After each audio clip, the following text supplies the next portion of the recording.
Good morning, Vietnam. All right, a little bit of a slow start to this morning.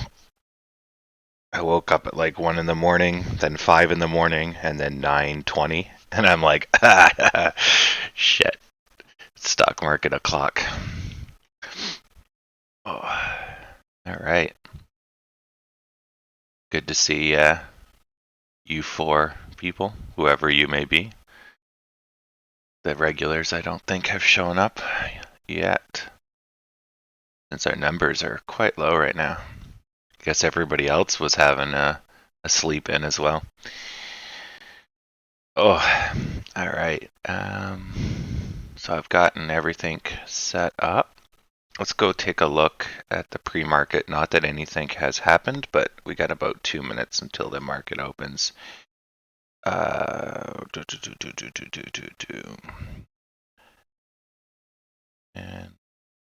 here we go. All right. So, not bad. So this one has a lot more price action than the last few times, but it doesn't really mean, excuse me, mean much because it's the pre-market. Yes, good market morning. Yep. Yeah, where it sits on the scale, percentage kind of matters in the pre-market. The motion kind of matters, but really it's not a huge deal. If we start 10% up or 10% down, that matters. But for the most part, the pre-market's volatility might make it look good, but it doesn't mean much because you can see the volume is garbage. Yeah, hopefully today has a little bit of price action. Okay. So, what's GME doing pre-market? It's starting in the negatives. Okay, we might be doing okay today. Okay, market opens in 30 seconds. And we're just going to scroll up and keep an eye on the volume as it moves. We want to see the speed, the commitment, so we can figure out if today is going to be, slow, crappy. We'll find out. Speaking of which, let's get the lemons out early. Let's get some citrus out right at the beginning. Okay, doors opened. We're 3 seconds into this party. We're on the 1 minute. We're on the 1 minute. Okay.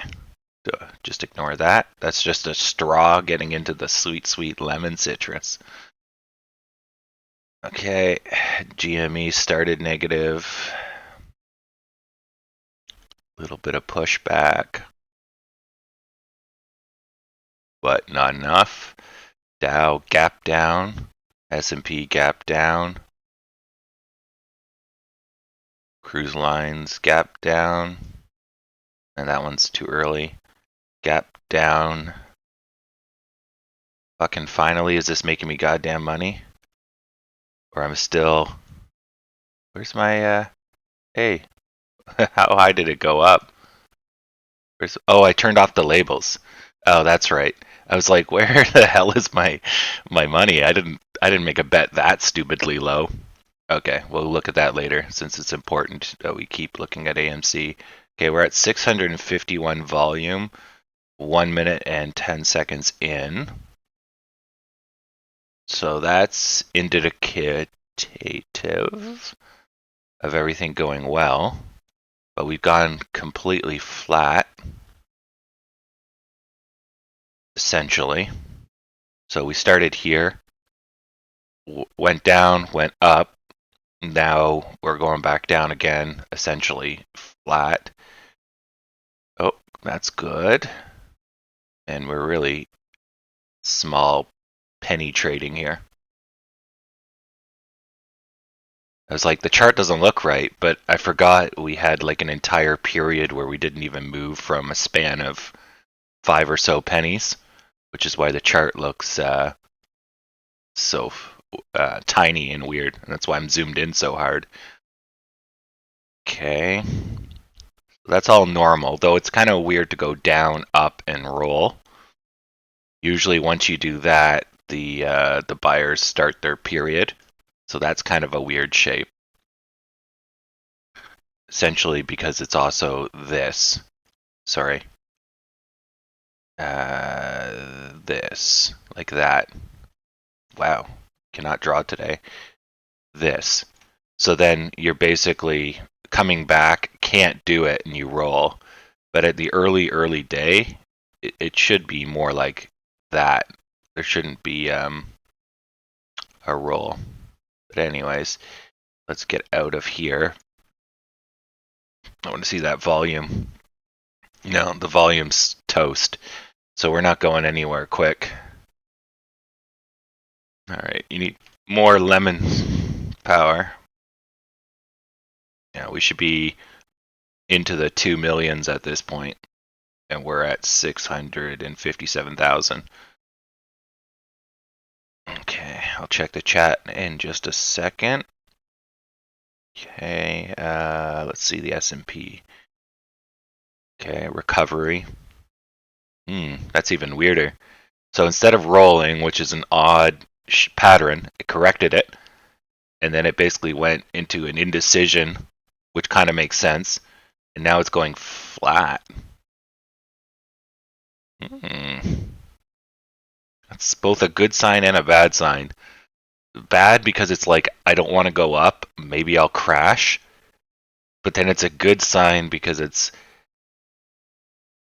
undecided, but it has a really good potential to just rip up. Because the seller should be taking over. The negativity should be more extreme. Yeah, this might be it. Ah, see, look at the buyers push back. That's interesting.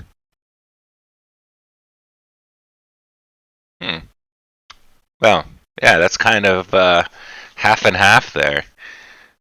Yeah, I would expect this to basically go like this, and then huge red, and then you start a downwards trend. And then this guy indicated basically no.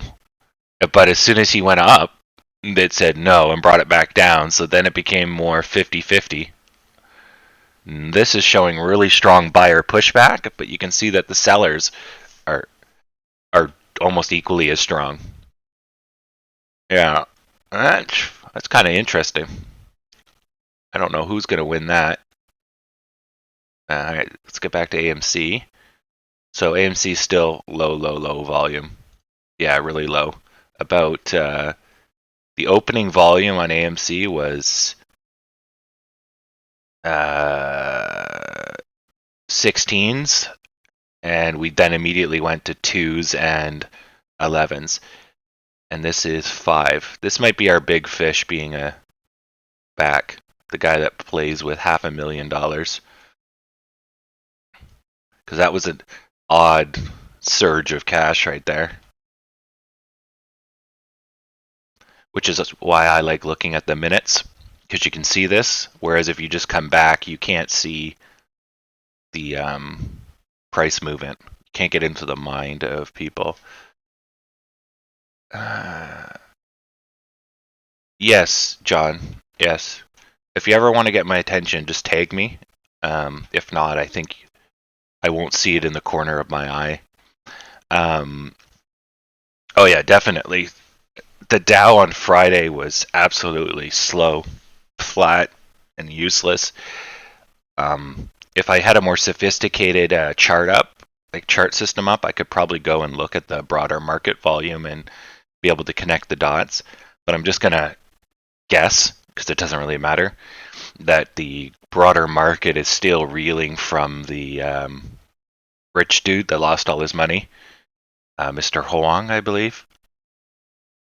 And the fact that a whole bunch of people got margin called. So there's a lot of fear that the big fish might get shot.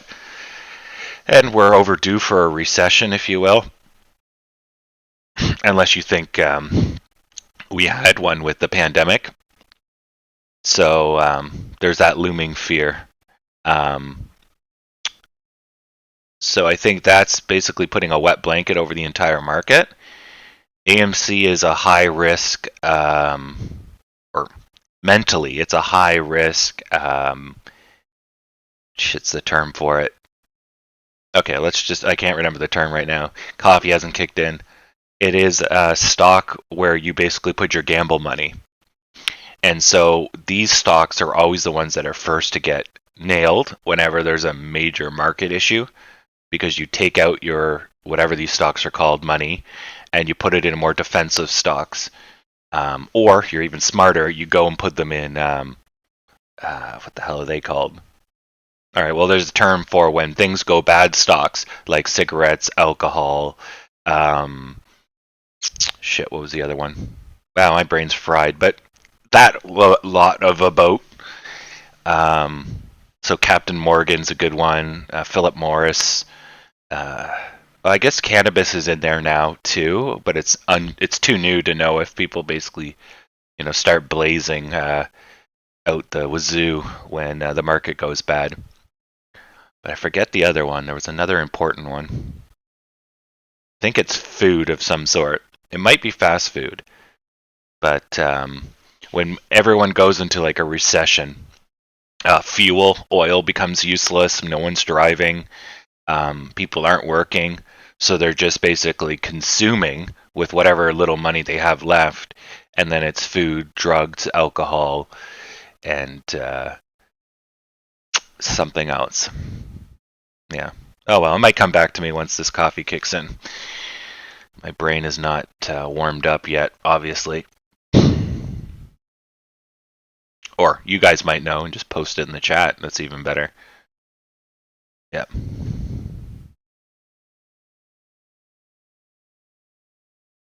No, I haven't seen any type of podcast interview. I completely just played Space Engineers and ate food over the weekend. Since food makes me sick, I was like, yeah, now's a good time to eat. And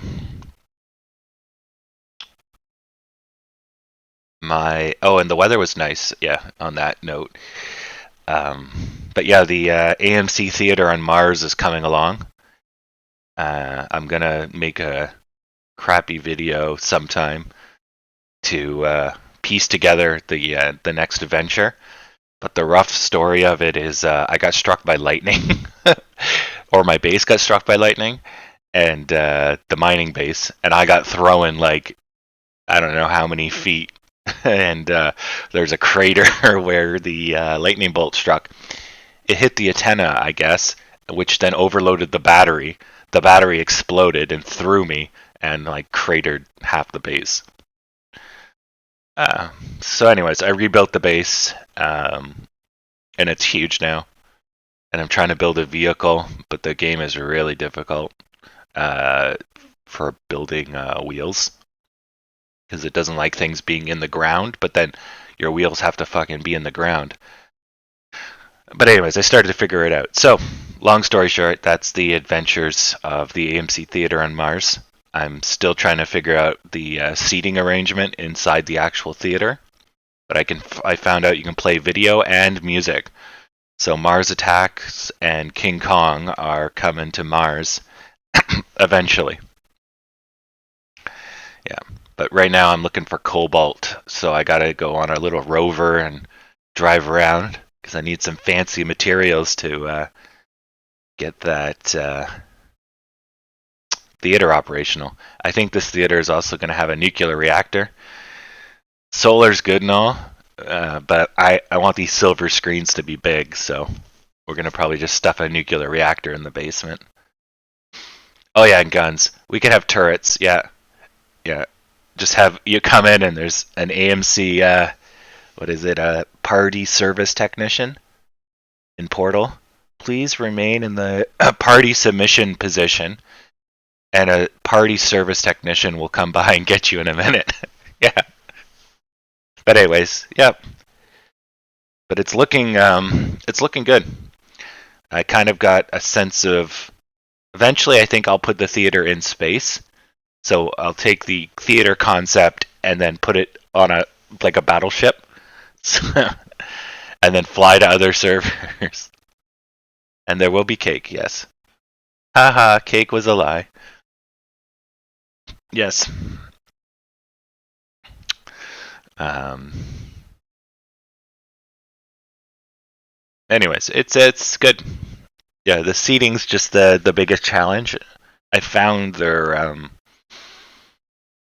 passenger seats for vehicles, but they're too big. But they work.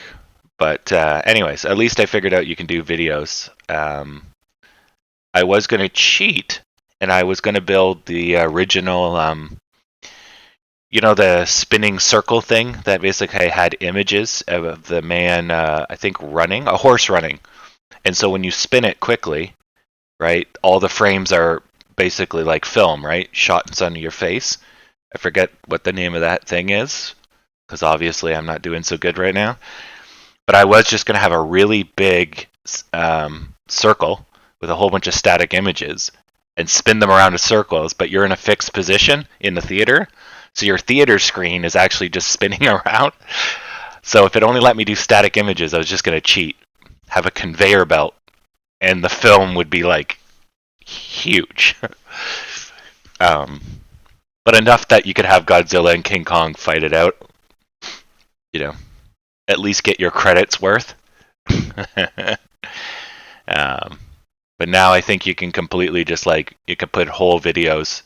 So I could just swap the screen out with code. And so I can set up, 50 GIFs and then just play them on a timer. Anyways, that's where we're headed. So that's my when the stock market is slow, that's what I'm doing to pass the time. So it is 9:44, so it's a little too early for a dip, but we are still pretty piss low volume. We're getting into the 929s balls, so we're probably going to have a technical breakdown once we get into the 927, 925. Then we could free fall to 917 will be our last hope, I think. Let's go to the 1 month. Yeah, so this is pretty bad.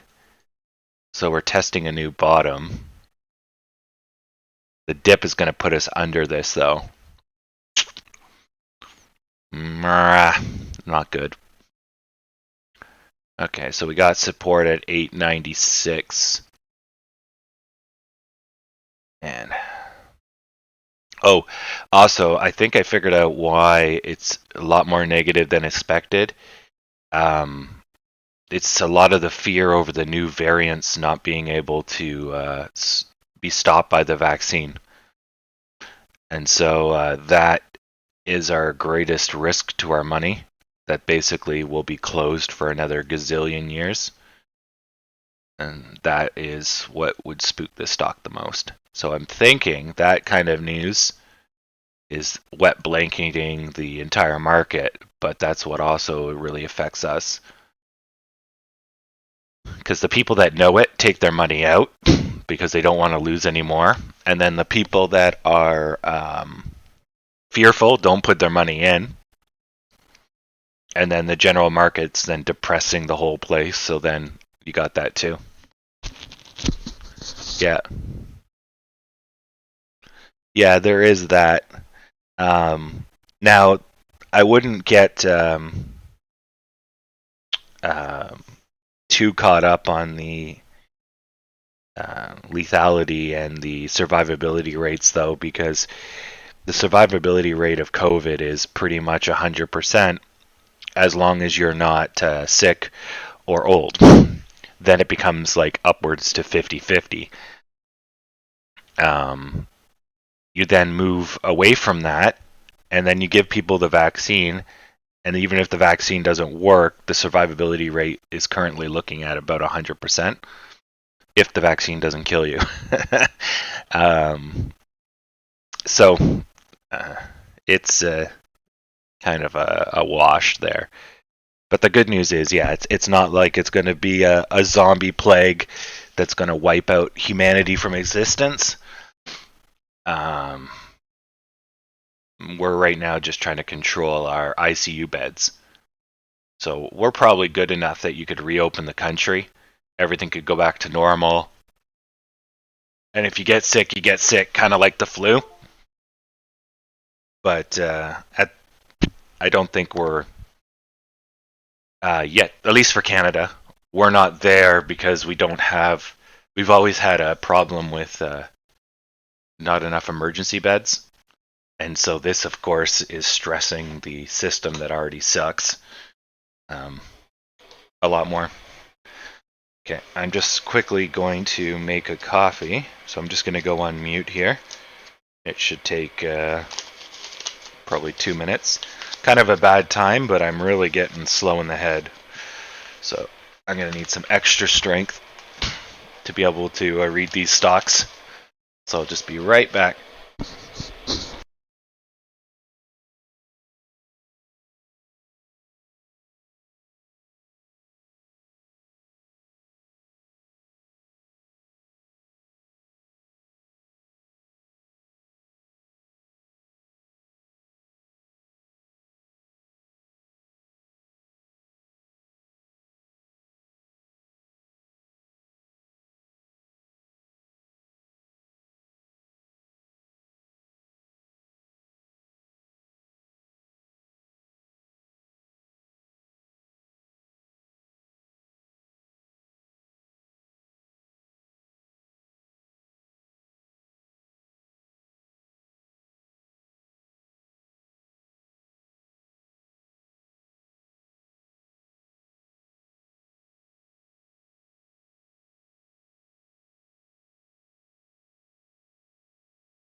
All right, coffee done.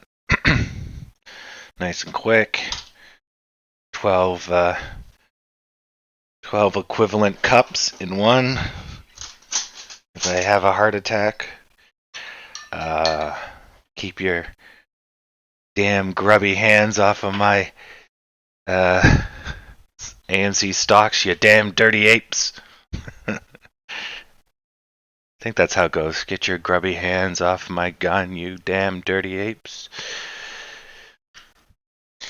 Alright, so we crashed down while I was gone, and we're going into the 10 o'clock dip quite negatively. The whole market is red, so we didn't miss much.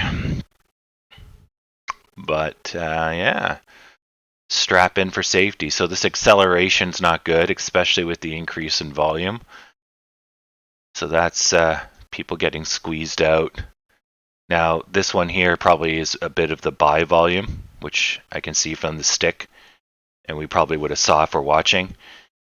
Or, well, you were watching if I was here. Yeah, that volume's low. So this volume's even higher than our opening volume right here, which is actually pretty sad. So now we're building a shelf. So once we blew through 17, we should have got an acceleration, which was right here. Yeah.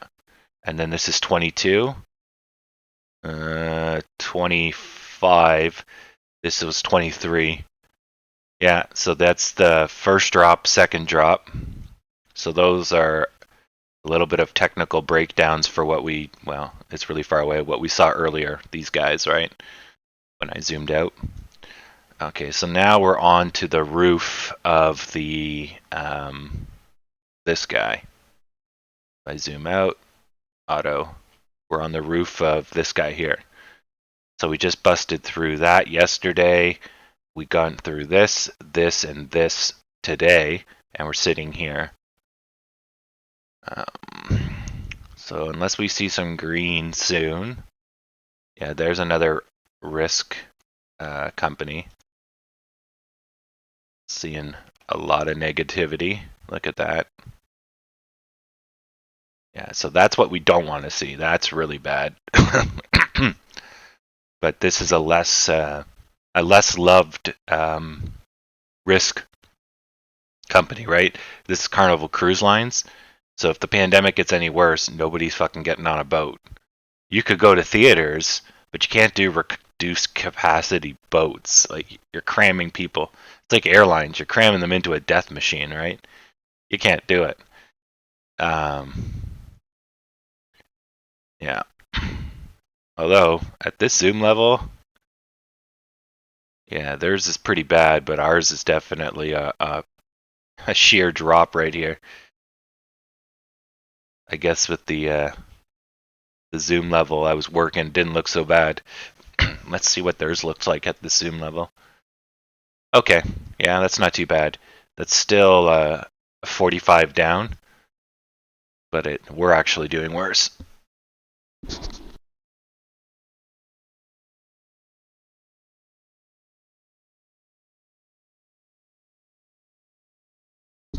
Yeah, you'll see all the risk. The whole market's red, but you'll see all the risk monies take undue hits.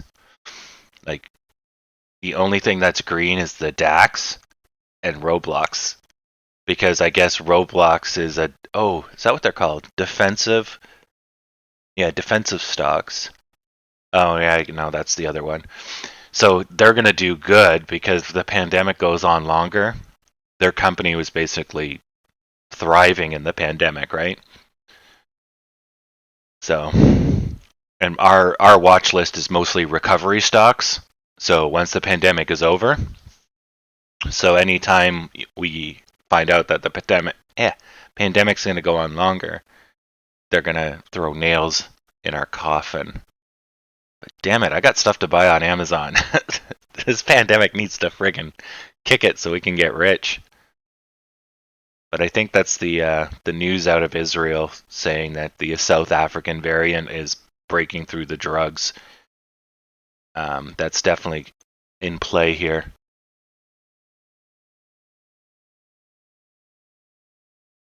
Top Gun sequel delayed.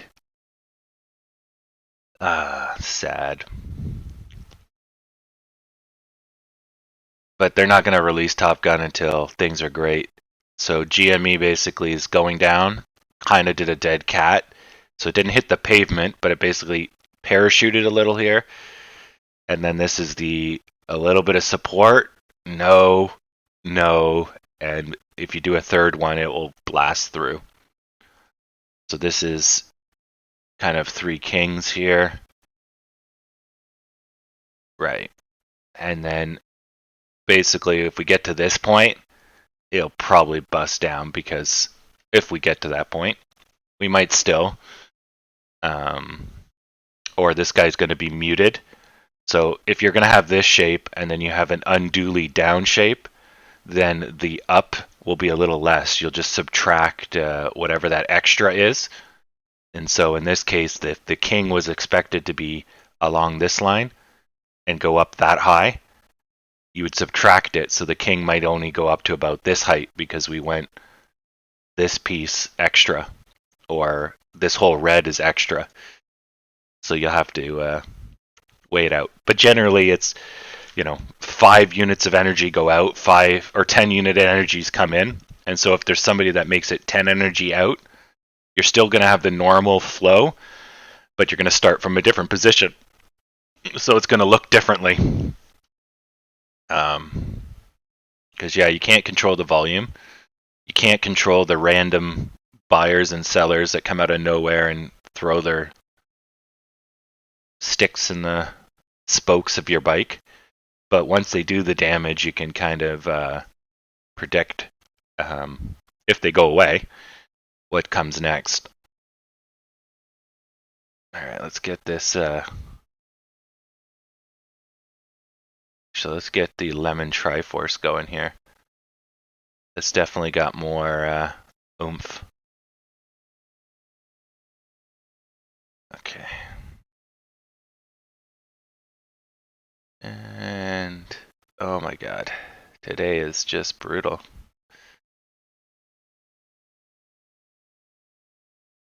All right. Yeah, look at that volume. That is not good.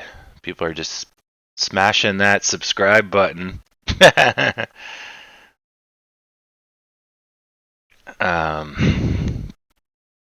Fuck, we're at 5%, but I bet you GME is not doing that well. No, it's holding. It's got ramping volume, but it's holding. So who's tanking? Is it just us? I mean, both of these are huge volume cells that aren't matched by our daily volume, so that's pretty bad. But that could be short sellers taking on positions, people bailing because we're in the 8s.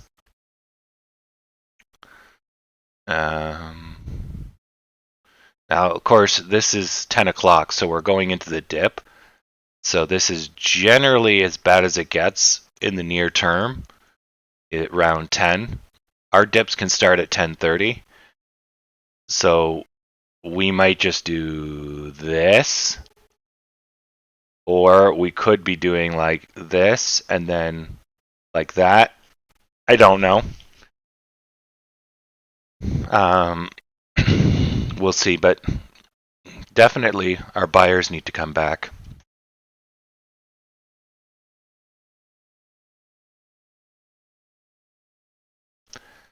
All right. Got to clear that throat. It's like something got stuck. I ate a squirrel while I was sleeping. Oh, on the note of squirrels, yeah, there's the nice.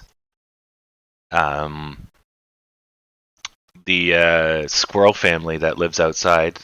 I found them yesterday, all snuggled up, laying on top of each other in like a big squirrel ball. It was most cute. And they know me now, so they don't run in terror as this lumbering oaf comes towards them and tells them about the great AMC theaters.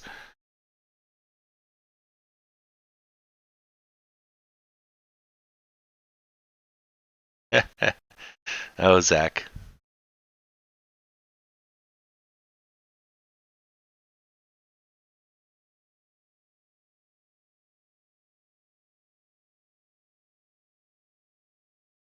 "12 cups in one?"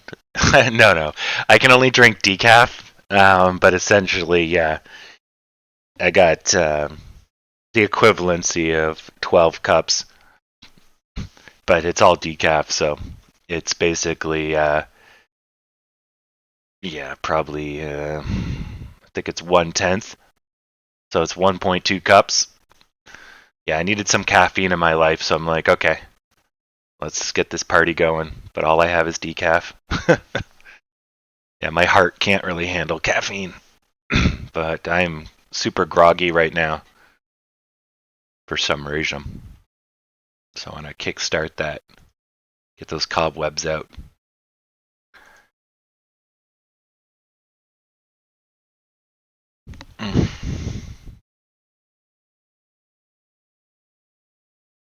Okay, so GME showing a little bit of support at 10 o'clock here, but this is an odd time to be reversing the trend.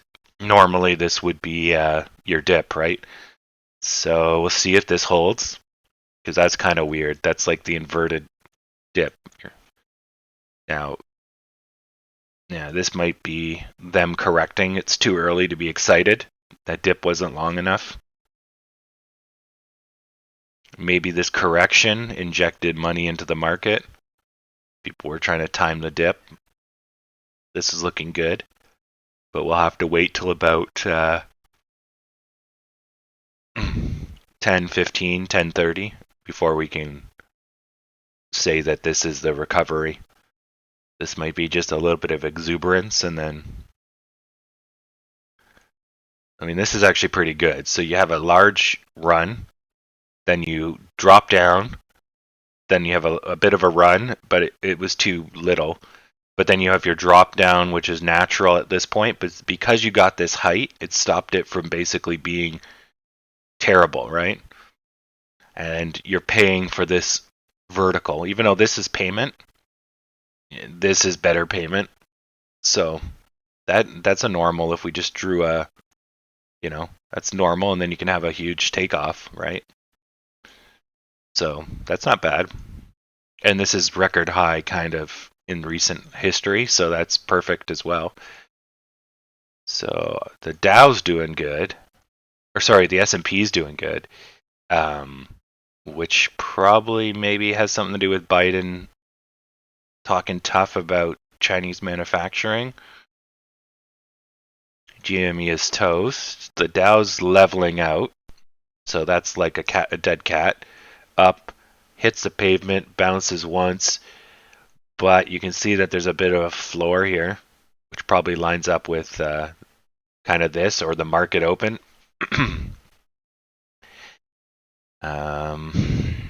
But yeah, no, this is normally you don't come flying out. It could be a W, but most likely it's going to be into here till about 10:30.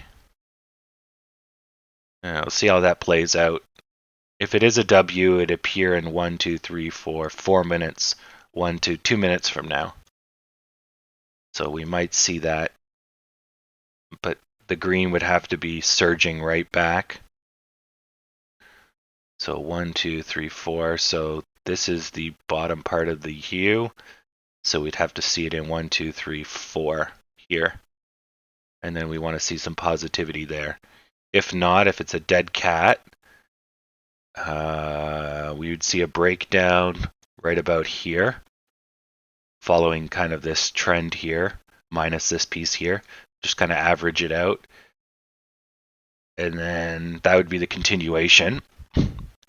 So that's indicative of the water level just kind of getting sucked out over time. And then, of course, there's little people that push it, causing the jigs. But the overall sentiment is slow withdrawal. And then the other thing it could do is go flat, which would be kind of rare. And then if it went flat, what would happen? Positivity took off, it would make a U shape. But that would be weird. Yeah. That would probably be the rarer pattern, I think, here. I think due to this angle, your buyers tried, couldn't do it. Yeah, I think you're going to see a continuation to about, well, where the red is right now. And then you're going to have a technical breakdown because the sentiment has become, or the water level draining has become more aggressive. And so it's going to go bam. And then maybe around 10:30 you'll start to recover. So that's doing decent. Although it's such a weird time to be doing a recovery. How's our volume now? Whoa. So our volume's now 6 million. So we started off with like 0 volume. And between all of this selling and counter buying, we're now at 6 million. Now 20 million's our normal, or are good by 10 o'clock. Lately, though, we've been ending the day at 30 million. So, 6 is still pretty good by the slow standards. Hitting anything over 10 is good now,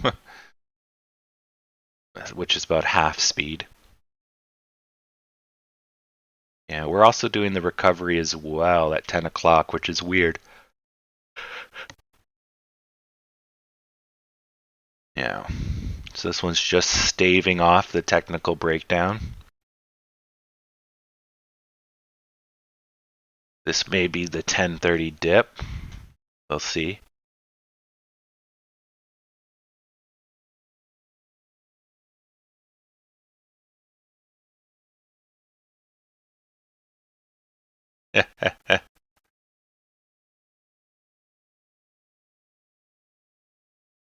Yeah.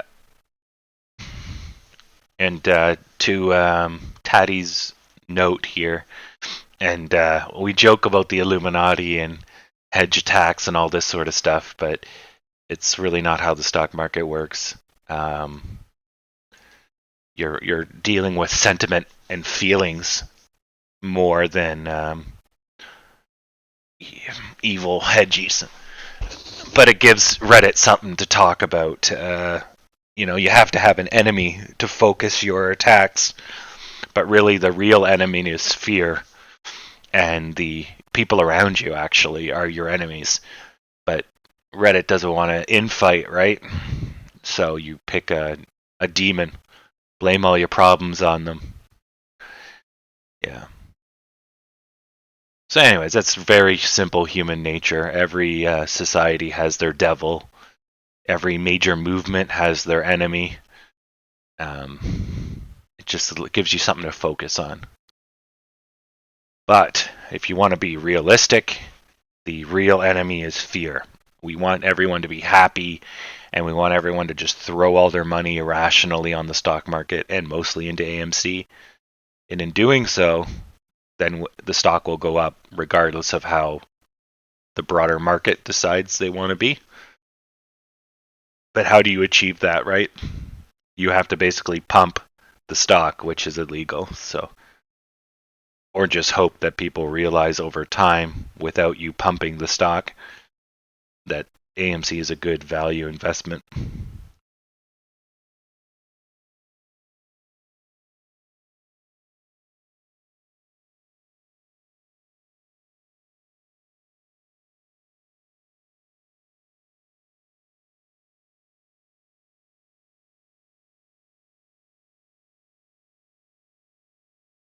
All right.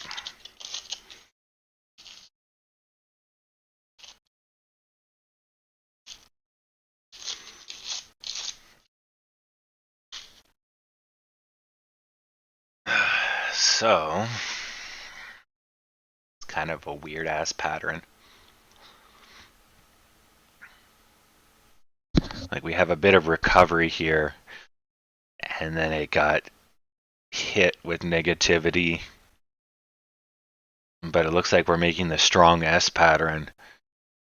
Maybe we'll have a breakout. I mean, we are well into discount 10D land. We'll see. So this pattern here, so it's usually 2 or so reds with a green and then an equal green here. That will be your like a quick or even quicker rapid breakout. Now here you're going into a 3 kings, so if you basically get a new bottom, you'll see this length here, then it'll come up and then show another equal, and then you have a continuation downtrend. Yeah, I don't want to delete the lemons. They're in prime citrus position. Now, if this kicks up, you'll have a W. But the fact that we broke a new bottom generally shows more negativity. And I would expect as we get closer and closer to 1030, which is here, we'd get more and more negativity. So if there's no buyers, we would basically start going down faster and faster and faster. So now it's a matter of looking at the volume here, and we need our buyers to ramp up to counteract the 1030 dip or the 1030 negativity. So if we stay ultra low, I think we're just going to see badass red. Yeah. So this one's kind of doing sideways action. So it didn't complete a W, broke down aggressively, didn't want to penetrate the bottom slope, so it recovered, and then it didn't want to do that because that's a weird pattern, so it came back. So now it's, now it's kind of 50-50. If they go down a little bit more, they might bust down. If they can stall long enough, then they might turn into a U shape. So basically, if the sellers can't beat the buyers for, a period of time, then you're in a positive upswing.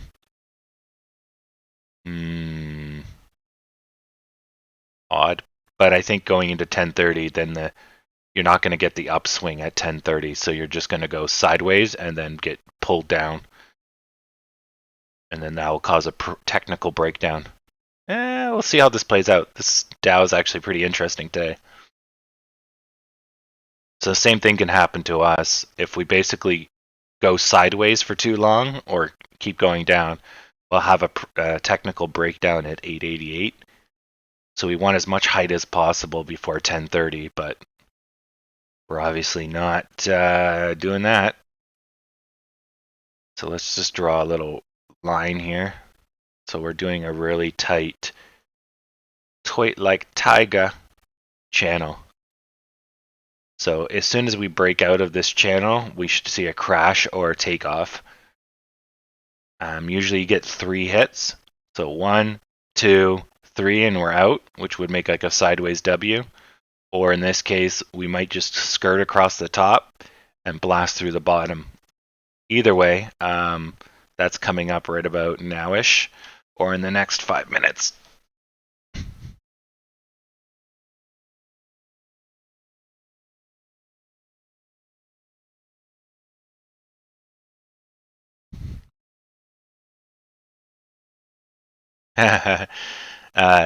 You're okay, Cameron. I still see AMC as a long-term value play.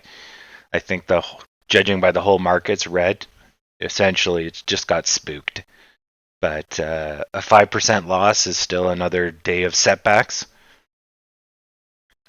Psychologically, we're under $9. It's a Monday, which is your most positive day generally. Unless the weekend was nasty, which this one was. So, I would have liked to see more positivity, especially after that Friday. But I'm still not ready to pull the life support on AMC. There's not a point to be shitting bricks. Yeah. Realistically, I just want more money so I can just keep buying low. We're going to go back to 2014 easy. So you're looking at 8 to 14 is a good 30%, maybe 40. 8 and 8 is 16. So doubling your money, yeah. So that's pretty friggin' good. Yeah. So you're getting like 70% to double your money.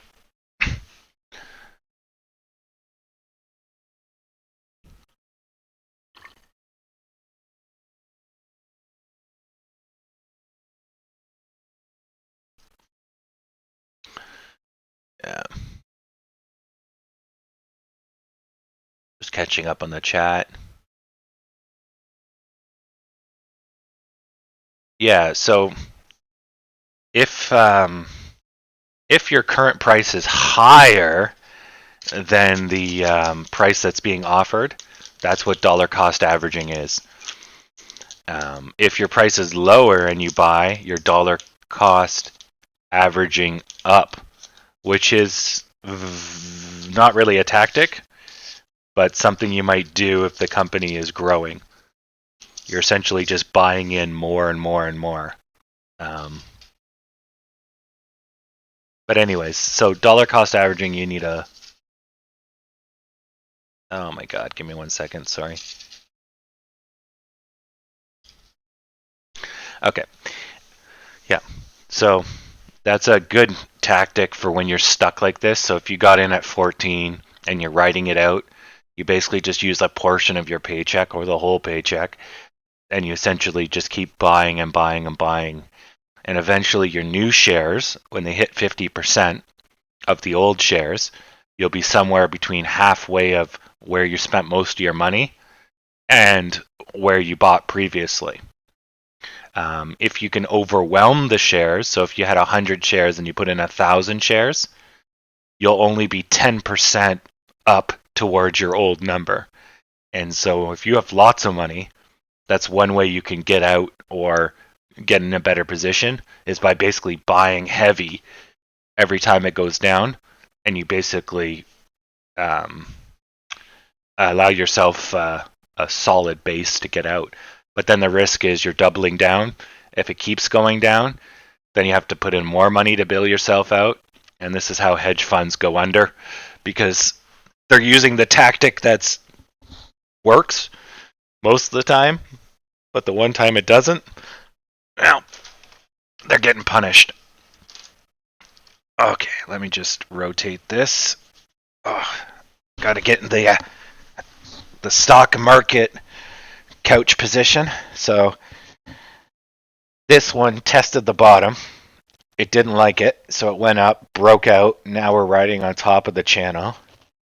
That's good. Also weird going into, again, 1030. So I'm not too excited for a breakout, not until we're past basically here. Though it's showing good positivity. And this could evolve into a U shape. But then I expect it to go down here, so I don't know, what the hell we're going to get kind of pattern. It's kind of odd. Let's look at the Dow. So the Dow might be going into a U shape. So here they were just too high. Here they were just too low. Here they're going sideways, too low. And you kind of have a W forming here. And the breakout of the W will be right about here probably. The same level as the middle, and that's probably the shoulder. This could be the shoulder. I would expect maybe because you're also past the halfway point, or you're at the top, one of the two, depending. Either way, you're at the critical parts of the bottom, middle, and top. So if you're this far up, the top could be here, or the top could be here. And this isn't really this is the middle of this guy. But if we get through this, we'll basically be past all of this guy, if he's the shoulder, and we'll be past everything except for the top if this guy's the shoulder. So your likelihood of going up is a lot higher than down.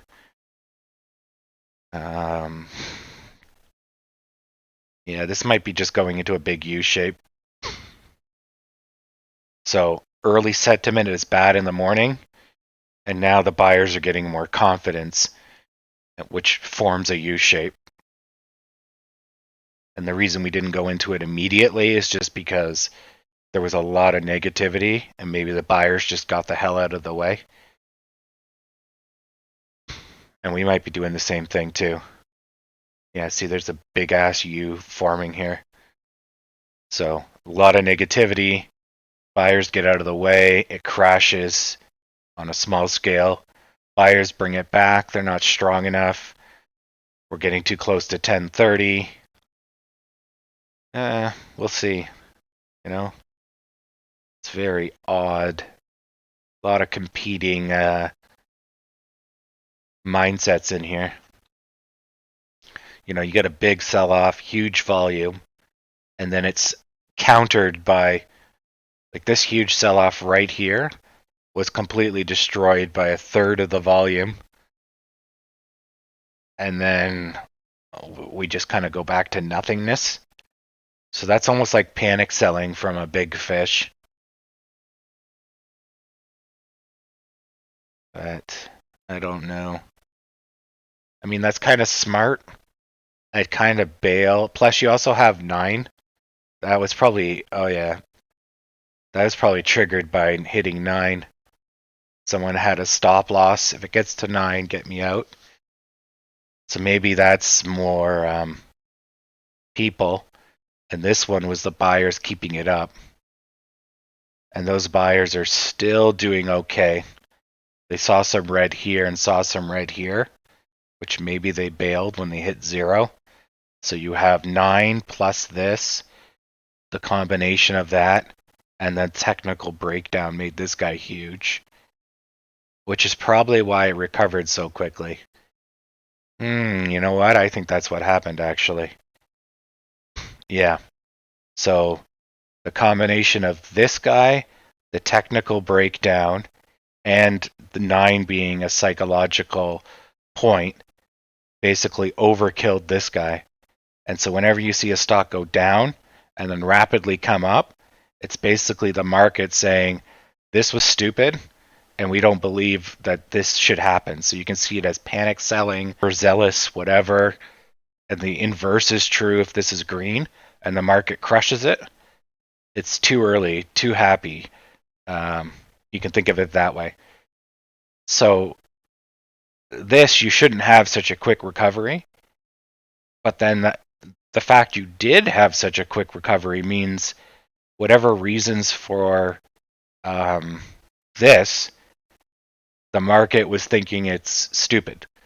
And then you just have to adjust your mindset, because if this was not stupid, this would cause the market to keep going down.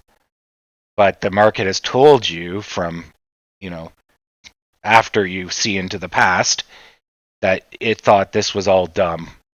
And I think I figured out, or at least I have a good reason for why.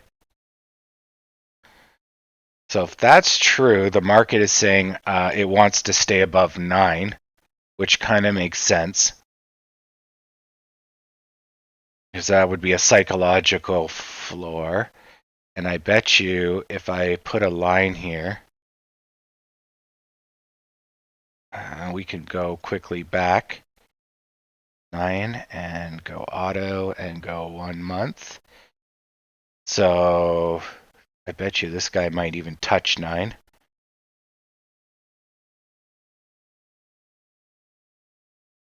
Yep, exactly.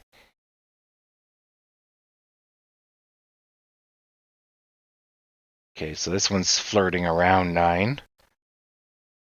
Ceiling, floor, ceiling. Okay. And then we've gone back. Is this the 14? No, this is the 11. This is the near future. There's the death at 5.5 or 8 point. No, that's the 5.5, yeah. And then there's the huge lift.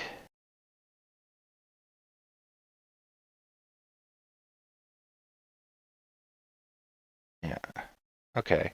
Whoops. Yeah.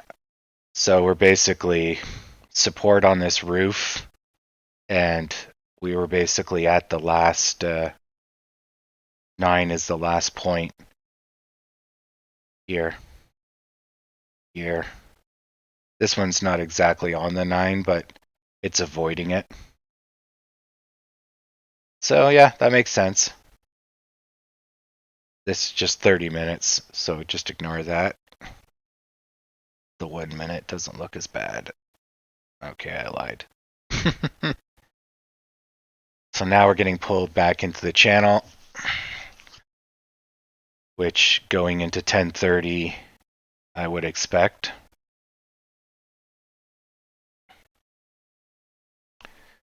Wow, that's fucking weird.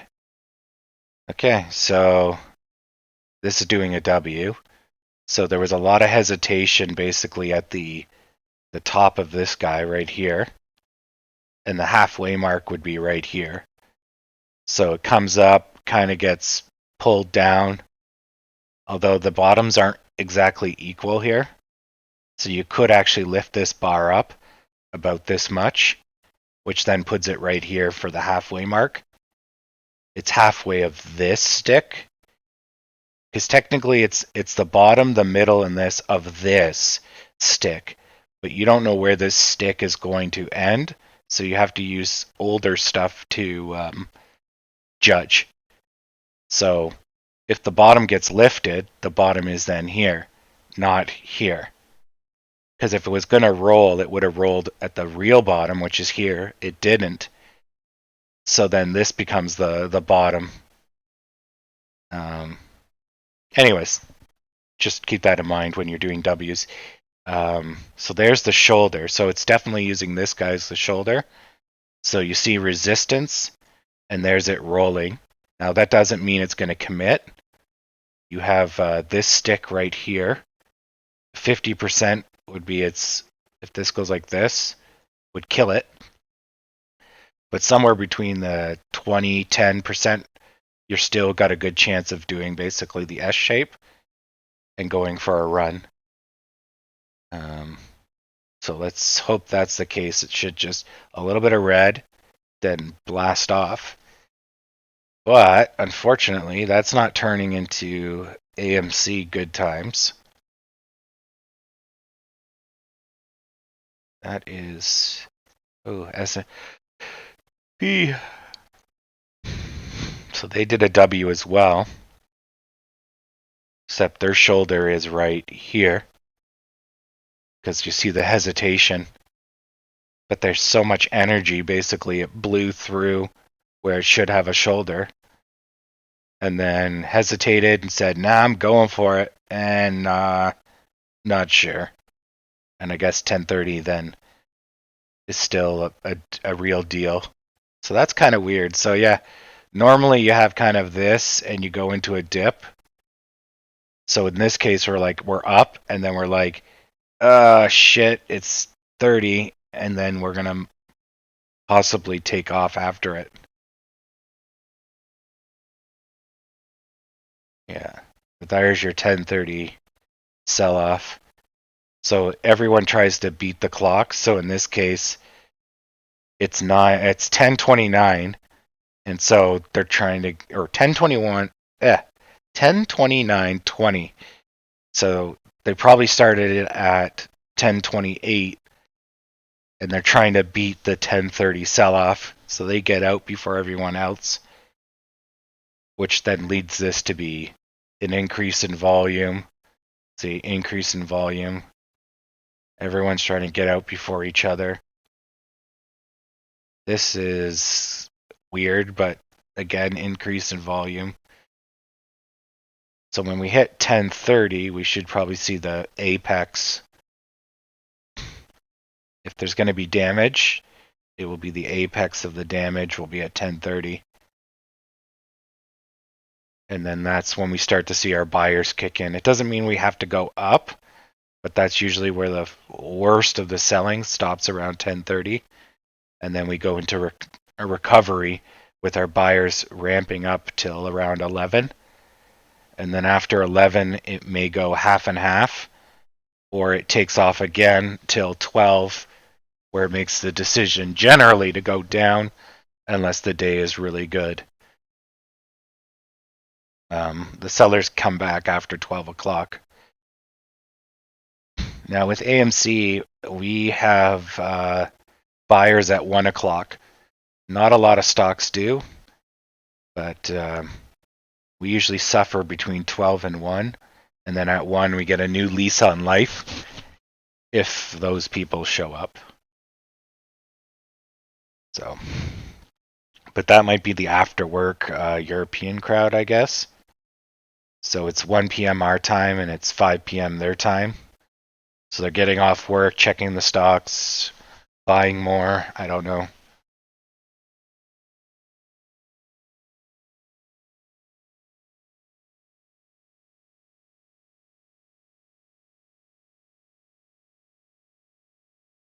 Okay, so we bounced out of the channel again. So as soon as we break the channel, you have a little boost. But then it doesn't mean it's going to fly off. You're just going to get a boost. So you're just going to watch to see how the boost is handled. So see, it's little volume, but big motion. No sellers are stopping it at the moment.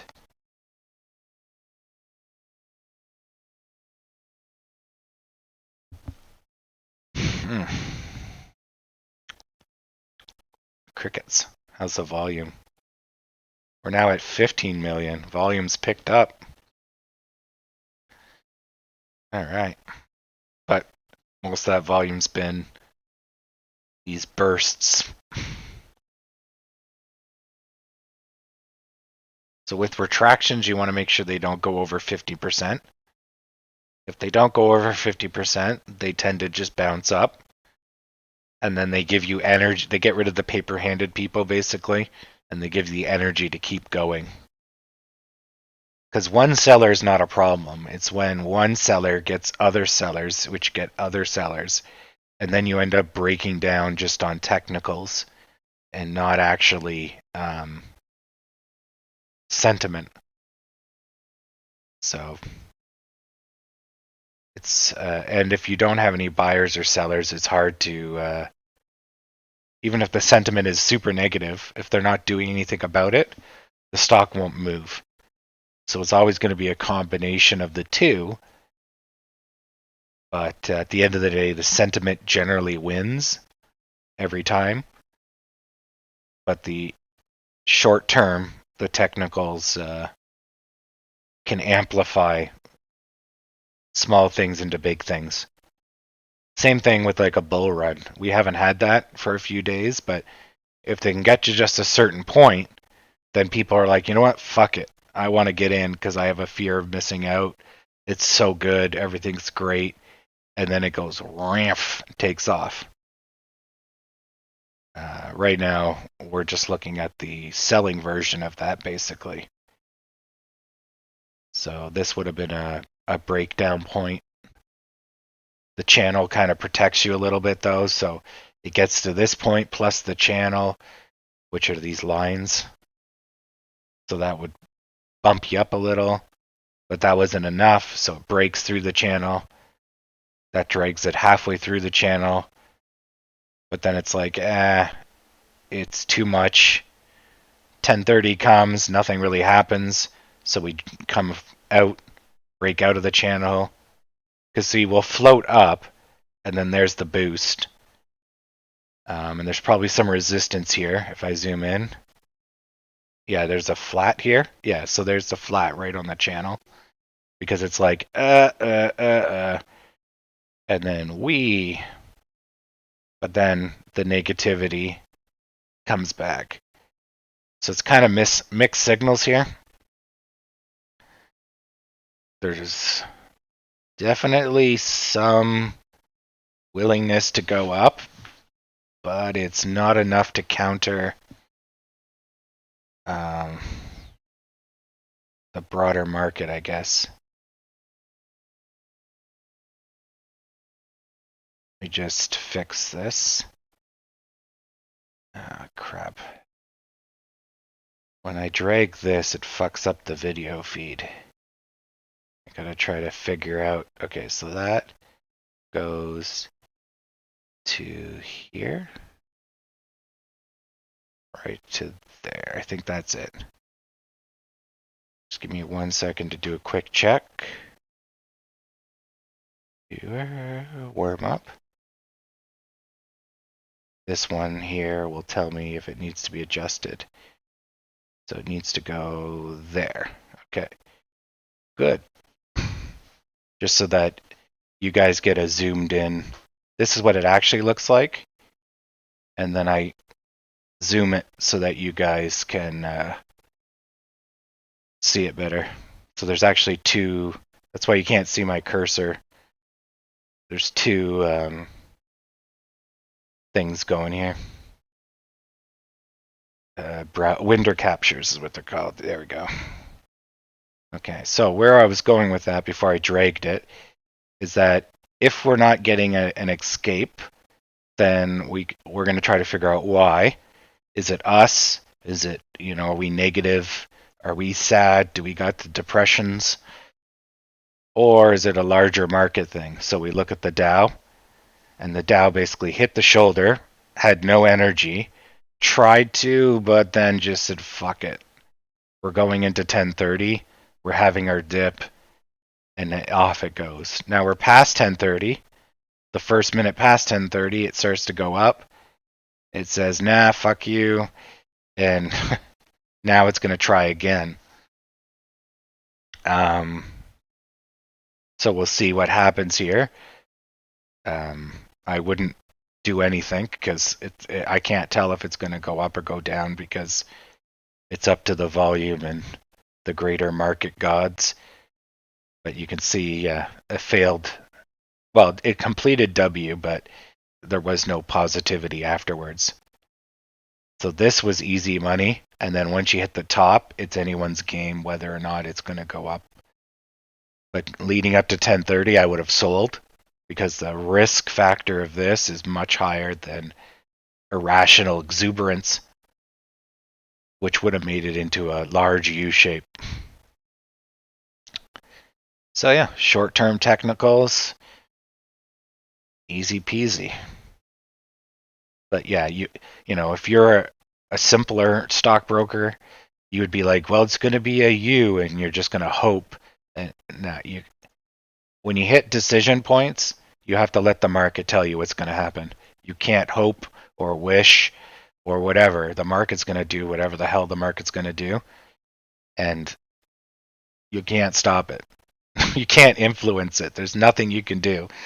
So you just have to get the hell out of its way or go with it. That's your choices. So this, going down, you had your little kitty bounce here, but really your main kitty bounce is here. The 10:30 didn't really drag us further. So that's looking pretty positive, actually. And you have negativity, and then it basically, if you average it out, you're going into a large U. But it's breaking down. Look at the volume. I didn't notice that. So you got ramping up volume. Most of this is buyers stopping it from going down. But there's only so much, right? If those buyers get out of the way for a split second, then it's going to go bloof. That's pretty dangerous. So it's treading on a support line, a short-term support line right there. That's going to be a spectacular breakdown, or it's going to start to recover. Either way, high risk, danger. As one Steve Irwin would say, danger, danger. Yep. No, I know I'm on the GME chart. I'm just going through the list. I'm trying to figure out the market sentiment because I don't know how negative things are, and I'm trying to get ahead of the curve. But right now, I'm falling behind just because we got our 10:30 dip, and the S&P is recovering from it. So I'm trying to figure out if we're going down because of the market and GME, which we're tied to, right? Or are we going down because people hate us? And that's what I was doing a second ago. Cruise line's leveling out. Whoa. And there's literally a cat right here. See the cat? So your dead cat bounce. And then this goes and makes a kitty tail.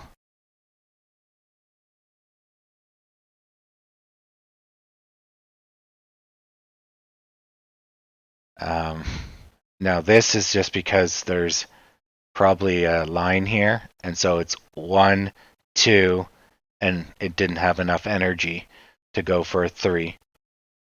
Or this was 1, this was 2, and this was 3, testing the line. Something like that. If I cared, I could figure it out, but it doesn't really matter because it's in the past now. Maybe he'll go for a U shape. I'm curious to see how that plays out.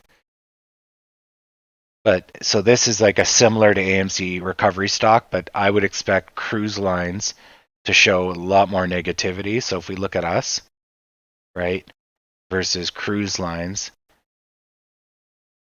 they're basically effed if the pandemic continues. We will survive because we have money. And AMC's, everything's going great for AMC, if you will. But I think cruise lines was a profitable, non-money losing company before the pandemic, where AMC was struggling with costs pre-pandemic. So I think we're in a better position post-pandemic, whereas the cruise lines are going to have to figure out their shit post-pandemic. But because they were money makers before the pandemic, they can basically just buy or sell their way out, basically keep working their way out. Where if AMC did not restructure or do anything, they would basically over time head towards zero, right? So each of us have our own strengths, so we'll see how that plays out. But anyways, so I'm just using this as kind of a ballpark of where we should be. Yeah, see the cruise line is matching the Dow, so it's kind of moving with the market. The S&P is showing. Yeah, so here it got too close, and it just did a technical breakdown. So if you see immediate green, it was just a technical breakdown. If it doesn't show green, then it was a technical breakdown, plus the market hates it. So then it's going to stay for the short term. Balls. So now we're back into the middle of channel. So we basically rode along the line almost perfectly. And then we had a technical breakdown because we just, we could have broke up as well. But we were on, let's say, the top of the channel. So the only where we can go is down. But yeah, it's following this line pretty good. Yeah, so it lifted up. But even if I took this 2 lines and moved it up, this is also a channel. But basically, it got lifted up by this green, really. So we'll have a subtraction of that green somewhere to put us back into the channel. But it's essentially doing the exact same motion, so it just got lifted up. So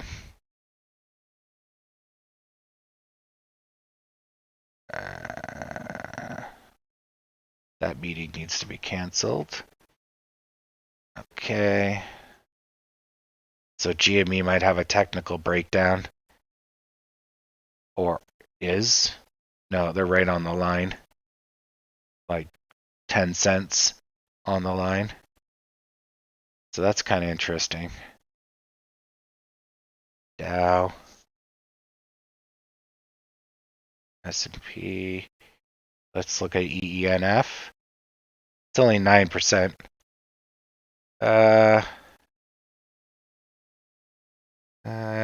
This kind of dangerous though, but right now it's okay. But you see it tested, so the next curve, and that's your bottoming out. So right now you're going into a pennant shape. Let's do that. Yeah.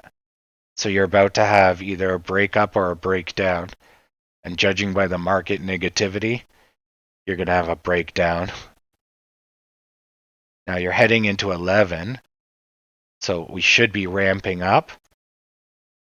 But it depends on the timing. If it happens real soon, it doesn't need much.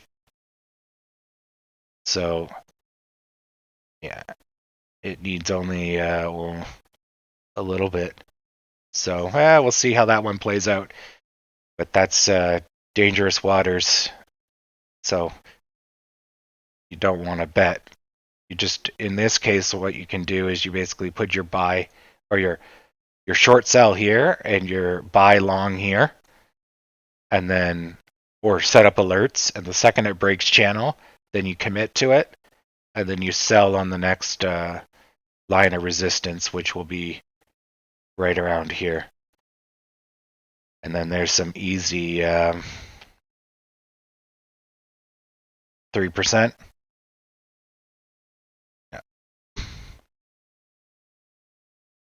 Yeah, 3%. Not bad. But instead of buying at the middle when you have a 50-50 chance, let it commit, and then your risk is much lower. Well, we didn't break out of the channel, so that's good. The fact we're in the channel is bad. We're at -7, and we're showing no slowing down. We're just going for a ride. Not good. Dow hasn't really leveled out. S&P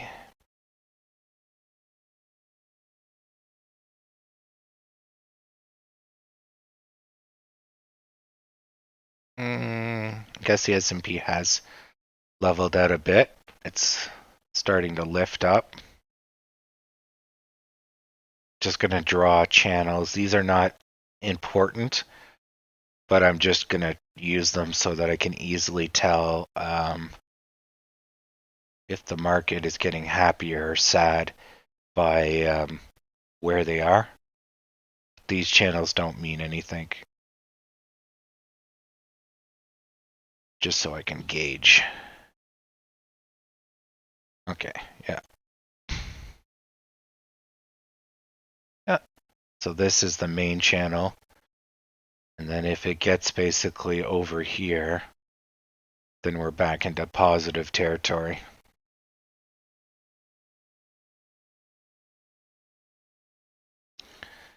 Actually, since I think we're going to go more positive, I'll adjust this to here.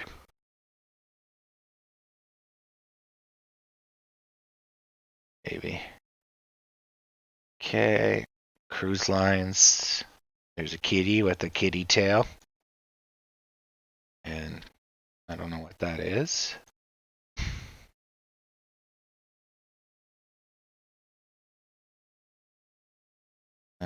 GME is survived the breakdown. So let's see if it starts climbing up the U shape.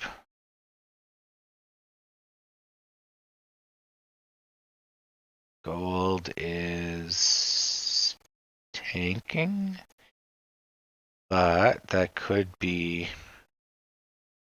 where's the US dollar here?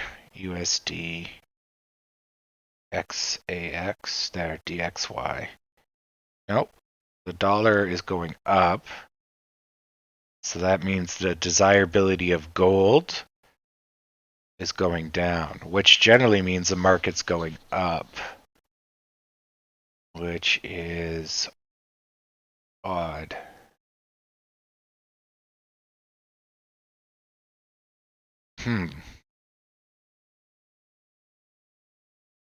That's probably just my inexperience, like at least on broader market understanding. But that would be kind of weird. So usually there's an inverse relationship between gold and the stock market. As the stock market does poorly, gold does better. So why would your gold index be down? The US dollar is getting stronger, which means people are having more faith in the United States. Except then the market showing negativity. So people are buying into the United States, but they're not buying into its future. And they're not buying into gold. So are they just taking the money and putting it under their mattress? Well, maybe that's it. So they're liquefying their stock positions, and they're putting it all into cash. Maybe. And then from cash it goes into gold, or they're going to put it back in the stock market once they figure out what's going on. Yeah, that's actually probably what it is. Yeah, that might be it. So the stock market's still on a tear as it's been for the last 10 years. So there's no commitment yet to flee to gold, but they're just giving it some time to run its course. So they're just stepping out of the market. Yeah, that's probably it. Yeah, because it'd be foolish to leave the market completely. But it's not foolish to step out of the way if you know there's going to be undue negativity. Ah, the coffee's kicked in. Haha. Yeah. No, predicting the bottoms and tops, predicting them is pretty hard. You can do technicals to tell you the short term, but the long term, yeah, you don't know. Ugh. Now, maybe in the ultra long term, you would know. But that's not what we do here. We generally day trade AMC. Or in the case of it crashing, you step out of its way.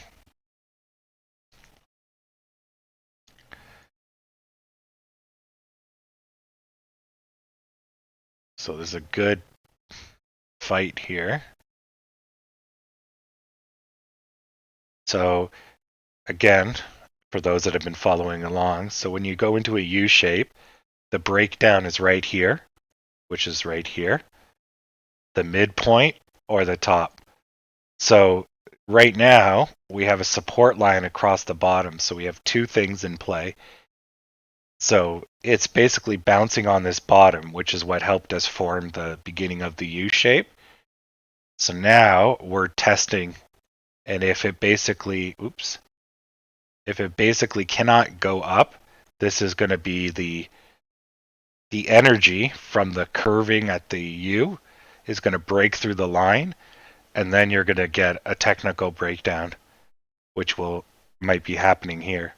If not, it's going to try, then it's going to bounce, then it survived this corner piece, and then it's going to go up to about here, and then we'll have another decision, and then it'll probably go sideways and continue up. You can think of that as a breather or a retraction, but sometimes that turns into a crash. And if it does turn into a crash, then you go into the next part where, as long as it's not over 50%, then it might come back and complete the upwards.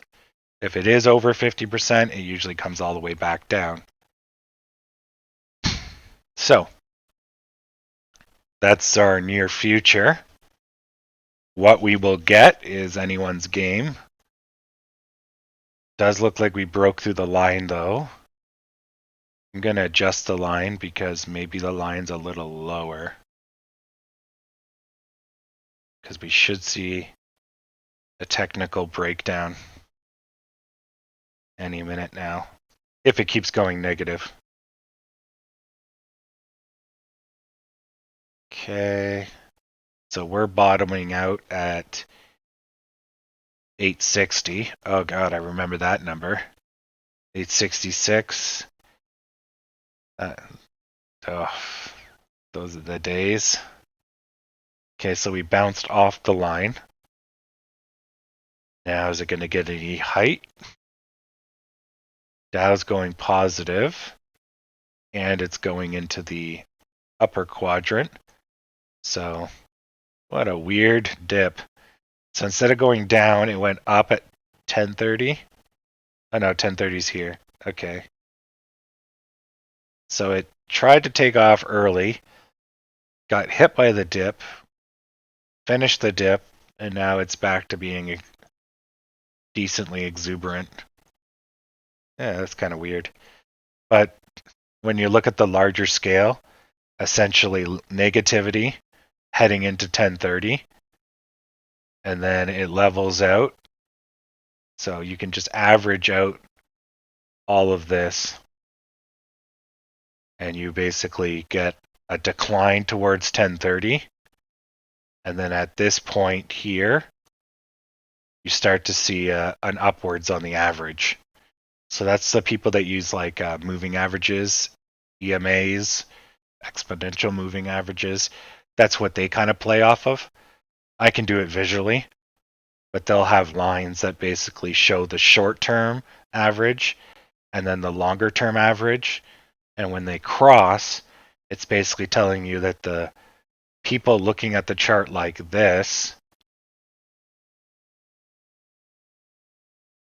guy looks at the chart versus the other guy, they're in agreement or they're thinking the same way or whatever. Because if you look at the larger chart, everything looks pretty good. You have maybe a U shape here, but there's no starting side. So technically the shoulder's right about here, which when we hit the shoulder, see, indecision, and then we took off, which is a really good sign. Yeah, the indecision, oh, it's because we gapped up. We blew right over the shoulder. Or, well, the Dow blew over the shoulder. Yeah. Anyways, so you can use those lines if that's kind of your jazz. I just kind of do it visually. So now we're at the shoulder of this guy, so we're going to see. Now technicals don't always hold up because it's the Dow on index, but it's looking pretty close. So we'll see how that plays out. GME tested, so they bounced pretty good. So they went and they tested the line, bounced off of it, which is good. Now they got height, so the danger's pretty much gone. 1, 2, 3, 4, 5. So if this was 1, 2, 3, 4, 5, we could have had a W if it went sideways. But if it kept going sideways, it would almost guarantee have a technical breakdown. You need it to get the hell away from the line as fast as possible if you don't want it to go down. And you want to get some good distance. So again, as fast as possible. If not, it's just treading water and eventually there'll be something and boom, technical breakdown. So this isn't a W and won't be a W. So I think we're basically in the broader shape of this U. And then this was just an unduly, we want to get back to here, so this was just an unduly drag down. So we're going to see, like, if I could draw in something like that, maybe we'll form up. Maybe my U shape lines off. So maybe the U shape will be a little wider. Maybe it's going to be like this. But the good news is we survived the corner piece by whichever way you measure it. Unless this U is super long and then we're inside the middle. So this, we could be in the middle. Like, I don't know. I can only guess, and then basically the chart will confirm my guess. So if we don't get any height, right, out of here, then we could just keep dragging out this U shape. But whenever we have the corner, should look like there's a decision versus just a continuation, and then that would signal. So what you're looking for is a bit of a breakout, which would signify that you're finally going up. Then you want to quickly measure the halfway point against the shoulder, whichever one it may be, and then that will give you easy gains once you get there. So we are doing pretty bad. So we did this. Sometimes it helps to draw the stock. If you draw the stock often, your hand gets muscle memory. So you can feel, or even just trace it, you can feel the stock in your hand. And your mind is really good at remembering tactile motions. That's partly why I draw a lot, because then I can feel when I make a motion, that U is not the same as this U, and so I can feel the difference between the stock. So engaging all your senses helps the brain.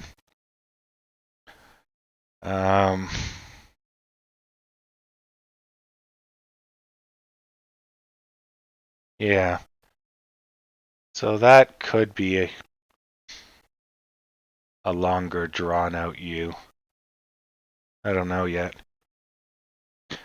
The reason this one is confusing is just because here, this leveling out is odd. My guess is there's some type of support line here. So really we should be doing like a crash.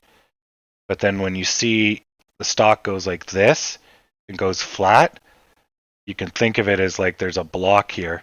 So it wanted to do this, but it hit the block, so it can't get through it. So just like water, it has to wait till the block is gone, or it gets so damn strong it punches through. And I think that's what's going on here, which is not great because we're using up all of our support lines. Let's just get this a little thicker.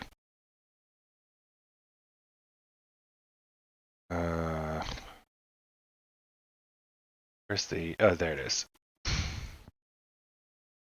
Okie Let's go take a look why this is doing its thing. Auto.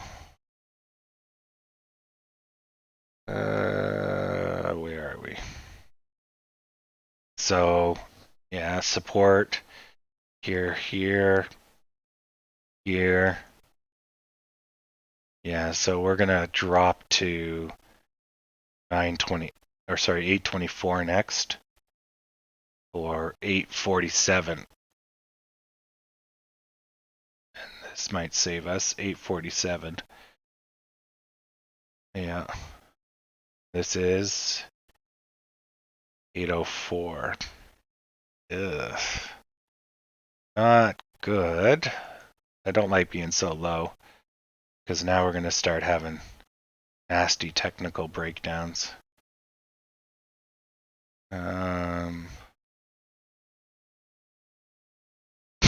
Oh, my nose is killing me today. Okay, that's where we were just earlier. Let's just put one right about here. This one's not exactly right. It's more of an average. You got this guy, and you got guys in here. Maybe I can lift it up to right about there. I'll just make this one gray and thinner, so we know that it's not a real one. Okay, let's go back to where we are. Oh, god damn it. Oh yeah, okay. So see how that lines up with these guys? Nice. Support and resistance lines are super important. And if you draw them early, I like to draw them like before the start of the day. They'll give you an idea when you're coming up on things. So here, right, we had a technical breakdown. So we basically went across the line, couldn't get through this black line, and then we pushed through, didn't get any recovery. So then look at the volume as, you know, you broke the line. And the volume also ramped up because of all the support, stopping the sellers. So as the sellers crank their volume, the buyers crank the counter volume to stop it from moving. So that's great, but it can't last forever. And as a result, now we're through it, we can basically fall to here if the buyers don't come out in force. And they might just step out of the way because the negativity. So not good. GME is okay. So that's going to hurt us as well. The Dow went to do a U-shape. And I guess failed at the halfway mark. So here, here, here. Halfway is about here or so. Well, yeah. Did he even touch there? No. Yeah, actually you could lower the halfway maybe. Anyways, so, and if I drew a straight line, it might be like that. So that's basically, it helps to confirm that there was a U-shape here. This is not going to happen now. This failed. So now what we can hope for is this, and then we'll do a W. And then a W might fail here or here. And we'll see that. But there's basically no hope in the short term that we're going to be here. So let's see. Oh, this one is trading on the channels. Cruise lines are going into a large U shape. So they're above their recent line, which is good. And they're now trading on this line, which is probably a support line going further back. The short term, though, is they got a wedge now. Well, let's just draw it from here. So they're going to have a technical breakout, or, well, actually, this is a pennant. Since the tops and the bottoms are moving, it's not one's flat. They're going to have a technical breakout or breakdown. Chances are, though, it will go down, and then this will elongate the U shape. If it goes up, then you're looking at, again, here and here. But I think with the market sentiment, you're going to end up making a longer U, then try again. And again, the same issue, but it's going to drag it out. Just because the broader market is not looking great. But if this goes into its W shape, then that might give that, depending on the timing, it might give them the energy to avoid this. Because they don't need much. They just need a little bit to get a technical breakout or breakdown. So they just need a little kick in the pants from the Dow or whatever controls CCW. CCL, sorry, cruise lines. Yeah. Same with us. If we can get a little kick in the pants and we can get back over this line, which is going to be a problem, then we could start playing in here.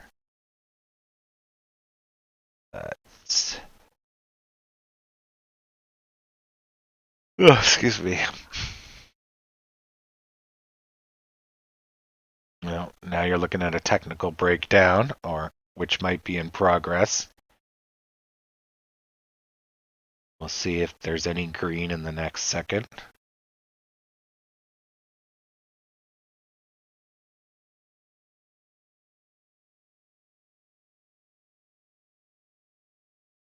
It's holding.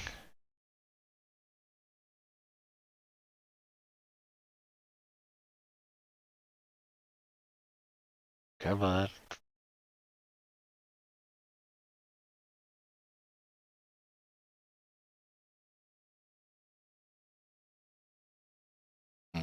It doesn't know what it wants to do.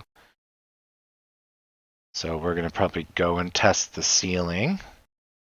But if that Dow goes for a nosedive, this will just stop and the water level, the floor will just be pulled from underneath us.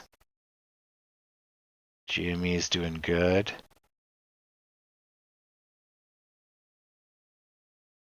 NASDAQ.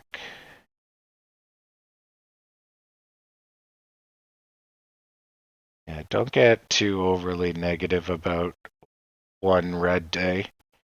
even if it's 8%, even if it's multiple red days, it's not a garbage investment. You're just looking too short term.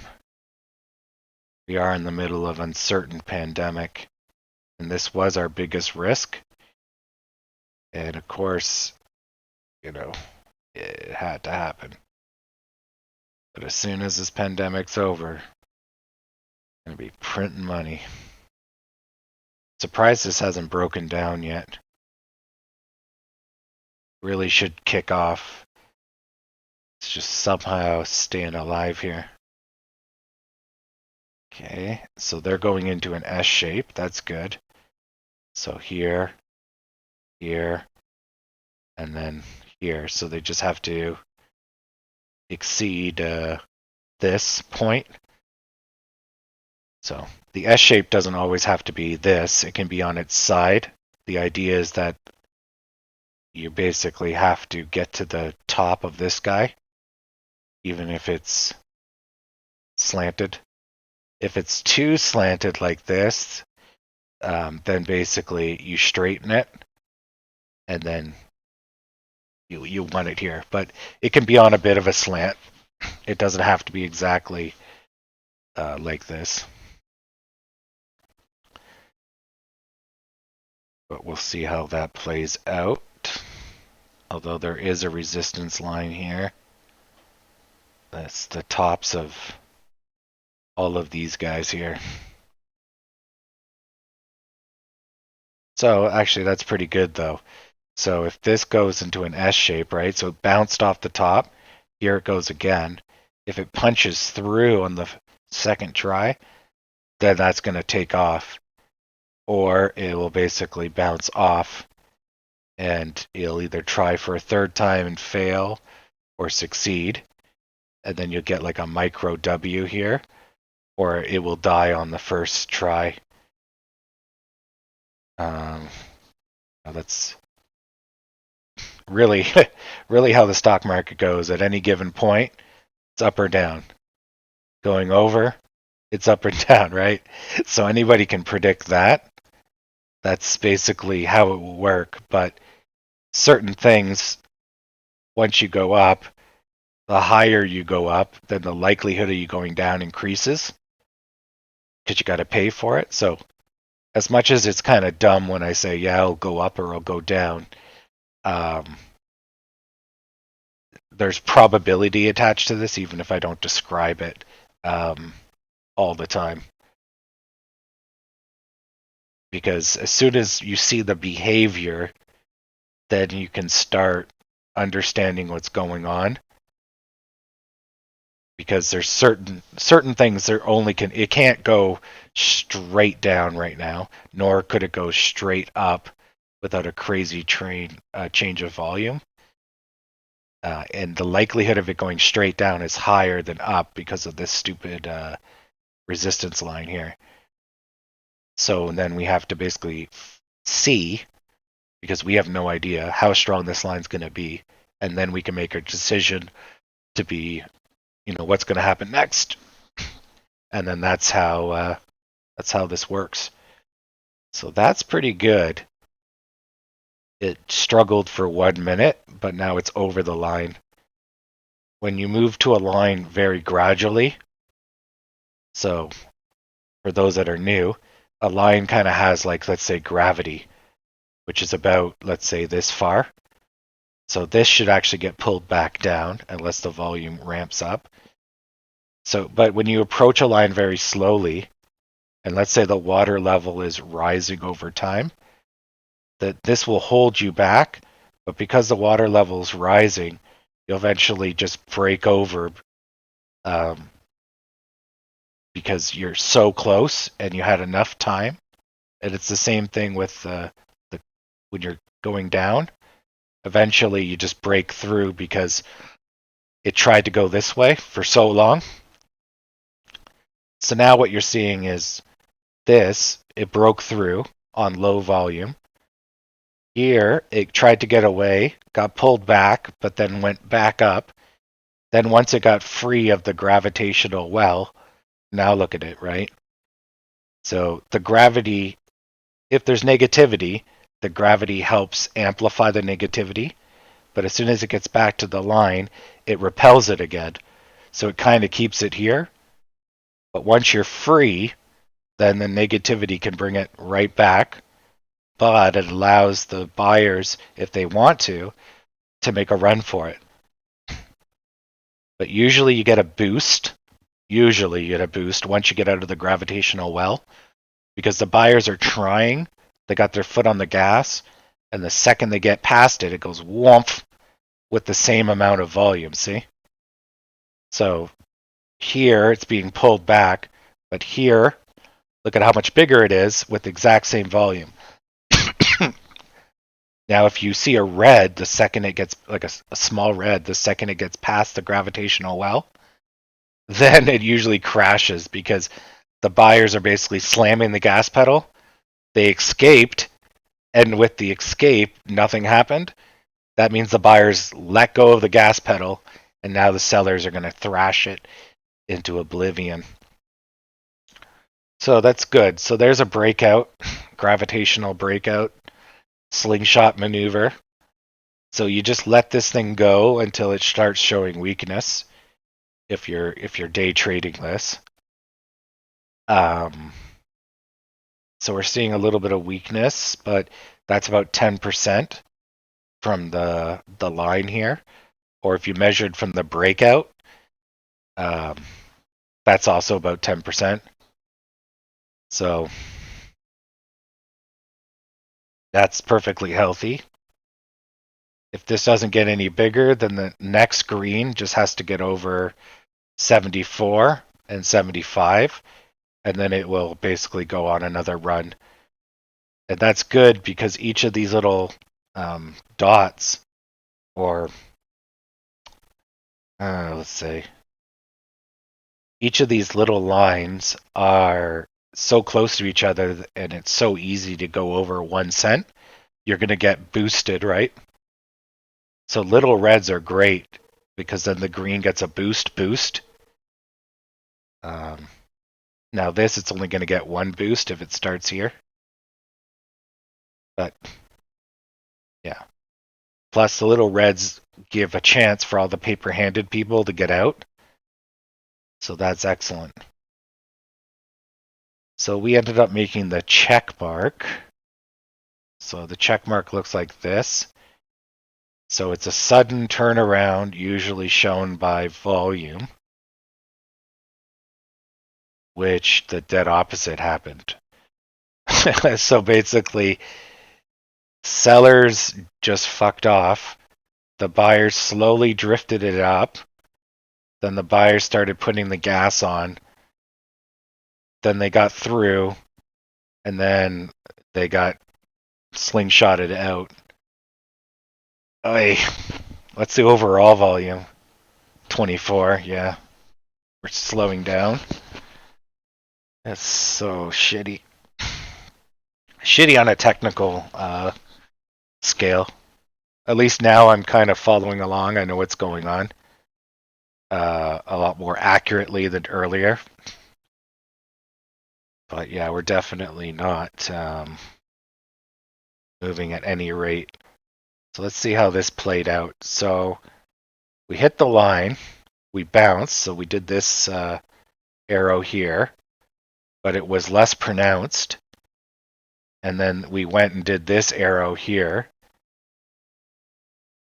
Okay, so now we're deciding if we want to go down or if we want to go up.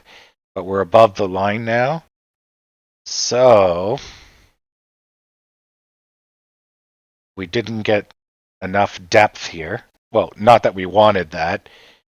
We know we have a support line, let's say right here. So now that we're above it, again, the same thing.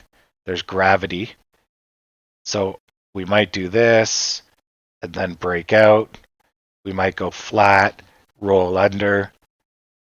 You know, we don't know yet, but the good news is, I guess, is we didn't make a pronounced W. So that shows really continuation. And then this was anomaly, if you will. So that's good. or at least healthier.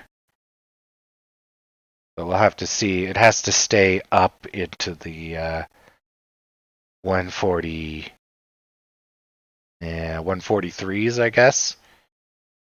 If not, it runs the risk of rolling down.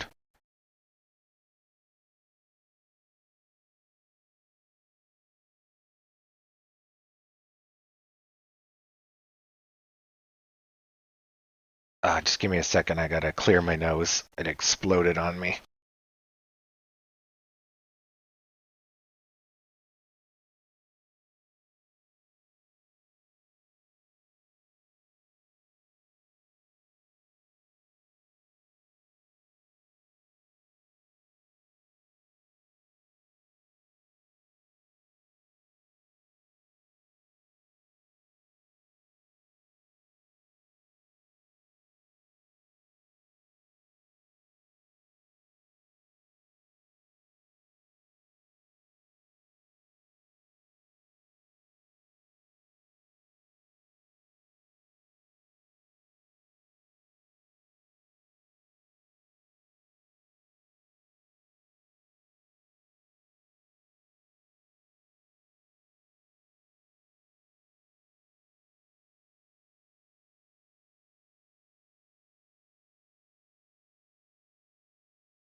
All right. Yeah, that was fun. Yeah, I don't know why my nose is acting up, but maybe I'm sensitive to dust and dust mites. So I had my window open last night, and maybe I guess the room has extra dust. Because yeah, I'm just kind of dying here. You can hear me choking on the my nose every couple minutes. I'm muting the mic and clearing it, but it's just going rampant here, which is making it really hard to talk. You know. Okay, so that's good. Good. That's us, eh? Yeah. So see, we're testing that line. See how it resisted it, retracted. Basically, it's like a hot stove. Like, I don't want to be close to that line. Yeah. So this is a very good sign. What we would rather see, though, is we want to see a ramping up of volume. However, our reduction of volume didn't really hurt us that hard. So that's good. So we basically gassed it, slowed off the gas, but the sellers didn't come back and seize that opportunity. Partly because we're so fucking low, right? You can see the volume here is kind of getting kind of funky. It's really ramping up. This is the buyers versus the sellers, basically.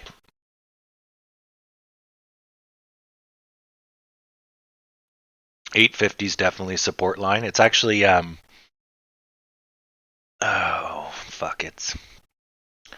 5.5, and I think it's actually 860. 860s are our support line, I believe. If I go back, we can take a moment and go look. That's why it's important to remember. It is 777, but this one is 856 and 9. Where's the whole fucking week we spent? Oh, maybe it is. Spent an entire time at, I thought, 860. This is 851. This is 853. These guys are 855. 860, 860. Yeah, maybe it is 850. I could adjust this line to right about here. But then 830, 840. And then these guys, 888. Yeah. Yeah, it's hard to remember every single high and low, but I try to reiterate the numbers so that my brain tries to keep tabs on them.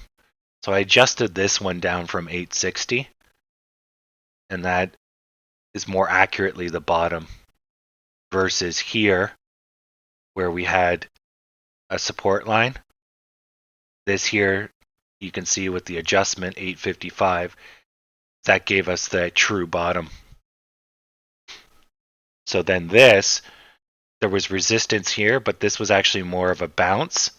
And then this here was the slowdown because this could have been the curve, but it didn't, so it broke out. And it does look like there is a resistance line here as well, but you can see it either which way. The psychology is basically the same.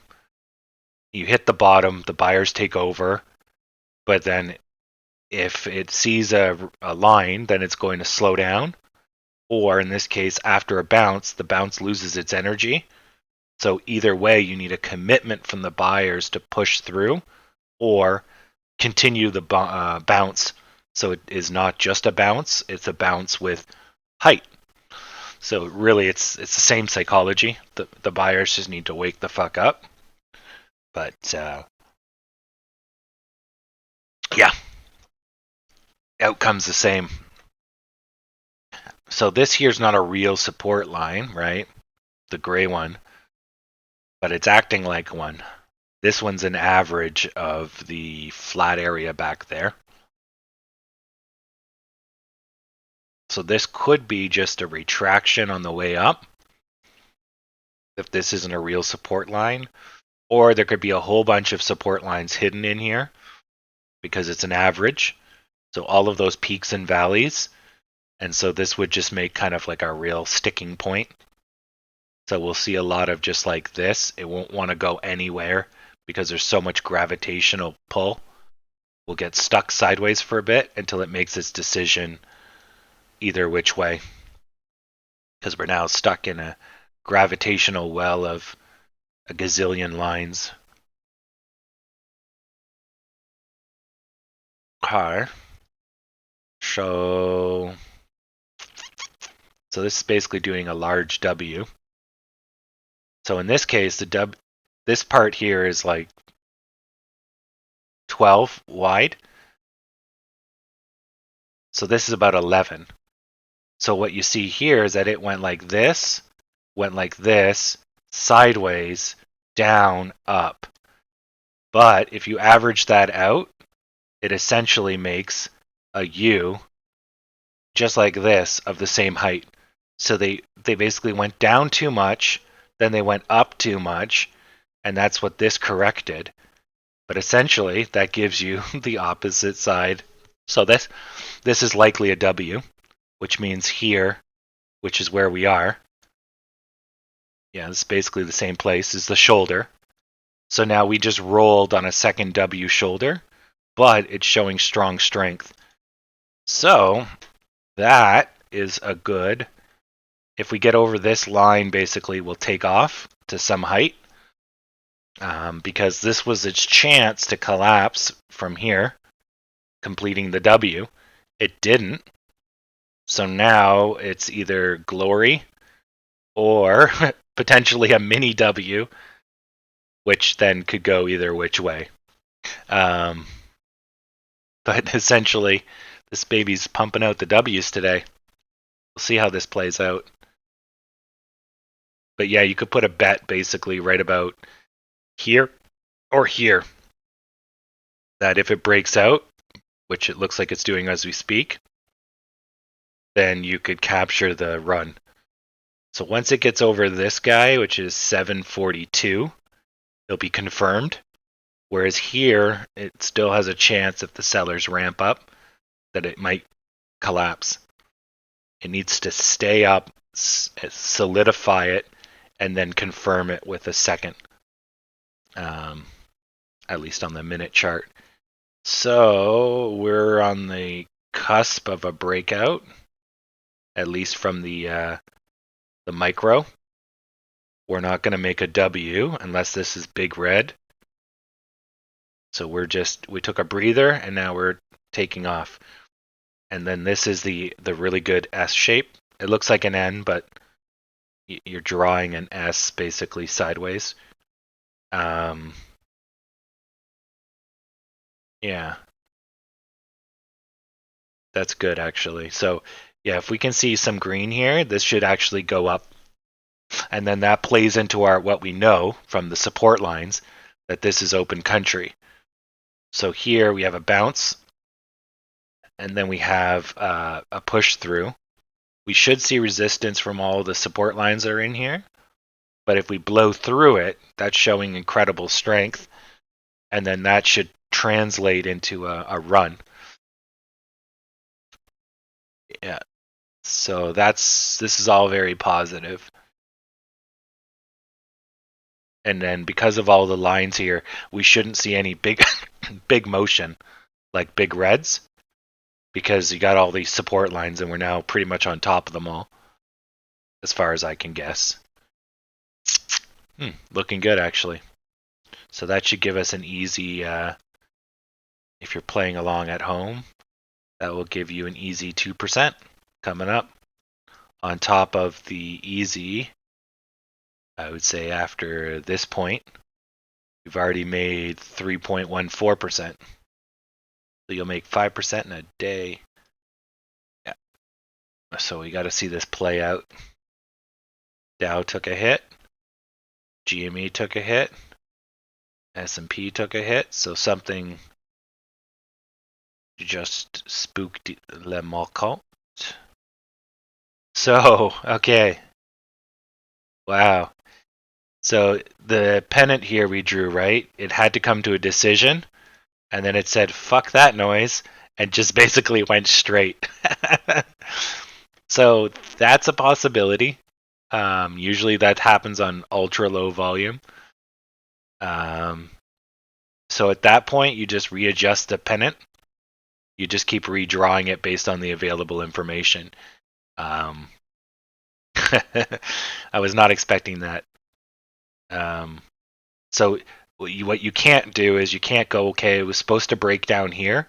You can't just drag that out and say, okay, well then it's going to break down again. The second it goes past this line and you just keep dragging this line, it's going to break down. It doesn't work that way. You need the just the bases. So some things you can just drag out if the timing's off, but this is not one of them. So in this case, this is no longer accurate. The market has told you that you're wrong. So now we can readjust with here and use these bottoms or take a more aggressive based on the information we have and use a more aggressive, tighter one. So having the tighter one's nice because we can see how the market reacts so we can know which one's true.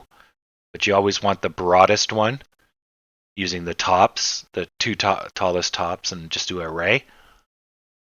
Because then that way you know the true bottom or true top, which I can barely see with this background. Just give me a second. That might just break out. Appearance, horizontal grid lines. Make these a little fainter. Whoops. Vertical lines. Okay, and we'll just make this a light gray. Okay, and we'll make this a little too light. There we go. That's much better. Okay. Yeah, we'll see how that plays out. Yeah, see, I could tell because AMC took a quick hit. GME took a hit. Everyone took a hit. There was some type of spooky that happened. So we got to the shoulder. We went up, couldn't do it.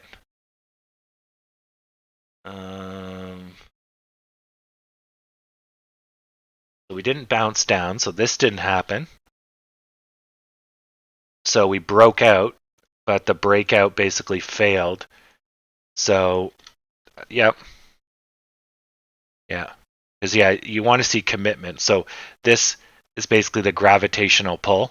If it got any further, I think you would have saw a run, but you didn't get far enough. So you have a gravitational pull on this line here, right? So that's what happened. It got pulled back into the channel, or yeah. So at least it attempted. So now it gets 3 more tries to get through this line, or if it goes right through again, which is a good sign, then it will have 2 more tries to get through this this line right here. So this is kind of melting up, they call it. Instead of melting down, slow death, you're essentially slowly dying upwards. We'll see how that plays out. Yeah. So the downside to that is it kills any chance of a W. It kills a chance of a U. It's still a positive trend, but you don't have technicals to fall back on. It may go and do a 3 kings, or worse, it will roll here and it will do a crown shape. But that's the tiniest crown in the world, because it all depends, but the technicals we're talking pennies here. It's irrelevant to really dig too much into this. So it got pulled back on the bad juju, and then it collapsed. So it's still not horrible, but easy come, easy go. So we'll get a little bit of slowdown here. Get a slowdown. Actually, no, this might be opposite. You might actually get a bit of speed up. So this is hesitation going up. So that might actually amplify the selling going down. Because the buyers and the sellers were not confident, so there was no movement. But then going down, you will have unconfident buyers, but you now have confident sellers. Yeah, so yeah, I think you'll get a speed up, and I'll see if the market agrees with me. Yeah. Almost got a 3 kings. So here is the next part for it to try to get out and break out, which would basically give you 3 kings, essentially, is probably where it's going. So the 3 kings, as I call it, is just a continuation pattern. And the reason they're called kings is because they have like fancy hats on their head, kind of. Or, that's the shape of a king crown, if you will, right? Give him a fancy hat. Anyways. Yeah. I guess you could call them like, the 3 wizards or witches or whatever you want, but 3 kings sounds cool. It's also a name of a movie that was decent.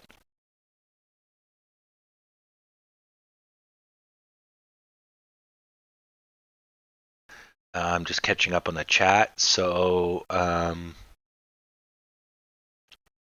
yes, GME at 140, 130. Let me check. I can figure out where their collapse point is while we wait. It was here at 160, 153, which is partly why you see this. 1 month, 3 months.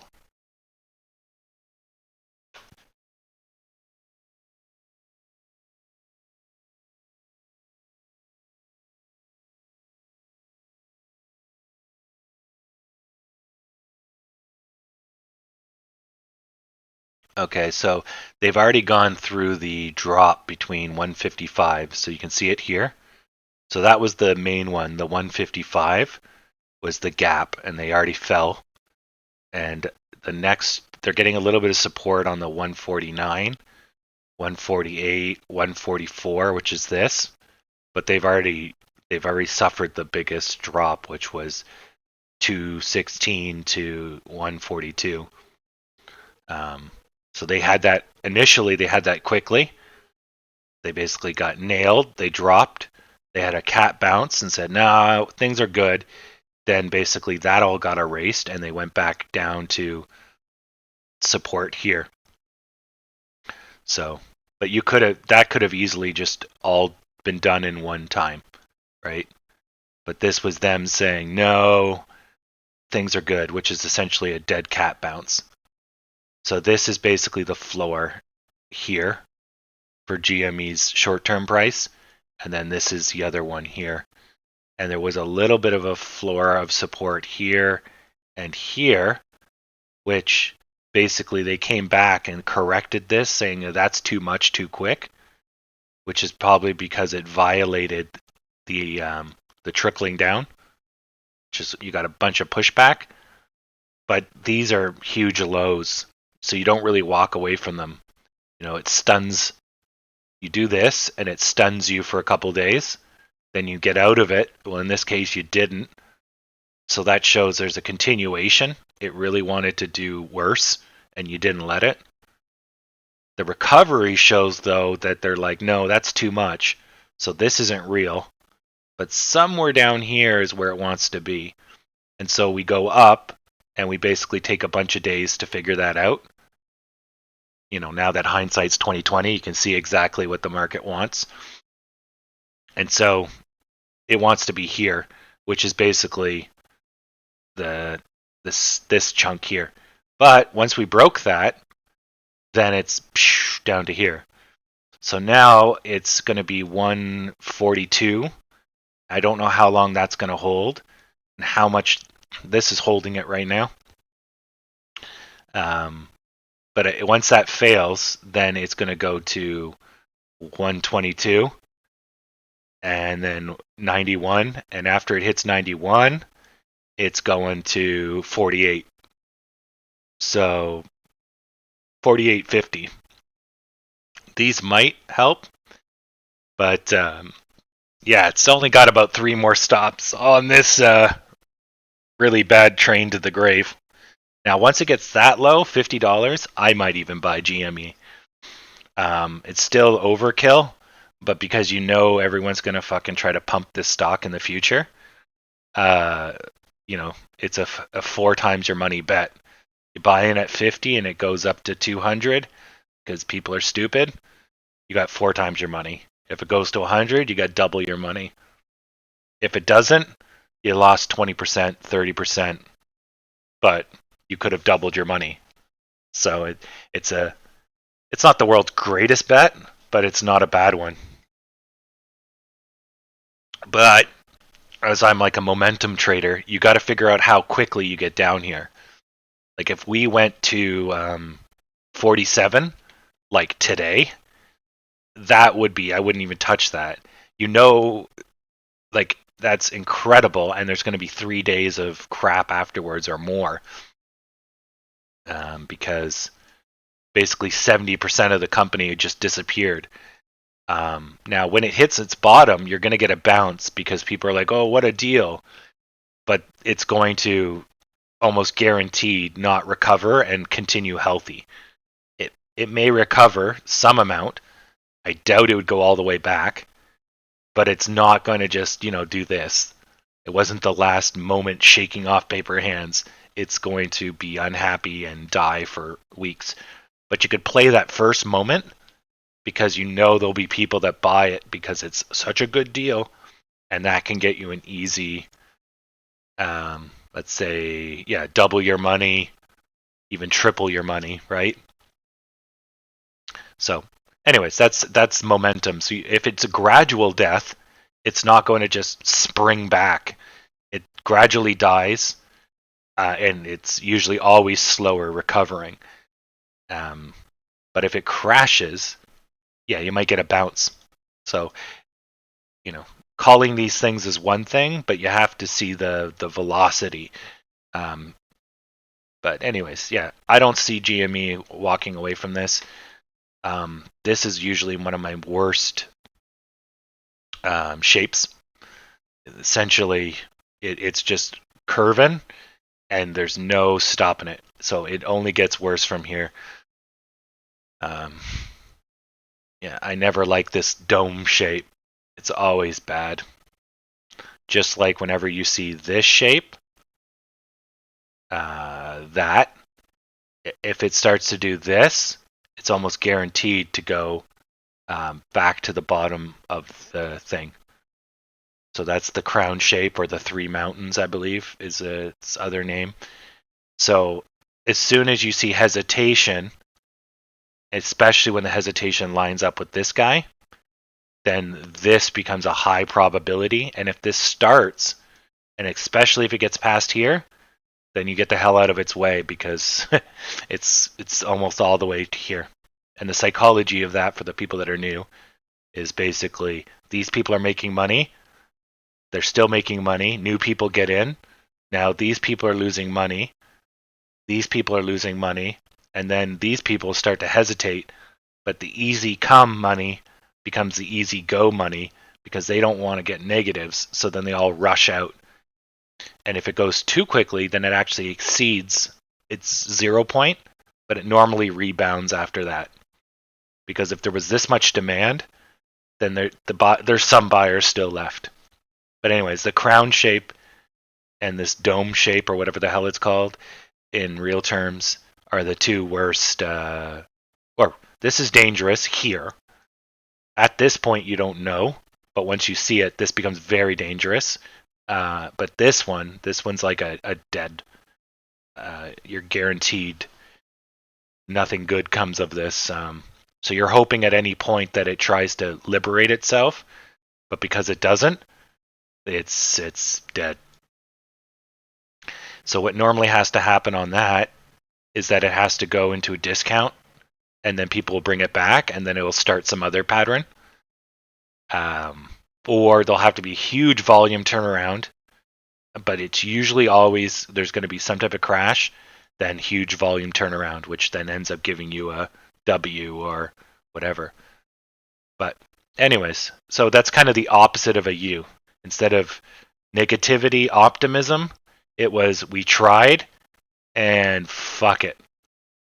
So you can have a decision point right down here, right? Just like you can roll, you can break out. It's just the opposite, or an inverted cup and handle kind of deal, as some people call it. But normally, if it's easy to sell, hard to buy. So if the buyers ain't coming here, it's not going to get easier for them until something changes. So anyways, I'm not touching that turd. So yeah, we might be going into a large three kings, or sorry, not three kings, crown. But we kind of staved that off. We didn't really bust down, so that's good. That was our worry start of the month, is that basically this was going to be a crown, and that never happened. So this never busted down. So it started, but it dragged out. It did end up completing the crown shape, but not the full deal, because of all this support here. So that's good for us. Let's just zoom in. Yeah. So it ended up basically avoiding going into the 760s. But that was a very real possibility. But we got lucky for whatever factors. Like, I was not expecting this gap up. I guess because we dragged out, it basically removed the threat of a crash. And it was just timing. This was at 1 in the afternoon. I guess there was some positivity on the Dow, whatever. It just never quite came to be. And this isn't really exactly a crown. And the reason we went down here is because of a robot. So the psychology of it is a little artificial. Because realistically, we were going up to 20. Like, we should be 20 by now, right? But this, the bond, the yield, Paris, it spooked us for about 3 days, but then we're not showing any recovery, and that's the problem right now. We're in the U shape, obviously, but we're not seeing the up of the U shape, so it's keeping our institutionals out and it's spooking some of the less risky investors. But it's not too friggin' grim. Not until we start getting below 897. Yeah, but not great. All right, catch up on the chat. Three kings stealing the gold. Well, the three kings can go up or down. I think it's supposed to be the three black crows and the three white soldiers. But essentially they're side by side. Where the kings for me are, I think the proper name for them is it's mountains. It's a rising mountains, declining mountains, and there's mountains. There's a whole line of analysis, I guess, that is based on mountains, the peak shape, and all that. I like momentum trading a lot more, so I really use volume a lot, and I try to gauge the psychology versus looking at the patterns. So you can look at the patterns because they tell you what's happened and ignore the psychology, and then that's basically the same because the patterns summarize the psychology, but I want to see into the future, so I don't want to react to what's happened. I do use that because obviously that's the proof, that's the truth. So if I think something and it doesn't happen, then I'm thinking wrong. So I either adjust to the market or get ran over. So that's good, but I don't want to be looking too much at the past because I won't be able to predict the future. So yeah, momentum helps with that. Because if the volume's garbage, you can have all the technicals in the world and they're not going to do anything because no one's playing. So, I don't know. That seems to be my style.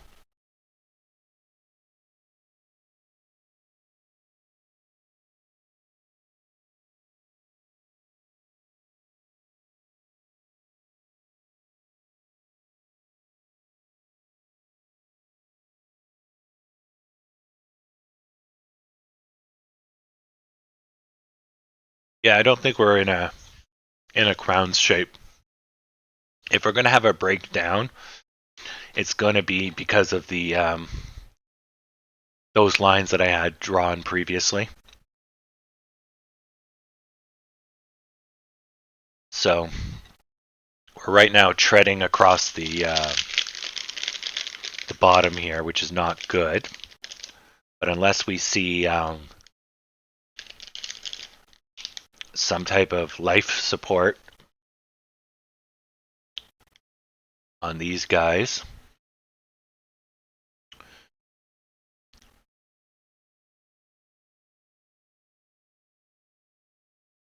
so that's pretty interesting. So they were trending down and it kept going. Then it broke out, still kind of within the gravitational pull. I'd say that's the top of it. But it kept going up, and then it basically now it's starting to get free of the gravity. So we're going to see these get a little bit stronger. But the S&P is slowly trickling up, at least now. So that's good. The Dow is coming out of its U shape with a vengeance. So this is the more macro, and then the micro.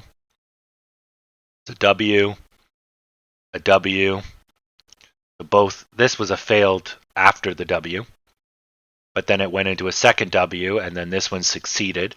A little bit of hesitation, but then it succeeded. And there's another W. That one collapsed, which then made another W, and that one succeeded. Nope. Sorry, hold on. That one collapsed early. That one collapsed after the fact, so that completed the W. The shoulders line up on this way, so that's W's like this. But then that one curves right here, and then that one goes into, which is not a W because the middle's too high. And I don't know what that is. I guess that's a channel with a breakout. Yeah. Yeah, I think that's what that is. So with that one, we need a little bit more height, and then we'll see it pick up. Yeah. Jesus. A lot of W's. Now, normally when you see indecision, right? So anytime there's indecision, it looks like this, and it usually goes to a point. Now, in this case, we have this. So there's back and forth, which is kind of indecision, but it's not going to a point. So when it goes to a point, they're trying to figure out which way to go. Here, they know where they want to go, but they're equal in both up and down. In this case, the buyers are slightly stronger. So the buyers are slightly winning each time, but the sellers are pulling them back the same amount, but the buyers are going up each time. So that's what they call a continuation pattern. So that continues until there is a sudden extreme buyers or sudden extreme sellers. That will go on forever, if you will. Whereas this one, like we're going to go look at E and F in a second, it has to make a decision because the stock price cannot go like this. Although EENF did. So when that happens, it means that your pennant shape is wrong. Well, whether or not it's wrong, it doesn't matter. The market told you you're wrong, so you are wrong. Regardless if you're right, it doesn't matter. The market told you to fuck off, and you can't argue with that. So you have to adjust your pennant to whatever new data you have. But generally, when they get undecided like this, they have to make a decision, and it'll be an abrupt up or down. It just is going to happen either here or here or here or here or whatever, right? So let's go look at E and F, and we should probably see that has figured itself out. So it really hasn't. Jesus. Okay. So the original pennant was here, right? And then it said, fuck you, and went straight. So it's not going to have just a random breakdown at the end of this. So we readjusted, and you can see the top of it is good. And now the bottom of it is basically where it is now. So it's still doing the pennant shape, but it's getting really close to a breakdown. Now, if this goes right back up to the middle and then goes sideways, we'll have to readjust. But if it gets below 20,700, then it's going to be a new. So a pennant shape requires the top and the bottom, or a wedge, as I call it, either flat top or flat bottom or flat top. But once it exceeds the bounds, so you're getting declining lows. If it starts doing this and like going out of it, if it doesn't pull right back in, you got something new. So if it breaks the original tops and bottoms, so these guys, you're out of the pennant shape. But normally by that point, you're going to see like a crazy fly out, which completes the shape before that. I would say almost always, I should say. But yeah, so if it slowly drifts down, we just have to watch because these are our bottoms here. So once it exceeds that, if it just slowly drifts down and nothing happens, then the pennant shape is completed. We can't readjust the pennant to be like, you know. But normally always, I think there's been maybe a few times, but rarely, very rarely, do you ever see the no major price motion, because you can also think of this as a resistance and support line. So if we didn't know about the pennant and it got here, you would still get the boost, right? Once you get past the gravity, you'd still get the boost of going through the line and then getting past the gravity. So that coupled with, oh, look at that, just a line that tells you where the top is, gives you that, a pennant shape or a wedge is essentially playing off a support line on one side. And this is a declining support line, which gives you a boost, but you still have all those support lines that are here in play. They don't go away. So even though you get free, you still got all this shit to deal with. So, you know, but it's at least a pennant tells you indecision. So at least that is now gone. So then you know it's committed to a direction. Because if it was going to go the other direction, whichever one it chooses, it should have done it out to here, right? Anyways, so that's a quick recap on pennants, which segues nicely from here. Yeah, so this is like a micro pennant. So here you can see the indecision. So there's right there, see?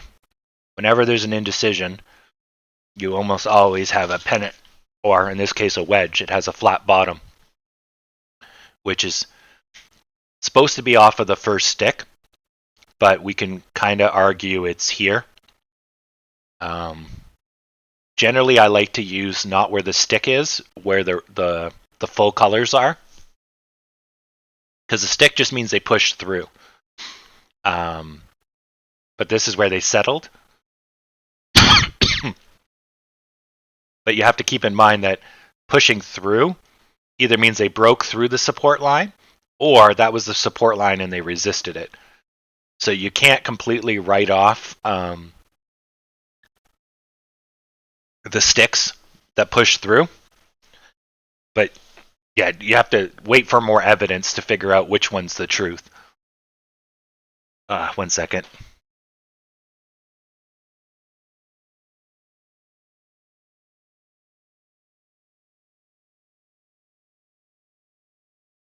But yeah, normally you'll see majority of stuff will be like, say, this.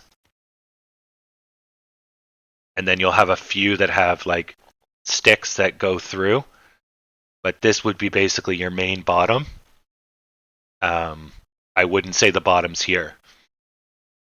But if you see like a lot of sticks going like this, and then whatever, then really this is your bottom here.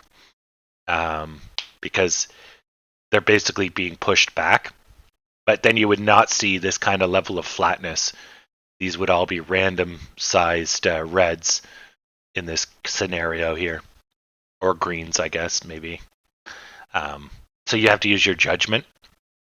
So if it's this way, if these are all flat, it's showing you here's the bottom, but they're breaking through, so the buyers aren't capable of completely holding them, but they are. And then if it's longer, more random, it means that this support line is scaring away the sellers, right? Keeping them away from it. So that will last, but it won't last forever.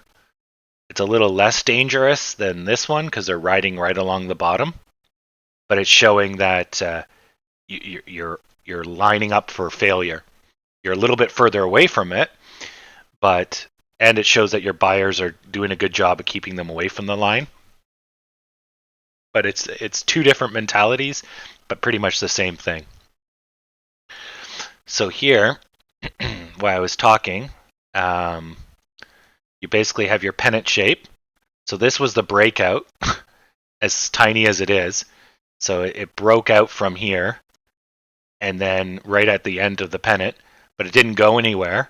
It couldn't get over these two guys. It tried, and so it basically rolled.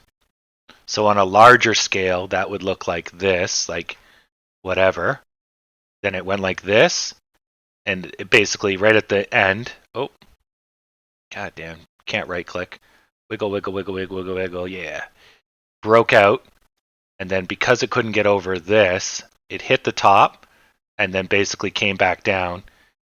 And because we're playing at such tight channels, it came down so quick, it passed over this little indecision area and then collapsed on itself. Now, the good news is this is going to be probably an oversell because there's just a whole bunch of technical breakdowns here. So with that, you're going to see a green that's probably going to bring it back up to about here. If it's really lucky, we'll have a green that brings us up right to here. and then we're going to try to get out of this 2 area here. If that doesn't happen, then we're going to roll and it's going to speed up. But we should see a green if this is oversell, which it might be, because there was a bunch of technicals here we just broke through, and each one of them gave us a boost in the downwards position. Oh yeah, so anyways, this is the Dow. So the Dow may not work exactly like a stock would. It's going to move a lot slower, but we'll see how that plays out. Yeah.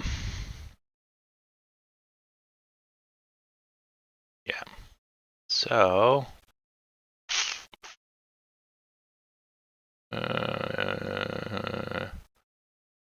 fuck, GME is always so weird. Died.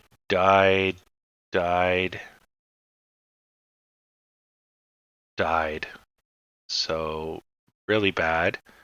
Then it springs back to life, completes a W, hesitates, comes back, gets stuck, bounces, comes back, breaks through, comes back, finally gets free, comes back, goes under, comes back, goes over. Holy Jesus. And goes down. So this one's basically stuck in the gravitational well of 143.33, somewhere around there.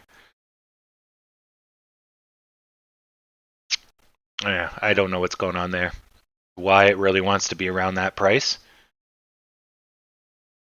But yeah, the more medium, like I could probably dive into the small patterns, but the medium term, bigger pictures, yeah, it's stuck on a support line. So it's not free of it yet. But it's interesting that it's like it's getting more and more angry trying to get away from it. So you have increasing highs and lows, but it's not getting free of the line. So that's kind of weird. Usually it's the other way around. Usually it becomes a tighter wiggle, and then it becomes like a pennant, and then it escapes.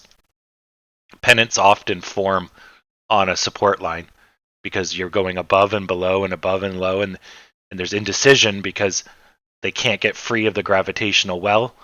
They don't have strong buyers, don't have strong sellers, so everything's working against everybody to some extent. Depending on what side of the line you're on, it flips.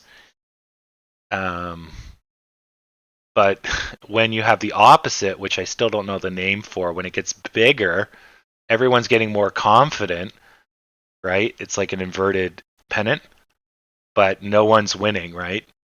So that's a weird shape that I don't understand the psychology behind that. Yeah, whatever. I would like to know, because then I could basically predict where this is going to go, but I don't understand the mentality of that. But maybe it's just because when things are really confusing, it's because there's multiple people in play. So you have a combination of a regular chart with something else, with a something else, and when you add them all together, you end up getting that. So you look at that and you're like, what the fuck's that? But that was a W, declining motion from the Dow, and increasing sentiment over time from, I don't know, some sister stock. When this is the normal, this was the Dow doing this, and this was the this is the sister stock, and this is the Dow. So when you add up all these lines and average them out, you get this. So it's a very confusing mess, which is why it pays to keep looking at the indexes so that you can at least remove one of these. I don't really know GME's sister stocks, but I presume they're probably all the other meme stocks. But anyways, yeah, in the bigger picture, which is more averaged out, so all of these become weaker in the bigger picture because individually they don't have as much pull on the market. So if you can't figure out what the hell's going on, just zoom out, and then these all become less important because the macro right, will force these guys to play ball, basically. So we may be going into a giant W here. So that leads the idea of more downwards motion. If it's a U shape, also downwards motion. If it was a check mark, we would have kept going, and we didn't. So that's not, which is basically a sideways channel here. But that might just be short term for whatever friggin' reason. And then the long term is a U, which again fails either here, which if this comes down hard, it might fail right at the corner here, or halfway, so here, or way up here. So we'll see how that plays out. So either way, I'm not too excited about it going up, but I don't understand the psychology of this, so, or at least what's in play. So the same thing could happen to us. We had a good recovery. So that's good. So our next one is here and here for our lines to beat. Here. So we're just trending on this guy. And we're kind of stuck into the gravity of it, but we're now running basically right on it. So whoever gives us the first push, so hopefully the Dow goes and swings up, and then that gives us a push to get free of this. Because yeah, we stunted the downwards motion, so that's good. So then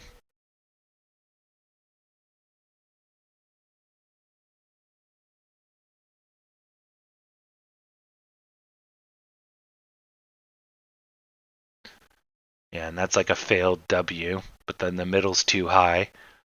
So you have also like a failed crown, but it wouldn't have mattered even if this was a tiny crown here. It would only go to here. So basically, if you ignore this, you could say there's the other piece of the crown. But essentially, yeah, the people that bought in here are losing money. If they didn't get out here, they get out here. So now you have these people now, though, added to the mix.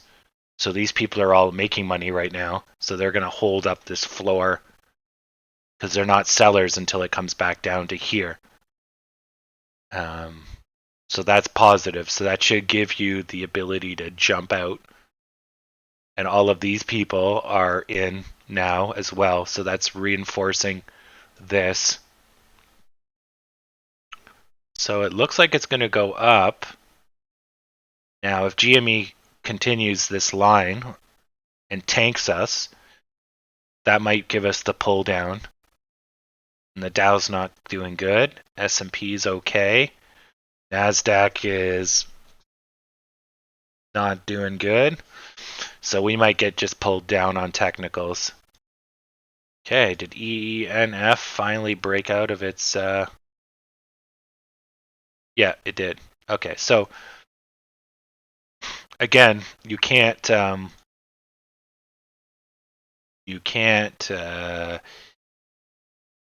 adjust it so that it goes past the support line. So this would be its breakdown. So now the wedge shape completed finally here, because the earlier wedge shape, which was this one, right, failed to do anything. So you did have a change, which is basically nothing happened, and then it went back to being normal and slowly whatever. But you see the indecision became decision, which is to do nothing. Then the indecision started to increase again, but in this case, it's not like this anymore, because if you were undecided, it would have been here. Now you just given up on life. Anyways, so this is then your technical breakdown. Now it came back to try to get back over the line. Oh, and it's still trying hard. So you might still be inside. If it does it quick enough, you can stay inside the pennant shape, or in this case, it's going to be a wedge. Yeah, so now it's back inside the wedge. Now the problem with this is I can't tell if it broke down because of the support line, or did it break down because of the wedge failing? Because I don't know this stock too well. But I presume, though, if it broke down because of the wedge, this red would be much bigger like this. So this is more of it busting over the line. And then that's why we came back. There was no commitment. We're just kind of drifting down. And then once we got over, we got kicked over. Gravity brought us back. We kept dying. But then the buyer said, look, that's not what we want, or gravity brought us back, or whatever way you want to describe it. If we stay too long at this line, we'll probably drift out. But I don't really care. I just wanted to show you guys how a wedge breaks down. But this is actually a neat example because the wedge has technically completed, but you can see they're trying to get back into the wedge. But if they can't get over this line and they get outside of the gravity, then they're going to die. So the wedge basically didn't get to complete because of this drift. Or what's going to happen is once you see it go down, then the wedge would complete, but it might complete, let's say, right here. And so it goes like this, and then it's like, no, we're committed to going down. So then the wedge completes saying, okay, we've broken out. So that hits the gas pedal. Then you get out of the gravity, that hits the gas pedal. And so basically you're going to have one hell of a red because this completes and this resistance support line completes. And all the buyers that tried to get it back couldn't. So they're all burned out. So you're looking at a pretty cataclysmic drop. But right now you're seeing a lot of support. So like to go up. So it's not yet have decided it's going to give up the ghost. So this one, fuck. So it didn't go up and it dragged out the U shape. And then it just gave up and it's going sideways. But look at the difference in the volume, right? Technicals work easily when there's volume because the group think is pretty much an average. But when your volume starts to go low, you get weirder, more randos, and they end up making things funky town. I don't know how anybody trades without looking at the volume because this is like, what the hell?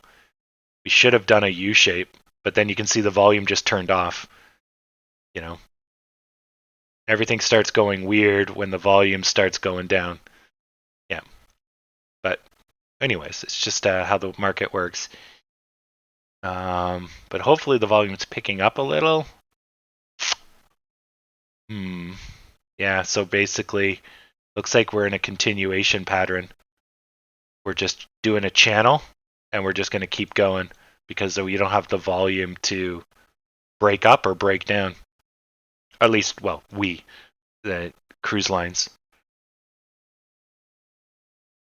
And then what are we doing here? We're still going across the line. Good and bad. Longer we stay, something's going to happen. Now, we might be getting a pennant shape because we've been here for so long. And lo and behold, we do have one.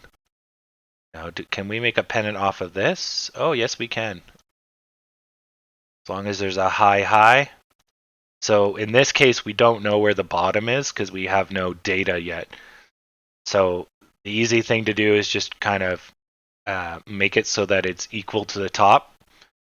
Just bring it to a point. It may be smart in this case, you know where the support line is, which is right here. So we'll tighten this up to the midline, which is about here. That's where they all seem to play. Let's look. Actually, no, keep it tight. So this bottom line is inaccurate, but we're going to take an estimate. So that's one nice thing about a wedge. You can generally see into the future about 20 minutes, at least with AMC. And on a bigger wedge, you can see into the future, maybe even days, right? So I like wedges for that. Yeah. Ahoy, Zeus. Yeah. Just we're just having a little bit more of an exciting day. It's still not great, but at least there's price motion. We're at least going somewhere. Although, if you look at the bottom of the screen, the volume is sad pandas. What's our overall volume? We're at 31 million. That's not bad. That's not bad. We started off at 600,000. Then with a bunch of selling and buying, we got up to about 21, I think, around 10 o'clock. Now at 12, we're hitting 30, which is good. We got another 10 million an hour, which is excellent. We want to basically do about 10 million an hour to give us our average. And it usually is... what the hell? Huh. I just pulled like a giant rock out of my eye. And while I was in a bit of a sandstorm yesterday... Huh, that was weird. That's a huge rock. So anyways, where was I going with this? So if we have... Oh man, lost my train of thought because I found a giant rock in my eye, which was impressive. All right, somebody reiterate where I was a second ago. Kickstart this brain. What the hell was I talking about?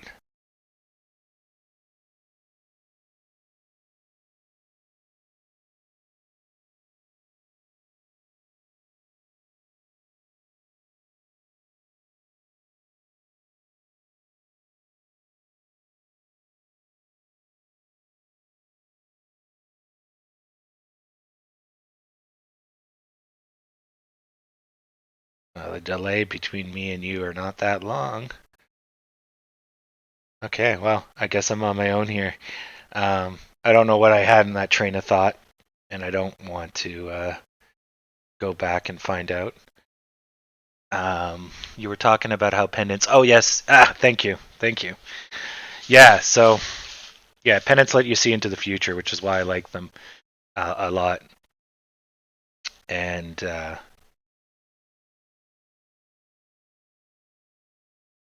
yeah, but it all depends on... I think I was talking about the scale. But it all depends on the scale and the...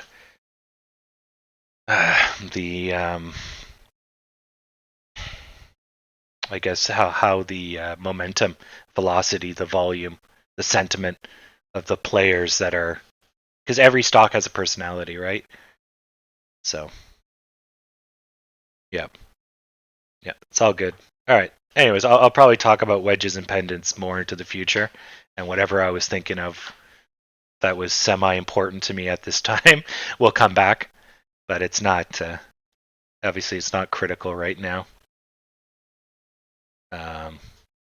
Pistacular volume. Oh, I was talking about the volume too. Yeah. No, the point I wanted to clarify about the volume before I found the rock. That's what it was. Was that so? As much as we want 10 million an hour, right? I think it's 80% of all trades are done before 12 o'clock. 50% of all trades are done by 11. So your volume is heavy in the morning. So as much as we want 10 million an hour, we want to get like 50% or 30 million, let's say, done before 12 o'clock, which is where we are now. Then we have the remainder of the 4 hours after 12 o'clock to do our 30 million.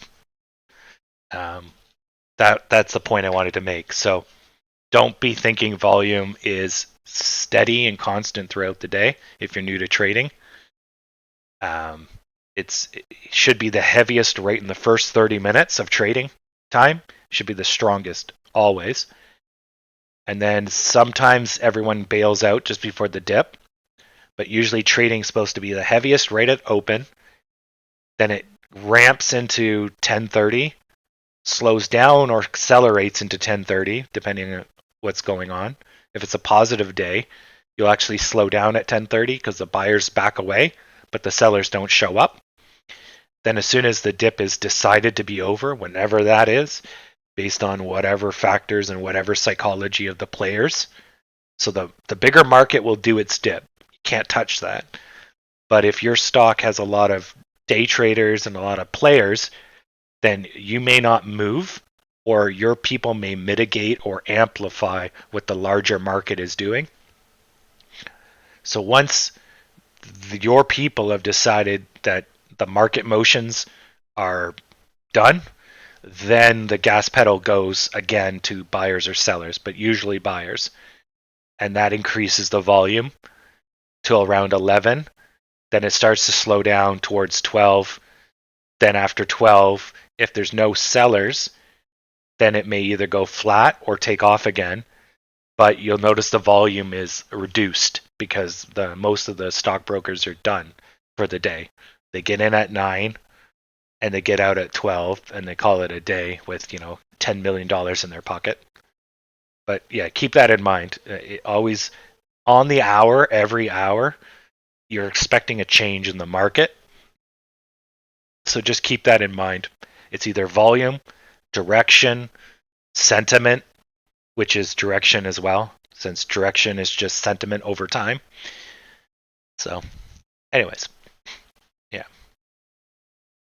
Oh, and for people that are new to AMC, it's the last 30 minutes, our power hour or our sour hour. Normally in normal stocks, it goes about an hour or more. You'll see the change. So if you're waiting for the change at 3 o'clock for the last hour, you might see it at 255, 260 on a normal stock because people are trying to beat the 3 o'clock buy-in or whatever's going to happen. So it might pre-sell or pre-buy just before. With us, nobody gives a crap. So nothing really happens at 3 going towards 4, which is close. And so that little rush happens at 3:30 or 3:28. So to keep that in mind. But most stocks, especially on a Friday, because Friday people sell off for the weekend, they try to get out before the other person. So there's a rush. So you may see on some stocks, like when I was trading Alibaba, the sell-off would start at 1 o'clock, 1:20, 1:30 on a Friday, because that was heavily day traded, I guess. And so you're watching and you're like, oh, nothing's going to happen till 2 o'clock. But actually, the sell-off starts. So you start to see it go down.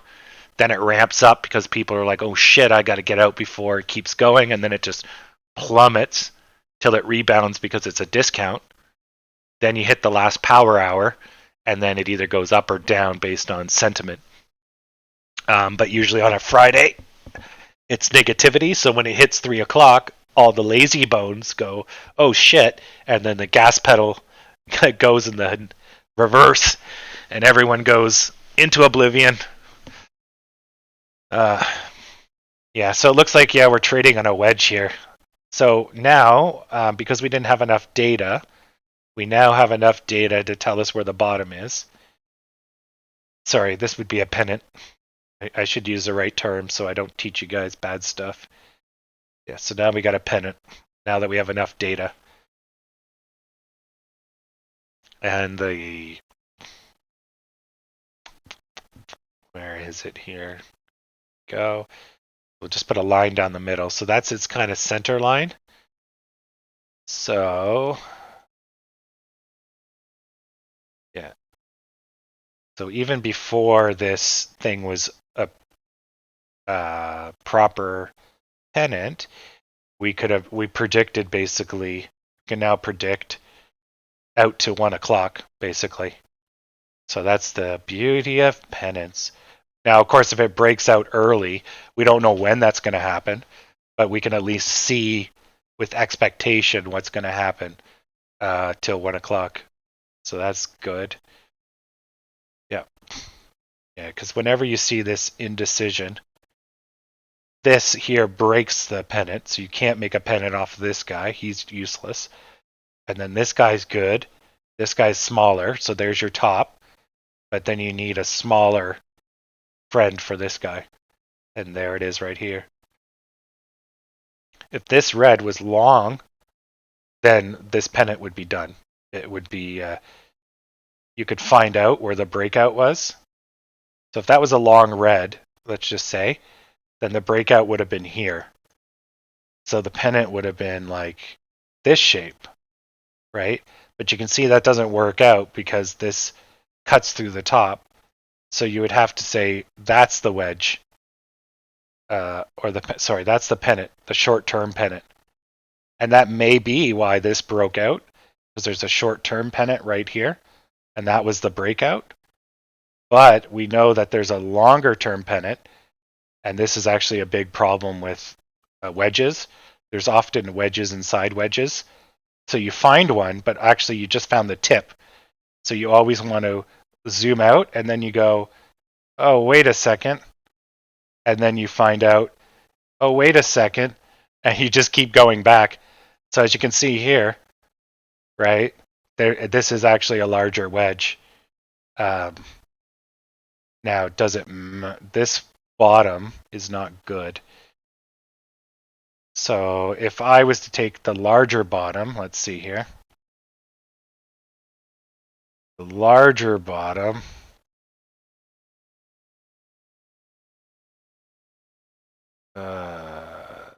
this one. So this would be the bottom. And we have no proper data for this one. So we don't know where this one's going to go. Yeah. So the top is a continuation, but the bottom we can't predict. Now this might be a channel, not a wedge. So if I take this guy and this guy, let's see here.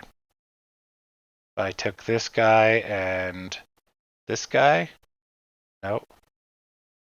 This guy and this guy. I'm trying to see if there's a channel here.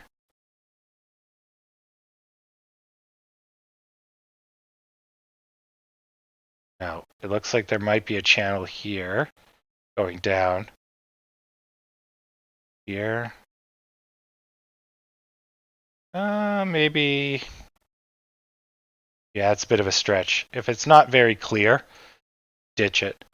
So I was thinking that there might have been a channel, so it looks like a wedge, but it's actually just a declining channel. So the larger picture is this, and then this was the breakdown and the recovery, because people are like, no, that's too much.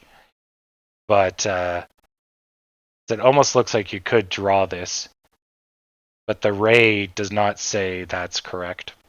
Anyways, just a little sidebar there. So let's get back to fixing this guy. So there's the bottom, and we don't know the proper bottom, but we're going to use this point of data, which gives us a relatively flat bottom. Okay, so we're going to use that for our short term. Okay. Yeah. And it might be because of the support line right through the middle here. It's distorting maybe the channel. So the channel was doing good until it hit here. But because the channel is declining, but the bottom is fixed, this causing distortion. And then when we broke through the support line, but you can see that the channel or the larger wedge holds up quite well. Yeah.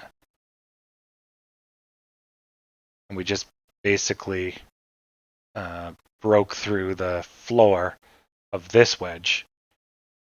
So if this was a wedge, we just broke down in the middle of it. Yeah. But then that's also kind of your three kings. It's a continuation pattern, and you broke down on the corner. So you got a whole bunch of patterns basically not happy about this corner right here. Yeah, interesting. But that doesn't, I mean, it's all in the past now. It doesn't matter. It's just good to know. Keep it in mind. Let's see what happened with GME. So GME is going sideways. So they didn't make a W. So now if you have a W shape, right, or you're trying to do a W shape and it doesn't happen, then you get the potential to do this. So the inverted cup and handle, but again, that's the dreaded, in my case, dome shape. So generally you don't end up doing this and making like a funky wide W. So usually when you get to here, it's down. But because this was part of a U shape, if they can get to the edge of the U shape, and preferably not this piece right here, get somewhere along this, between the halfway and the top, then that should give them the energy to swing up. If they aim for this corner, then they got the dome and the negativity of not on the upswing of the U shape, and that would be an almost guaranteed down. Unless the support line causes a huge bounce to free them from gravity, then it's anyone's game after that. But yeah, generally this slope is a guaranteed die, or maybe it'll go flat, but generally no positivity. And then we're going to land somewhere around here. And then if we're here, we might get the slope. If we land at the bottom, we might get the bounce. Because here we're free of the support line, right? And this might even drag us up a bit, but it's not enough. So we might even curve down and bounce off this. So you have to see how it plays out. It's too hard to tell. You don't know who's going to win in this scenario, but the likelihood will be way up here is like near zero. And the likelihood we're going to be here is probably 60%. Around here, probably, yeah, I'd say 60% or so. So between these two, I would say we're closer to end up here. But GME does a good job at going sideways a lot, so I don't know. But I don't think it can go sideways for almost a full hour. That's a lot of going sideways. So you have to kind of weigh it all off. So we'll just draw this properly. So I'm guessing it's going to end up inside this box. And I'm going to say it will not end up inside this box. And I'm hoping it catches this side here. Now what could happen, so if it does actually go into this, like go up, I may have gotten the shape of the U wrong. So I'm expecting the U to be like this shape, right? But if the U is actually a different shape, the market will show us, because this arm could be somewhere here or here, right?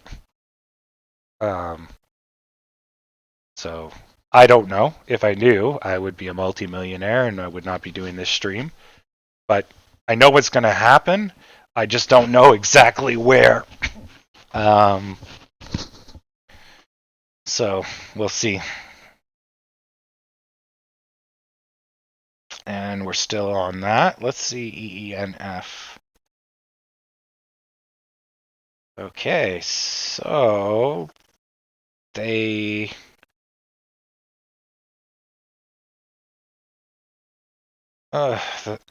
excuse me. They are just treading. So they're still not, they're just right on the line to crashing. So I guess they tried to go down. The buyers pushed up really hard. Now they're trickling back, and then the buyers pushed up with zero volume. So any minute now should be their fall to 1 or 0.019. Take 1,000 basis point drop, 1,300. But yeah, they're right on the edge. And these guys are going sideways.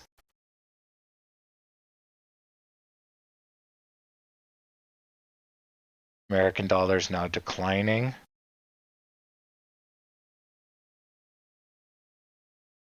But it's not too bad. It's been kind of negative for the last tiny bit. But yeah, it's been on a tear. So this is healthy. This is like a 10% or less retraction of this, right? So that if you zoom out the chart, that's basically this. And then this piece here is basically this. You could think of it that way. You summarize all of that into this guy. And we're currently this guy. There, see? Actually, there. That's one way of looking at it. There you go. So if you zoomed out into a different time frame, right, that's what you'd see. So as long as it doesn't go over the 50% mark, so actually this is close to the 50% mark. There we go. You know, it's healthy. So now currency works on a kind of a different scale. It doesn't work like stocks, but at least the mentality is you don't want a huge retraction. So just keep that in mind. Okay. So where are we now? Holy fuck, are we dragging this out? We are. We're gonna go right down to the end, aren't we? And that's what happens when you have low volume. This is piss volume. Okay, GME. Okay, GME still going sideways. S&P's on a tear. Dow's on a Dow's trying to figure it out. So the Dow, so when we last left it, I was saying that the Dow needs some green, right, to save itself, right, and get over these peaks. So it didn't get it. It tried to come back and it didn't. So then it basically, this is it trying to get back, which is why it's muted, but it's crashing. And so it's pushing back. It tries, and this one gets completely destroyed. And then that signals, and no, the buyers can't do it. They're too far. They're outside of the gravity. They're not getting pulled back. They tried, fuck it, and then boom. So the sellers take over, and then the buyers go, "Oh, this is too low," and the sellers say, "Nope." But you see, it hits the same point twice. So now the sellers are basically out of strength. So now it starts to go flat. The buyers are showing power. Sellers, buyers. Sellers try one more time to break the line. 3 times. Couldn't do it. Buyers take over. Off it goes. Buyers go up really high. They end up hitting this roof again, the support line, the second one here. So this would be a resistance line now. I guess it was always a resistance line because we didn't go over it. And then it bounces off of it, but a lot. And now it's doing the slow trickle back up. So now we will see if it actually succeeds. So that's 1, 2, and this will be the third time. So the inverse could be true. So where you had here, right? So you had 3 times against the bottom. 1, 2, 3. It couldn't do it, so it failed upwards. You got 1, 2, and the next one, which that might have been it, or this might have been 1, and then it happened because this doesn't touch. This one's going away. I would have to see the Dow to see what happened. So then, anyways, we're going to see it here. The good news is it's not repelling as it's getting closer to the line. It is slowing down, less extreme motion, but it may, well, maybe that is a repel, but it should trickle up and then get through.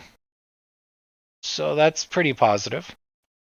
But that's normal. That's the stocks are playing as one would expect. So that's good. And then that was definitely a channel here. So if we grab the tops and we grab the bottoms,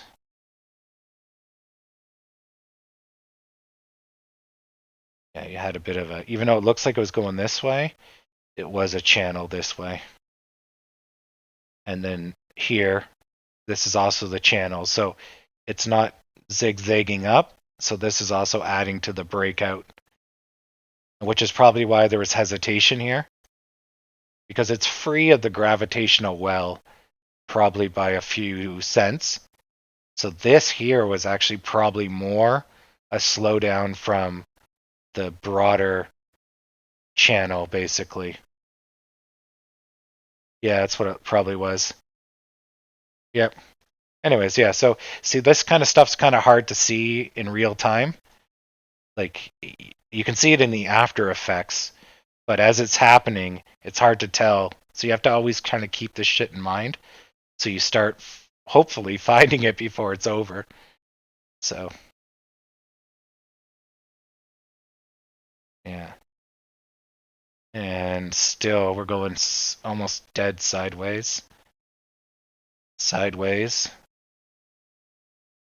So that's a bounce off the roof, or it might be a failure from this guy here, or here. So it 1, 2, 3, fail. So we'll see how extreme this is. But if it gets past here, that it was a failure. If it's just this, it might be a bounce, and you'll get one more try. But I don't know which one it is, so basically I'd stay out of its way, and if it goes here, you can short sell it, and if it goes over here, it's a buy. But right now, it's anyone's game what it wants to do. We see a strong green that brings us right back, then it's just a bounce based on technicals, but the desire is to be up. So we need to see strong green, so, and this one is just going right on the pennies. Oh, we might get our volume just ramped up. We might get a breakdown. Although it looks like the volume ramped up to actually keep it in the pennant. I'm going to get rid of this blue line. Yeah, we're right on the edge of the pennant now. I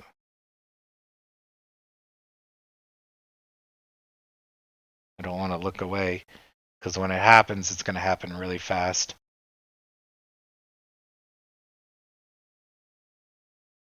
All right, I'll just quickly check. Okay, GME is red as well, which is maybe what helped push us down.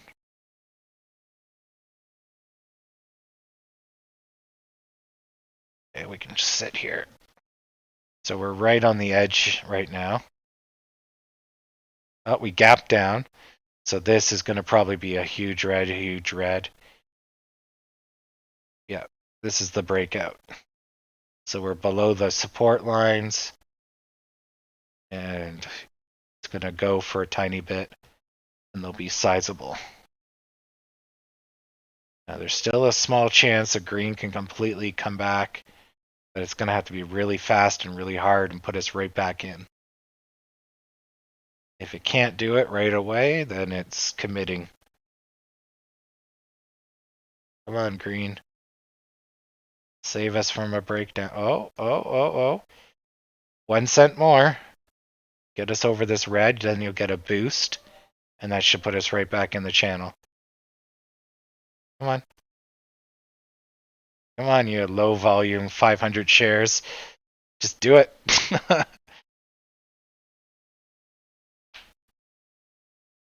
This line will give us a little bit of trouble.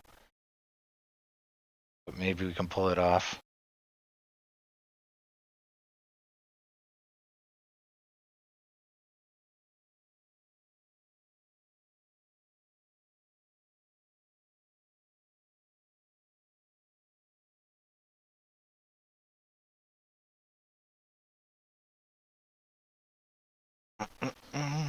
Oh, look, the stock's giving us the finger. I always love that. Just tick, tick, tick, tick, tick, tick, tick, tick. That's what I think of you.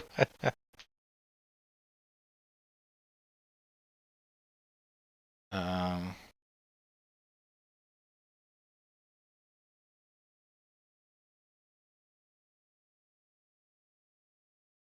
okay.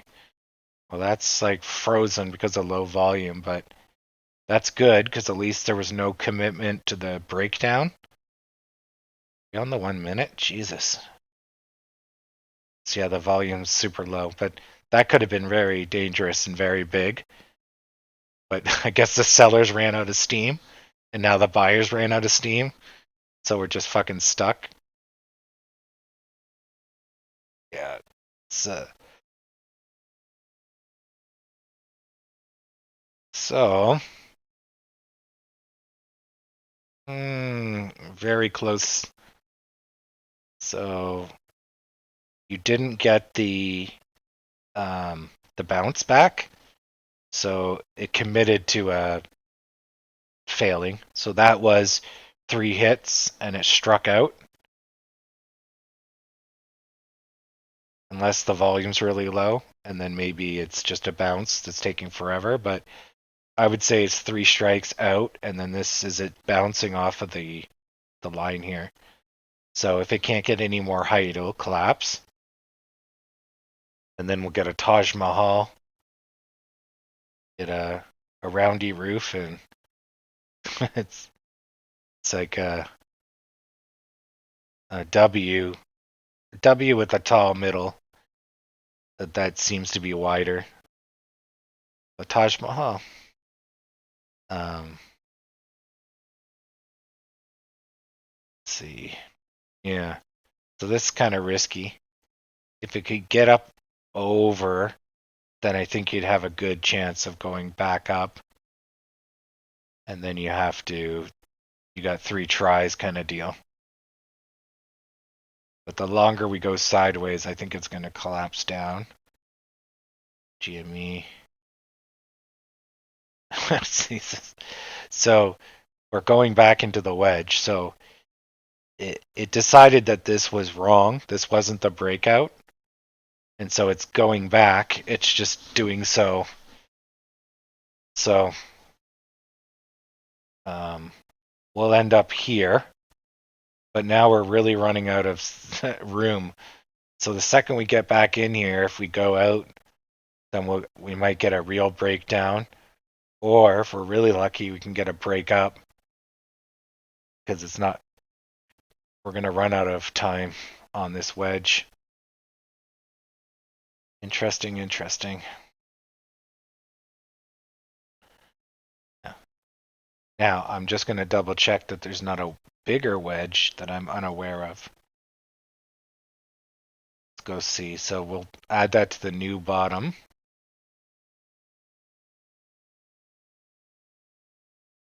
No.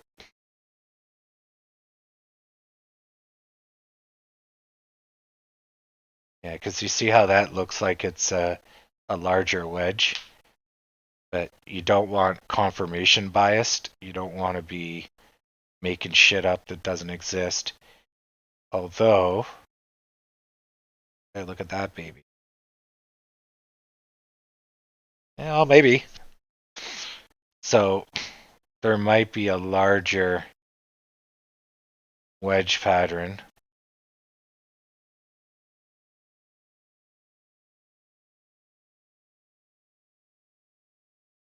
Yeah, let's go look at the, so that would probably show up on the dailies. Go take a look. Yeah, there it is. That's why we could see, if you see on the dailies, then that's why we could see a wedge pattern, because there is one, right? Flat bottom right across, see? And then this is we went too low. We tried to get out, but we're going to a decision point. So maybe, just fucking maybe, the breakout for the U shape is going to be here. So what's that? That's today, 13th. Today or tomorrow? Hooray! Or I guess you could go as far as Friday if we keep having low volume. So that might signal the breakout for the U shape that I've been waiting for. Oh fuck, but it's also the corner of the U shape. Ah no. So that means it could be that as well. Oh fuck me sideways. Yeah, so there is a larger wedge shape here. Yeah. That's why I pay sometimes to look at the cycle through. You could even say like, oh look, there's a wedge shape here, right? But you don't know if the market breaks down, right? Then you could say, oh well, maybe it's a pennant. So there'll be support here. And see, that's partly true because we know the company is growing over time. The baseline, the absolute bottom of the company, is over time rising. So you're always going to have, over the very long term, a rising floor. The only thing that we don't know is people going to be happy or sad. So if the rising floor is your fundamentals, this is the hype. So more hype means you're higher up. Less hype means you're closer to the fundamentals. So you're always going to have a rising floor as long as AMC doesn't suck. So every time the hype goes bad, you'll essentially have a wedge. Or every time the hype turns around, you'll have a wedge every time because your floor is going up. So you have declining lows. And the second you get a reversal, right? So, I wonder. Oh shit, can't read that. Let's go back to the dailies. I wonder. Yeah, I wonder. Wonder if that's going to be the trigger. Yeah, because we're inside a U shape inside a U shape here. Let me just erase all this. Like there is just U shape after U shape here. One day auto. So you have this is the high point. So this is the 14th, right? And so you have one U shape here completed. You have another U shape here, which failed, and here we are down here. I guess if I look at the hourlies, where's the hourly? 1 week, 45 minutes. There's no hourly. Oh, the hours are compressed. There we go. Let's do 3 hours spreads. So each day is 3 bars here. So this is our robot that really fucked our exuberance, right? So we come down, and here you can see is a larger U shape. Now, this is indicative of oversell and recovery. So you can technically remove this, and then you can draw your U shape here, right? And this is undue negativity. But then, if this is your U shape, this is the breakdown. Before it curves up to draw it better, it broke down. So that's a failed U shape if you want to look at it that way, which is, I think now looking back is what happened. Why it failed new virus information, because that was April 5th, right? We should have had the positivity. We had the positivity here, and we just kind of got fucked by something. But that leads us into a larger U shape on the macro scale, right? And you could even argue there's a bigger one here, but I wouldn't go that far. Now we're at the corner of the larger one, give or take maybe a day or two. Yeah, maybe we're primed for takeoff. Although, as I was saying with that wedge, if we hit that critical point and it turns out to be the corner, we could break down severely. And we're not that far from going down to 806. It's hard to fucking tell. Now, the good news is if that is the wedge and we do break up, we'll have both the wedge completing, right? And you saw how it moves quickly. We'll have the wedge completing. We'll have the start of the U shape. We'll be past the corner. So we'd have like a lot of things going for us to take off. So we might even get some serious height, like 12s to 13s in a day. Yeah, we could probably do that. It's going to be quick. Whatever happens, it's going to be quick. But, I don't like the fact we're going into a corner piece. But that may explain why we're slowing down. So maybe the big fish realize we're heading into dangerous waters, and they just want to wait till the unsureness, right, is over. Maybe I cracked the Da Vinci Code. That would make a lot of sense. Because the bigger fish play on our dailies, right? They're looking at this chart. They don't give a fuck what goes on in the little world. They're just looking at this and going, okay, where do I see it in a month from now? Does it look positive? Okay, we have a rising trend line. It's still on the trend line, but you can see the last couple days, it's been getting close to breaking down. So then that gives them a negativity. So here they're really sure.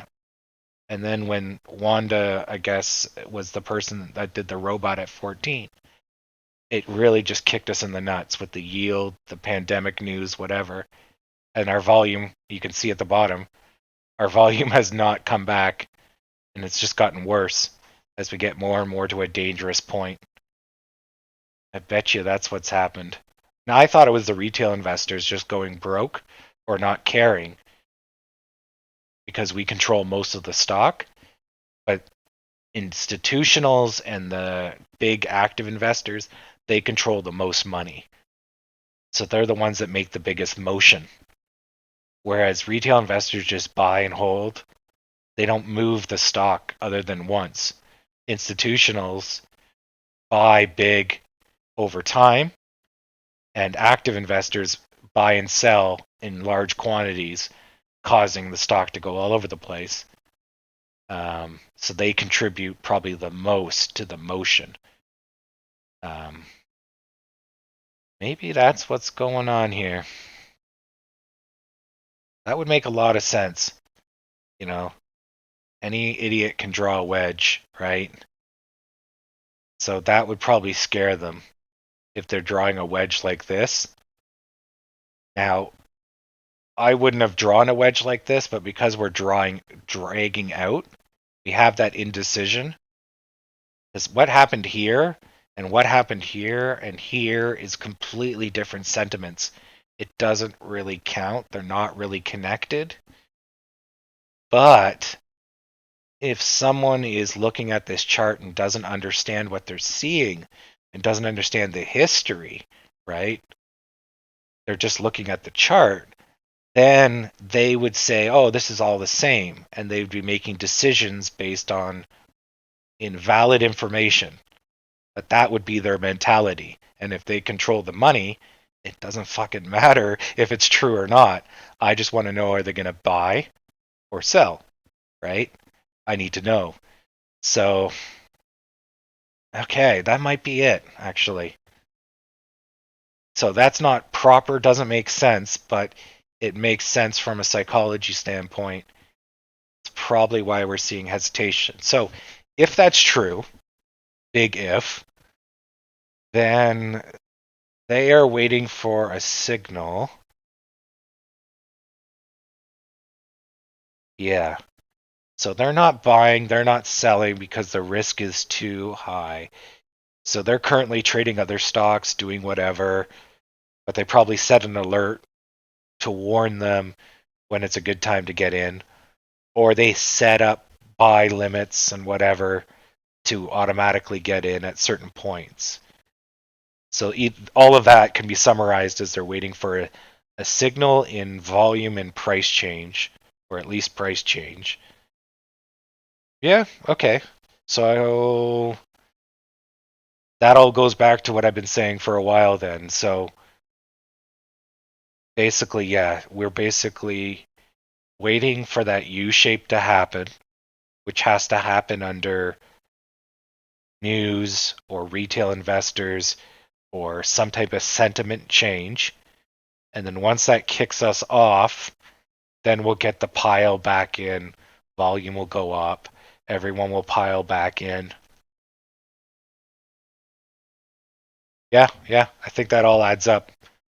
It adds up on 50 different levels. So yeah, maybe we're just going into a macro wedge here. Yeah, we're at the bottom of it, so fuck. But yeah, maybe that's it. So maybe on the micro, I love how we just went right back into the wedge. Maybe on the micro we can get, so if we just look at the 5-day, we can kick out of this channel. Then here's the top of the big guy. So we need to get back to 1040. And that might kick off the big picture. But if we stay below 8 and we start declining, we run the risk of free falling. Shit, we're really right at the corner, eh? But we don't know, again, we don't know if we're here or if we're here. If we're here, it's dangerous. If we're just on the flat, wiggles don't matter. But if we're on the corner, wiggles matter big time. Either way, if we could just see straight up positivity, we don't need to worry. But I don't know. Yeah, I don't know where we are on this. That's why I keep trying to figure this out. Because I have people's money invested in my own, so I have to know when to bail. I don't like the negativity, but it's not always something to worry about. So it's really adding up, eh? Look at that, eh? Really?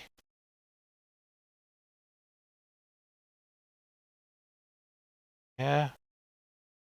Yeah, I'd see this more as a channel, but you can, we built up a floor, right?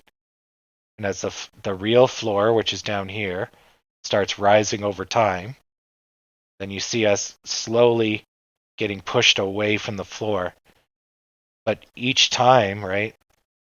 So this is us hugging the floor. If this is the floor, right? We're not actually too much farther from the floor, right?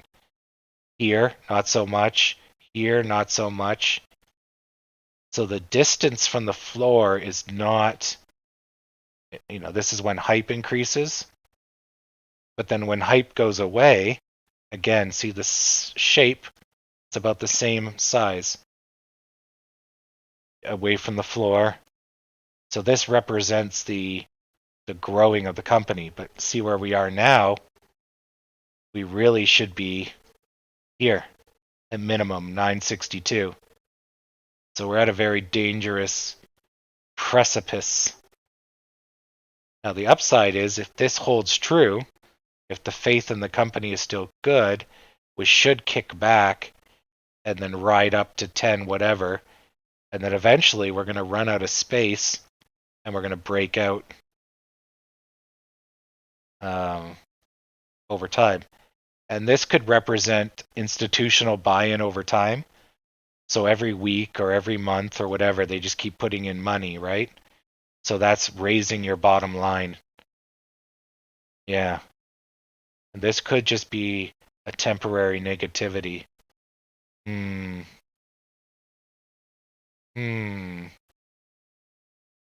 I'm onto something, but it's not 100% right. But it's pretty close. Yeah, there's something here. I am onto something. I just haven't quite nailed it. Well, I'm going to leave this up because that's interesting. But yeah, this is a good lesson why it pays to flip around the scales, because, and that's why I always train myself that whenever there's indecision, to start hunting. Because you can't always see the wedgies, or the trees in the forest, right? But if you realize the tree density has gone up, then you learn to look, because that's the big thing, right? Oh, son of a bitch. Okay, well, yeah, I don't like that at all. Now I'm curious. Let's measure. That is $1.18. So $1.18 has us at 993 would be our safe point. Okay, and let's just measure this one. Or actually, here, let's cheat. Let's use price range. Okay, there, I don't have to draw stupid circles. So that's $1.42. And we might see another pattern here, because I'm really bad with math. But if it spells it out for me, so that's about $1. So we're going to try to find out what the minimum distance from this line is. And that will give us a general sense of where the market thinks it wants to be. So inside this line is hidden the distance and then hype, right? So we want to find out where this line is and what's our baseline hype. Is the baseline here, or is the baseline actually higher up that gives us our protective bubble? Because you can see there is some type of resistance away from this line. And I'm guessing when we're at our lowest, like here, these numbers are the most accurate. So 78 cents, 78 cents,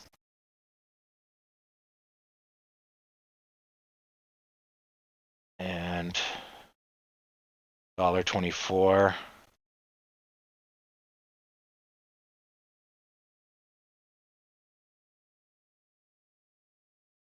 Oh, I should look at the percentages.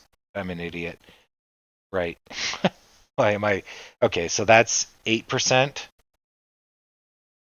That's 30%. 17%. 15%. 30%. Well, 26.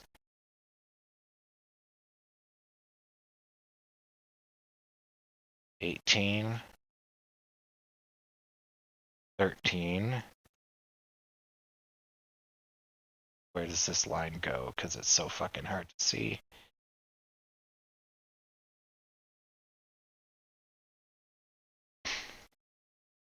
There we go. We've crossed it. Interesting, interesting, interesting. I don't see an immediate pattern. There's like a 15%, 20% bubble here. Now this line's not exactly perfect. I mean, I could shift it to here or so. I kind of just went off of this. So we could raise it up. 28%.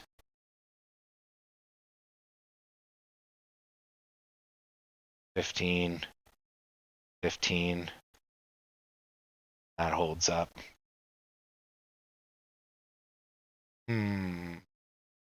That is a big pile of hooms.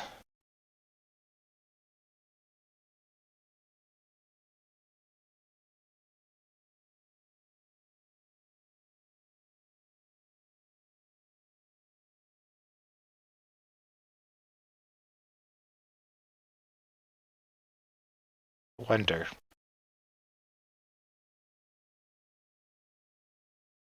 Actually, good answer. I know what to do. Let's use this line, this red line, see where it projects into the future. If this red line hits 30 by December, I think we figured out the magic line. Son of a bitch. It won't let me go out that far. December. Oh, fuck me. Did we get it? It is 27.90. Oh, I think this is the line. That's why it's all adding up. So that line, what we're seeing, that line is basically the projection of a $5 growth every month to December. And that's why it looks like it's lining up, because that's the line the institutionals would use. And that was the line we talked about like a week ago, where it's basically the recovery plan to get us back to here. So you can see that as like one giant fucking U, right? See? So we kind of were going psycho, but that's the recovery of getting us back to 30 something. Oh, so we're just really doing a giant U on the yearly scale. I think we cracked it. So that means we're in good hands. So now I need to figure out where we are on the U. Are we on the corner piece? Oh god, this is hard. I can't see so far. Oh, whoops, I zoomed out too much. Okay, so that's this. Bottom. We're up the side. That's good. So that's positive. We're actually on the side. The corner piece would have been back when we were at $4 or $5, which might have been why we had that hesitation. I think this is what I was looking for, and now I found it. I knew something was up, but it wasn't quite right. So there actually is a large U. It's just this here really disguises it, but I can see it now. And you can see this was too much, and it kind of goes right back to its trend right here. If you deflate this. So you'd see this if you used a moving average, I guess. But a moving average wouldn't predict in the future. It would just pull down. I think that's it. So let's go to the 3 months. So if this is flat, no, 6 months. Okay. So if that's the flat, we are now, if we're keeping the scale of a U, we aren't quite high enough, but we're not down here. So yeah, I would like a little bit more height before I'm feeling good. But if that, yeah, so basically if we get back to 14, we're going to gas pedal it. I like this. That's a lot more positive than this chart. Okay, so maybe we're like seconds away from a breakout. Or not seconds, but like maybe we're ready to rock. Okay. And that'd explain why, like, I'm expecting this U shape to complete early, and we're not showing the steam for it. But maybe just because the market's so shitty, you know, we're just losing all the hype, and we're going back to our long-term trend line. Maybe.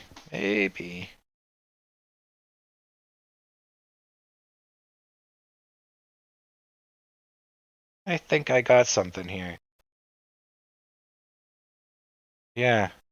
Yeah, I'm gonna go with that. That actually is, gonna make sure this line doesn't get deleted. I like that. Um,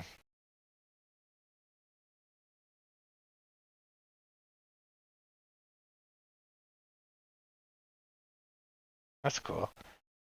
Well, is there any way I can lock this line? Guess not.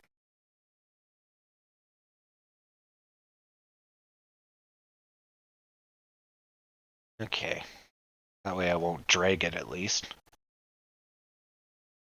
Okay, so this is the 1 hour scale. So we could go back and look at the minute scale, but if this is true, we should start seeing, which it lines up on a lot of scales, macro, micro, ultra short term, long term. So I'm guessing there's some truth to it. But we still want market confirmation. So if we're lucky, we should see a push off from this red line. Now, we haven't seen it test this red line, have we?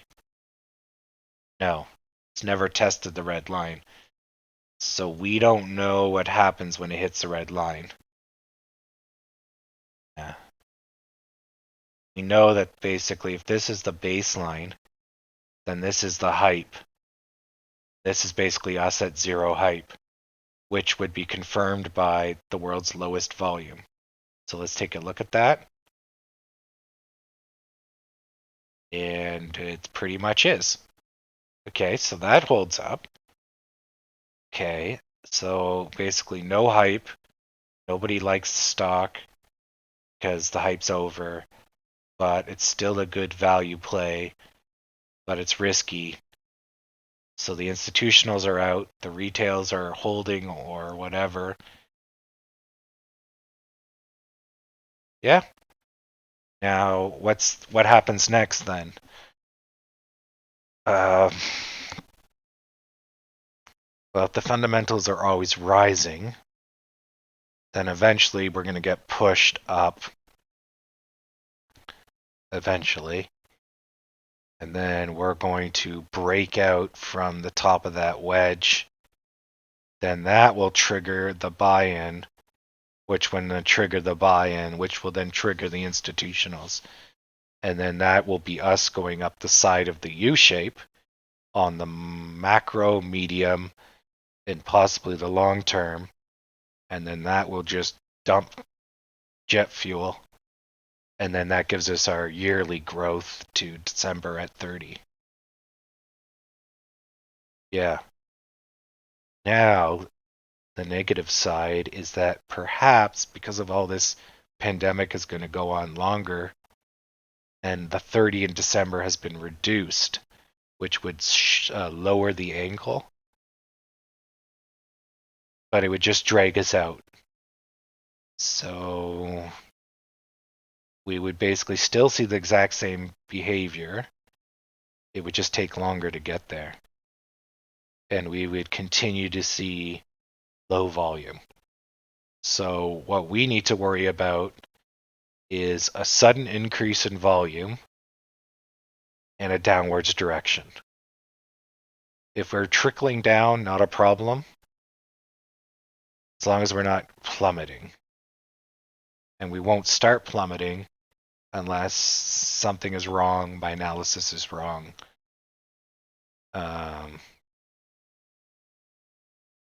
Yeah, okay, good. That's simple enough. Okay, so I just need to look out for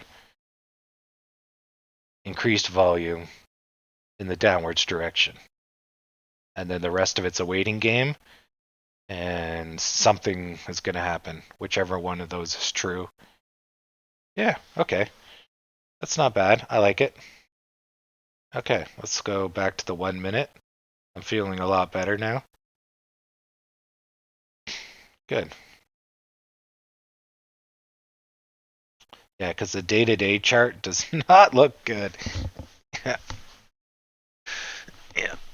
So, good stuff. Oh, yeah. Thanks for the kind words, and I should get a lemon in here. Yeah. Yeah, I'm not a complete idiot when it comes to stocks.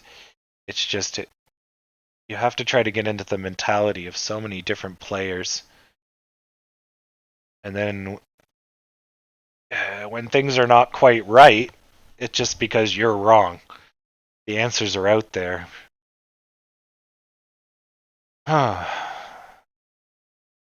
I think we might have it. So now I'm just curious how we're going to react to this red line. This red line may not be 100% accurate, but we're going to be somewhere close to it, right? So you see we kind of punched through it and we reacted pretty badly, but it pulled us right up. Now we're trending under it. I would expect this red line to be like a major support line. So it took a morning's worth of negative energy to push us down.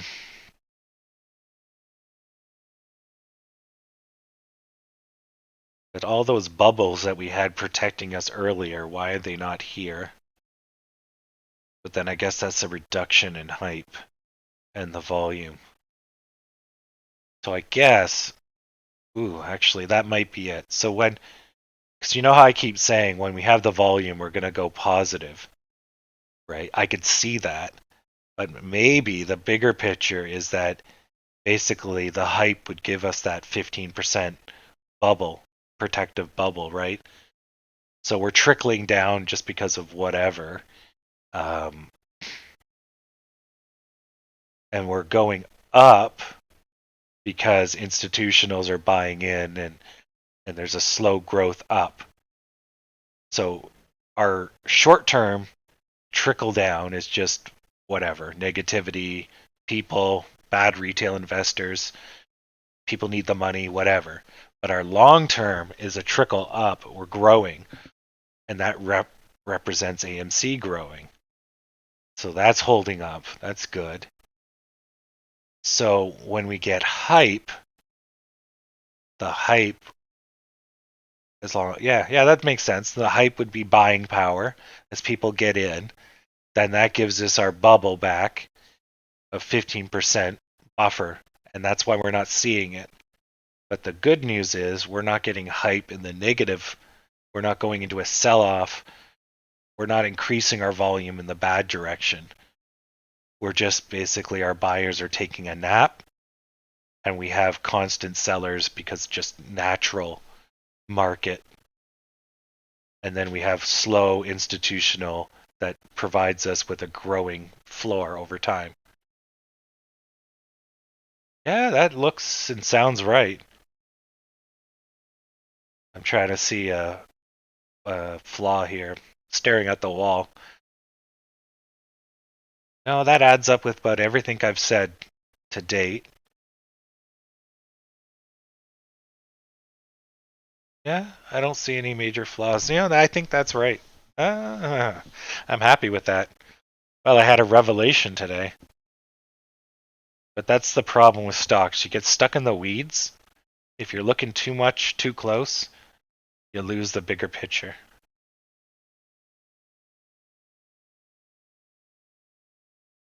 Yeah, I think that adds up. It's almost like I know what I'm doing, yeah.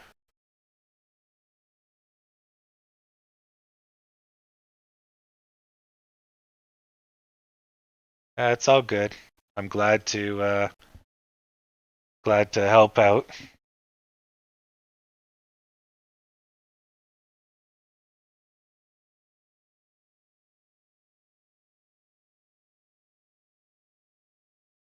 Yeah, I'm still milling it. Not that we can do much here. We're just watching paint dry at the thing. I'm just trying to think of ways I can confirm what I'm thinking. So, if what I'm saying is true, we should actually see an increase in volume on GME, but in the negative direction. Because that's a stock that's dying and has no prospects for the future. So their red line is that way. Or, well, their red line's actually really low. I shouldn't say it's pointing downwards. They are growing, but almost flat. The company is technically dying over time. So it should be either flat, slightly down, or slightly up, depending on sentiment. But I guess the fundamentals is that the company is currently sloping down. They're losing money and they're dying over time. Where we are in the negatives, but we're growing. And they're not growing and they're losing money. No, they're not growing, but they do have positive revenue. Right. But they're losing. Their bottom line is shrinking and shrinking and shrinking each year. Where we're growing and growing and growing each year, but we're not keeping that money. But I think things have changed for us. Right. That's the difference between us and GME. Okay, we touched it, but we didn't go into it. So we're still going sideways. So we're going to see how this plays out. Holy fuck. I couldn't tell the difference between the volume. What a weird fucking stock. So there's the U shape, right? So it goes and it basically commits the dome, right? The really bad dome.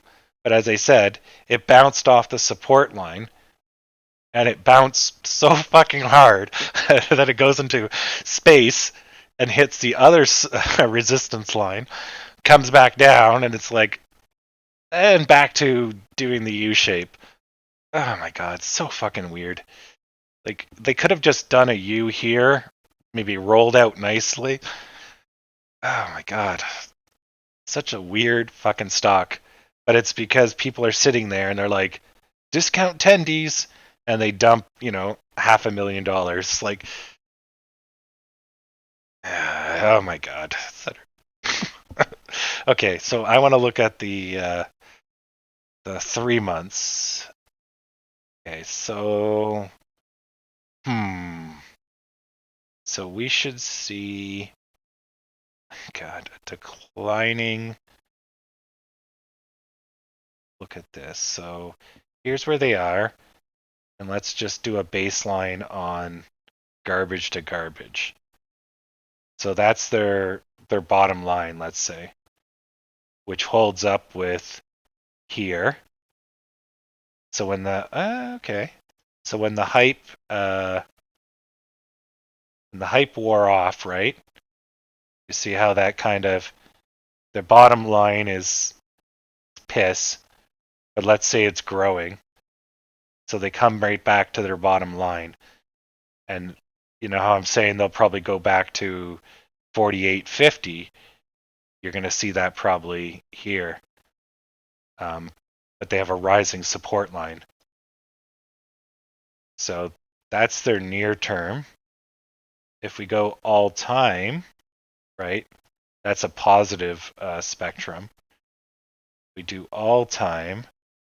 Let's use the last bit here. So basically, the company should be bankrupt by, when was bankruptcy going to be announced? I bet you these would have added up.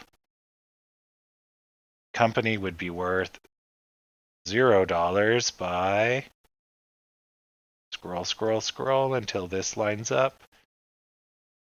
Bankruptcy would have happened in March of this year, 12th of March. So that's when they would have hit 0 if this GME party didn't happen. So you see there, they're trending towards it. And then this is where the hype kicked off, right? But if nothing changed by this time, they would have burned to 0. Now they've lifted, so this bottom line's the declining negative, and this red one is the rising positive. And you can kind of see that as I scroll, the gap is widening between the two lines. So let's go with the positive, because the stock should be worth negative $7. No, sorry. Negative $7, let's say $8. Negative $8 today. But we're not negative $8. But either way, both of our things are here. So I want to see the volume. Is the volume holding up? So as we get farther away from this line, the volume would increase. Yes. As we get closer to this line, the volume would decrease. Yes, look at that. Equal. And as we go towards it, okay. So that's holding out. Now, GME is a dying stock. So I guess they're in the same boat as us. So until they complete this wedge, right? They look identical to us, like, see? So until they complete this wedge, then they'll have a breakdown where we're going to have a break up. And then they'll have an increase in volume, and then it will decrease when they get to this line. Or if they keep their negative volume, they'll continue this channel like this. If there's no stomach for a breakdown, and you got yourself a massive pennant. Whereas we're expecting a U shape for us, I'm expecting them to do this or to go bankrupt. Although with all the new money and all the hype, I don't think they're going to go to the bottom line, but they're going to go to this line. So people reiterate that this is a $100 stock by the end of the year. Oh, look at that. So it's around $70 would be a fair price at the end of the year based on that slow ass projection. Okay. But I mean, that's a lot of fucking months, right? But it's sure as shit not worth $142 when the stock should be negative $7. So 29 would have been a fair price back in February. Okay. But I'm still not, I'm not convinced that this stock is doing this. I can't see it growing. Like, this red line is artificial. So I'm more expecting this red line. We'll see how that plays out. Anyways, I just wanted to see if the inverse was happening to AMC. But it looks like they're doing the same thing. As they get closer to their growth line, they're slowing down their volume, which means this red line is true for now. But yeah, I'd be curious to see what happens when they break their wedge. If it's going to be a trickle down or if it's going to be a slam. My money's on a slam down, as I've been saying for like weeks now. But I'm not that confident.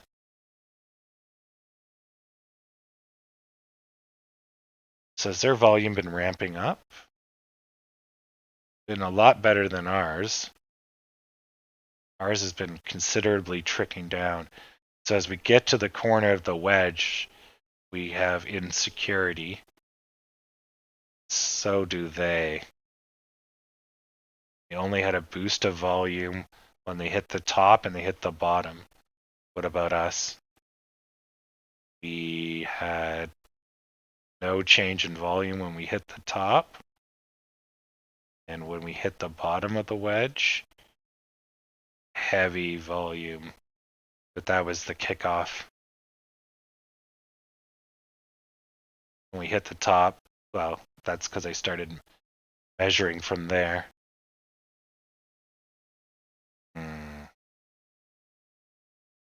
Yeah, you got to watch for confirmation bias. You can prove anything true if you just talk yourself long enough.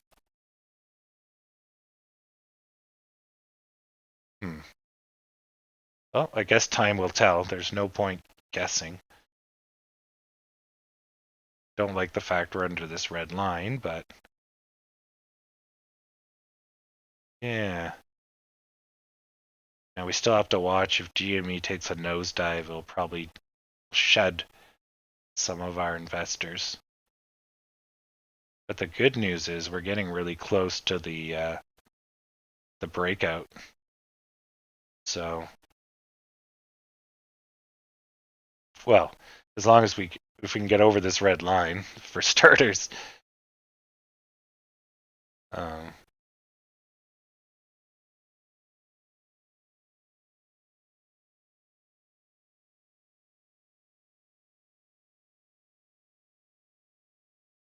Yeah, I think we will trickle up.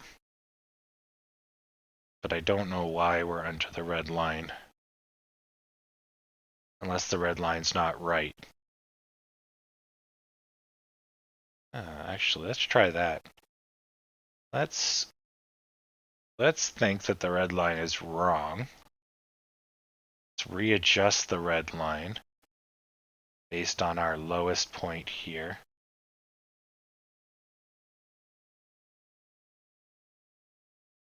Go to all time, auto.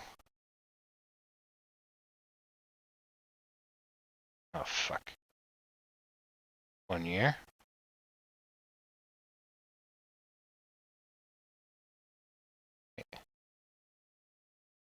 Then let's adjust that. Put that over here. So let's do that one based on same position, right? But we want to use this versus that. So day.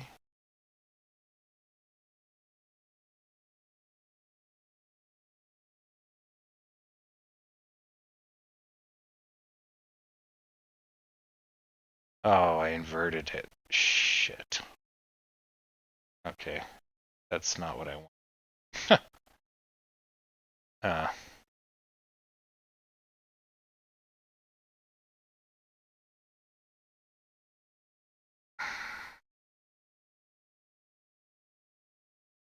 One extended line. Now let's try that. 1 year. Sorry for the time taking some due diligence here. Just want to try out a theory.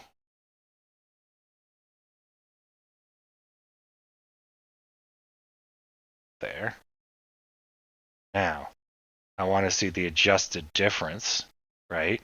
Based on the bottom line here.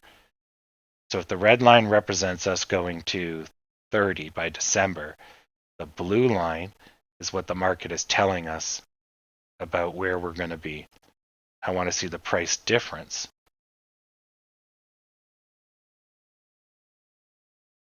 Okay. Zoom in just a little so I can check. So if we drag this up, so by the start of December, which is right here, it's thinking us at $26 versus $27. By the end of the year, the current market is saying $28 versus 30. Yeah, that might be right. So we're just seeing a $2 reduction in our price target because of all the new COVID news, right?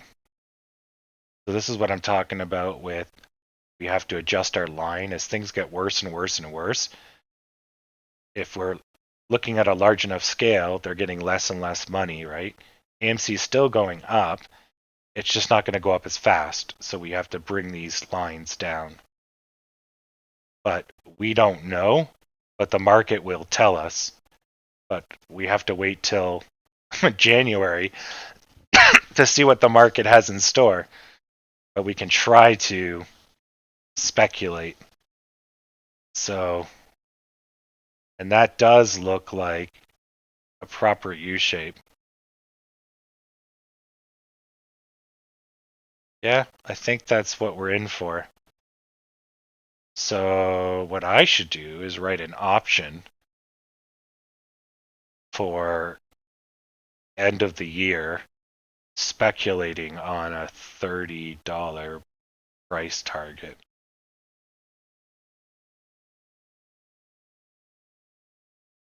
So I would bet that it's going to be above, at least above 20 by end of year for sure.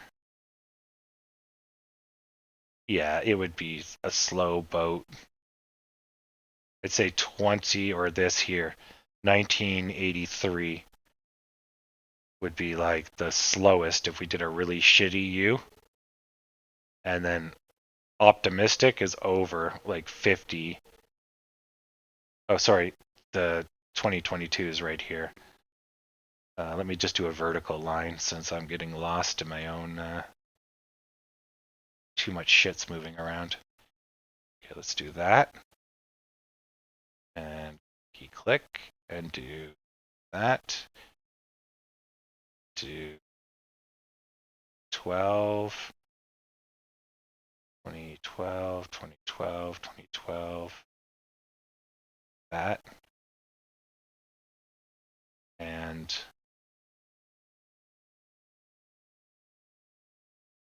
that.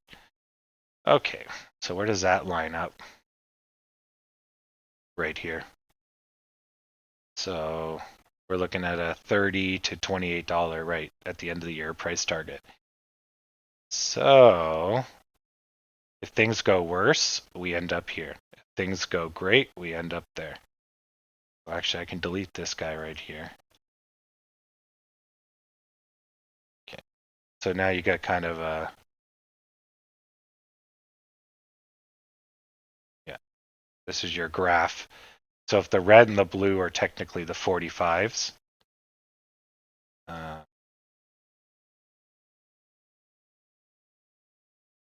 just fix this up a little. This will be the corner of the graph. December, put it right in the middle. January.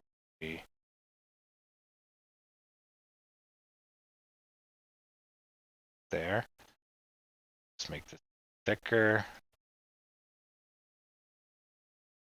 Okay, there, that's the edge of our graph. Okay, so if things get better, we end up here. If things get worse, we end up here. But we do not go under $5, and we do not go up to $30 tomorrow, basically.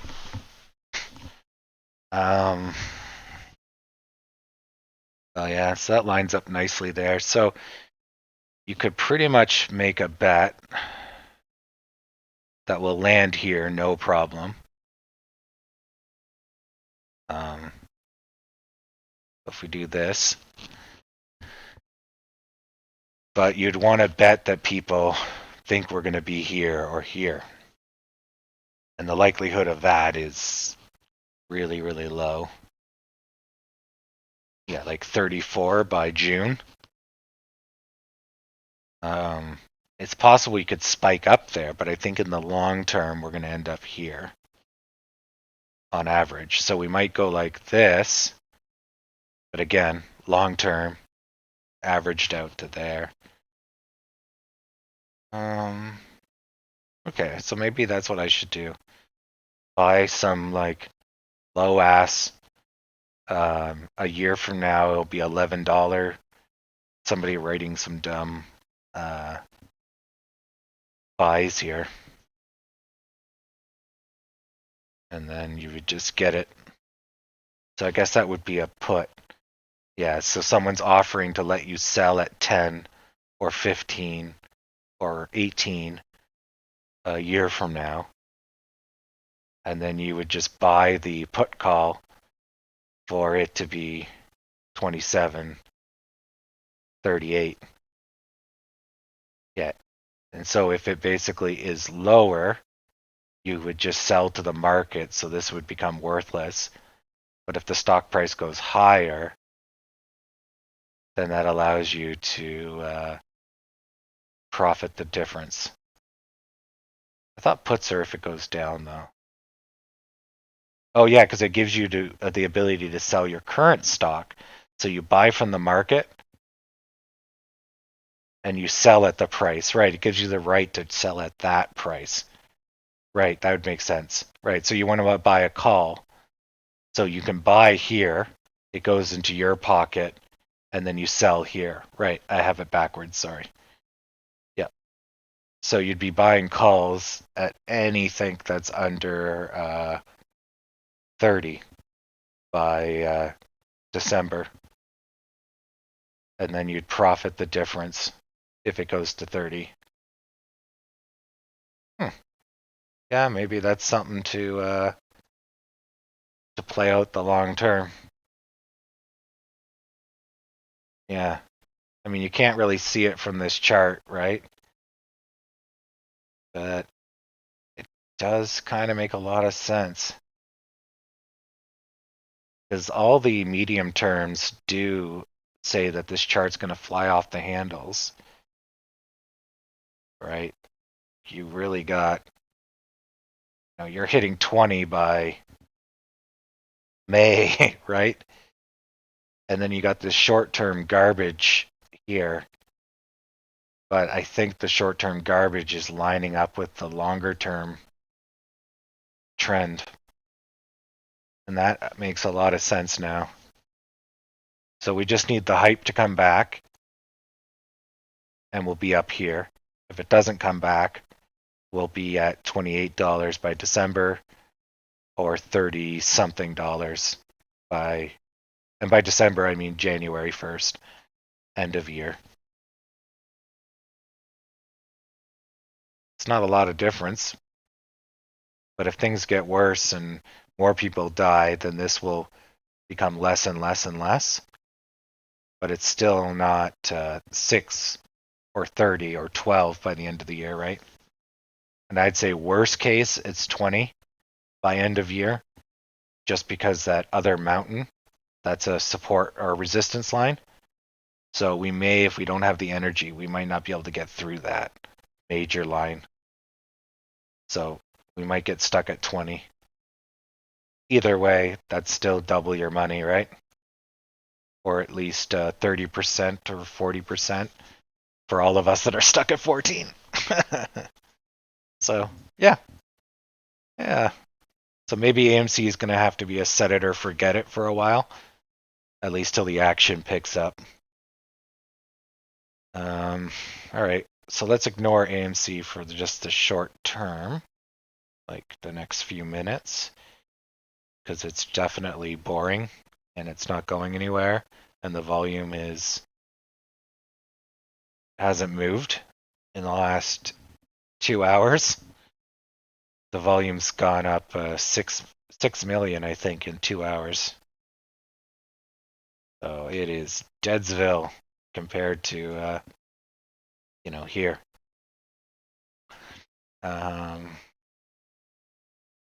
Okay, so what are we going to look at? Oh yeah, EENF. So it should have finally finished its wedge. And holy crap, it is just not doing anything. So it's just trending along the bottom.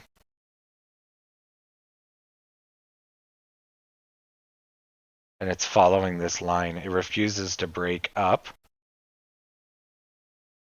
So it did 1, 2, 3. Right? 1, 2, 3. Couldn't get through. So it collapsed. But it didn't collapse much. It didn't break through this bottom, see? And so it just went sideways. And then it broke out here. And then it just didn't have the energy. So it's going sideways. And now it's basically in the wedge as tight as it can be. Oh my god. The stock just refuses to go anywhere. It's really really trying hard to live the wedge dream. Now we could adjust this and make this the new top, just because it wasn't able to break out. So technically the resistance, it's here or here or here or something like that. Actually, I could just do that. That's actually better. It's better to use more solid tops. So now we should see a breakout if this line's correct. If it's not, we'll use the new data to adjust where the line should be. Because this could have been a breakout, and then it gets pulled back in. And then this actually lines up with this line. So it touched it, came back down. Yeah, that looks good. Yeah, you have to constantly adjust wedges when they don't play the way you think they do. The wedge is real, but your lines are never 100%. The market will tell you. Carnival Cruise Lines.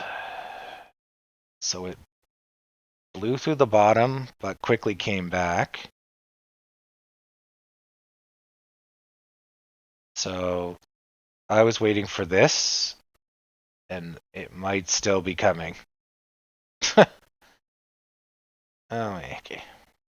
So they made a dome shape. They might even collapse down. They might even break this support line. Because if they can't come out of this, right? Talking about the earlier dome we saw earlier with GME. So where's GME? So GME did the right thing. So they went into the dome shape and then just dumped the NOS. But see the volume? That saved their ass, right? So GME is going through the exact same thing as CCL. The exact same motions. But they NOSed it at the end of their dome shape, mound hill. CCL is not. So they broke through, but then see they they boosted to get back, but I don't think there's no staying power, right?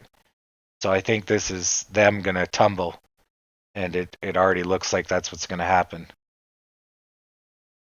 So they've made the bad S, so it's red, a little bit of green, and then red, versus the other way. So they're doing that, sorry. So that's about as bad as it gets, short of a straight drop. So if this becomes a long red, then it's curtains and they're going to go. And because that was their last support line for a bit, rip Van Winkle. So the likelihood of it going down is quite high once they get out of the gravity of this black line. Now GME is still completing the fucking U-shape. So they went up, they went wild, which it's ridiculous. But you see, this was stupid. I mean, it's good that they did it, but it's stupid. So the market corrected.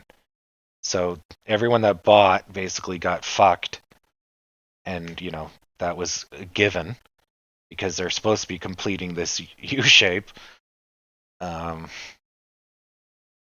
So it's either sideways or sideways down here. That was their choices that the market would let them have. Now they're bouncing off the bottom again. So they might get some height, hopefully not the same amount. And we should be starting to see the recovery phase right to the end of the day. Hopefully. If this goes down even deeper, so if it breaks the bottom, then what this was is this dome shape wanted to continue. And even though they staved it off, they didn't. So then I would say, yeah, it'd have to go down to about here.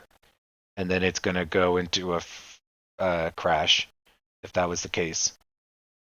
And so that's what the market wanted, and that's what they did.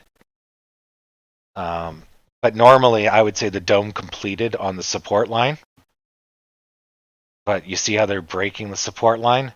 So you're going to have the boost from going through the support line, and then you'll reconnect with where the dome could have been. And when those two meet, you'll basically be dragged down. But there'll be a short period between the support line and where the dome would have trended to. Then they could recover. But once those two touch, it's over. Which is why domes suck balls if you want the stock to go up. But I'm hoping, again, I don't know when the arm is, but I'm hoping they'll go sideways enough till they'll connect with wherever the fucking arm is. But an arm, or the upswing, does not look like this. So this was guaranteed to get retracted at some point. But GME's crazy, so it's possible they could just keep dumping money. But this is normal. This is what should have happened for any other stock. They went up too quick. It's not right. That's not how you do an arm. And so they got punished. So we'll see. We'll see what happens.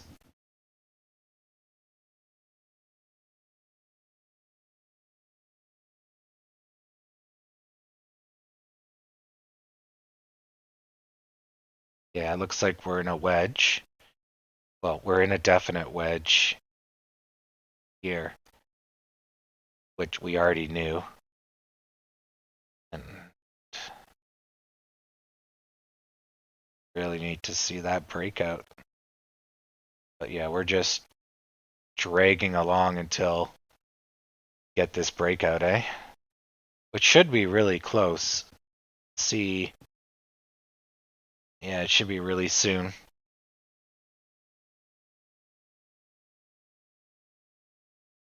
Interesting.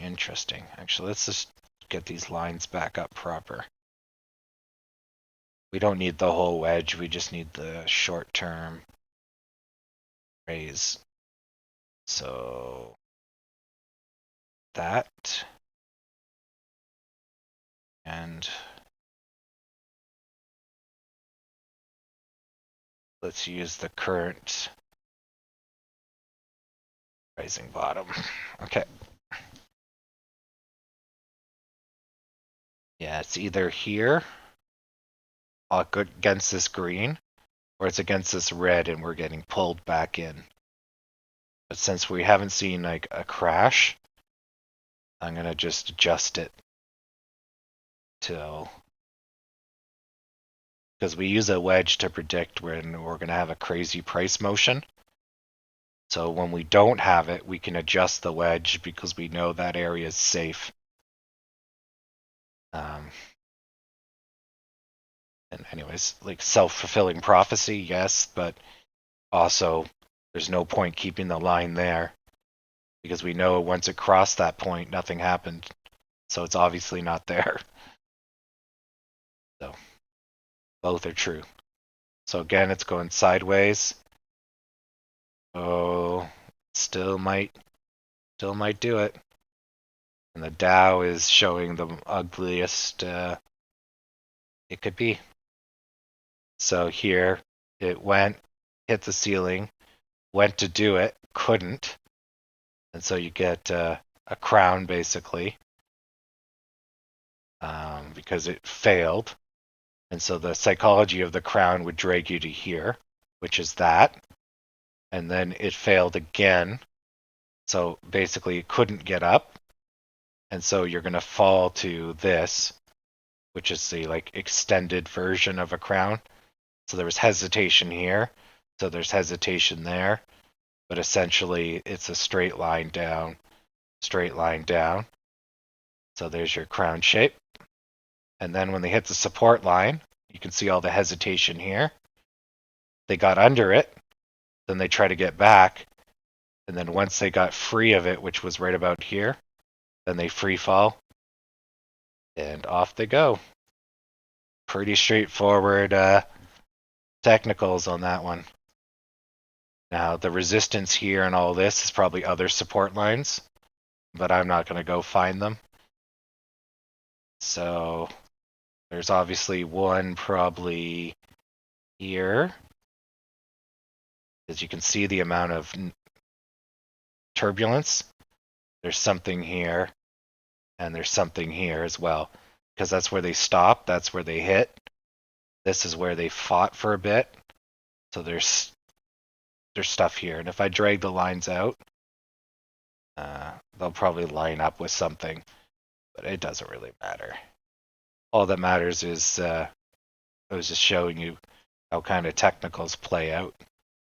So when you start falling, it usually keeps going until it hits something that changes it around. So there might have been a line here, which looks like there was. So you fall until you hit the line. And it's the same thing with going up. With going up, falling is easier than going up, and when you're going up, you can think of it as having steam. Every time you hit something, it costs you energy. And then when you have reds, you're kind of recharging a bit. But every time you see a red, it's a warning sign, but it is also a point of stability. So as you're losing energy, the more reds you have, the more less energy you need to get from next spot to next spot. But you're going to run out of steam. You're not gaining steam generally as you go up, but you can look at the volume, but usually you're declining like this. You'll ramp up and then you'll decline. But you can think of it as just having declining energy. The higher and higher you get, the less and less energy you get, even if the volume does ramp up, unless it's ridiculous. But even if it does ramp up, you're getting too high, so you have to pay for it eventually. So the probability, the weight dragging you down increases as you go higher and higher on a run. But every time you have a red, it gives you basically a platform. So you're not, that downwards drag gets reduced a little because you built a little bit of support. And so that's why it's healthy to have a bit of retraction, or you end up crashing like you saw with this. That's why that happened, right? They went up so much and they didn't pay for it, so they came back down. You go up, you pay for it. You go up, you pay for it, right? This is a little bit different, but that's normal. Up, pay, up, pay, up, pay, right? Up way too much, you pay. So anyways, keep that in mind. That's fundamental. The Dow we were looking at? Yeah, it was the Dow, but it was on the daily. Yeah. So, yeah, that's a bull run. So the inverse is true on a sell. So as you get lower and lower and lower, you get more going up because it becomes discount, discount, discount. So the drive to course correct increases the further you go down. But the difference between the buying and the selling, and the point I was trying to make, is that selling is generally always an elevator, and going up is generally stairs. So it's always easy to have critical, crazy, massive drops, but it's much harder to go up. And the way also too the numbers work, if you're here to here, right? This is like say a 50% reduction. But if you go from here to here, this is 100% gain, right? So it's, if this is 10 and this is 5, right? So the difference in how the price moves, you've doubled your money, but you've only lost half. So you have to keep that in mind. So you have selling looks always more extreme, but it actually takes more effort for the buyers to double, right? They need to have double the money. The company needs to go from worthing $50 to worth $100. But when they have the company, that's much easier because they only have to remove $50. But then you say, oh, but that's the same amount. But the motion, it's not. It takes a lot more effort to double than it does to go down half. Anyways, so keep that in mind. Selling looks scary, but it's not. And that's why it's always good to buy low. Because when it goes back, if it's going back based on numbers, and it goes from 10 to 5 and 5 to 10, well, you doubled your money. Even though you lost half your money, when it went back up, you doubled it. Now, if you held the whole time, you just got your money back. You didn't double it. So the dollar cost averaging is great for capturing that. Excuse me. Oh, all right. It's 216.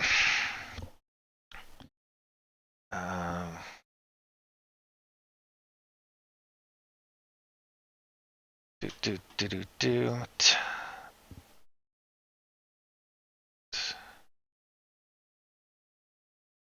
We are. So we're still wedging it up. Holy crap. It's really playing that wedge. That's literally the full spectrum of the wedge right there. Top to bottom. So then that's good confirmation that it went, hit the bottom, bounced, went to the top, can't get through. So that's great confirmation that our wedge is true. Oh, which means we're going to break out any time now. So we'll just, we did break out. So now we break out. But we're going to see if this red's going to bring us back. So just like when we go under, we need an immediate green to bring us back, or an immediate red to bring us back. Not that we want to go back. Now the red has to be big. It could stop just against the edge. So that's where it is now. Okay, now it's the buyer's turn.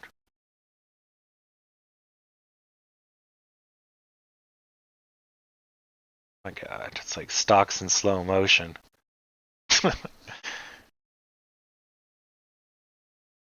So it looks like we're back in the wedge now, as we're right here. Yeah. So the red stopped here, but it actually brought us in. We gapped in, just like we were here, here, here, and you just can't see them because so we went like this and then up. And so we bounced off the line, it looks like. So now we're here.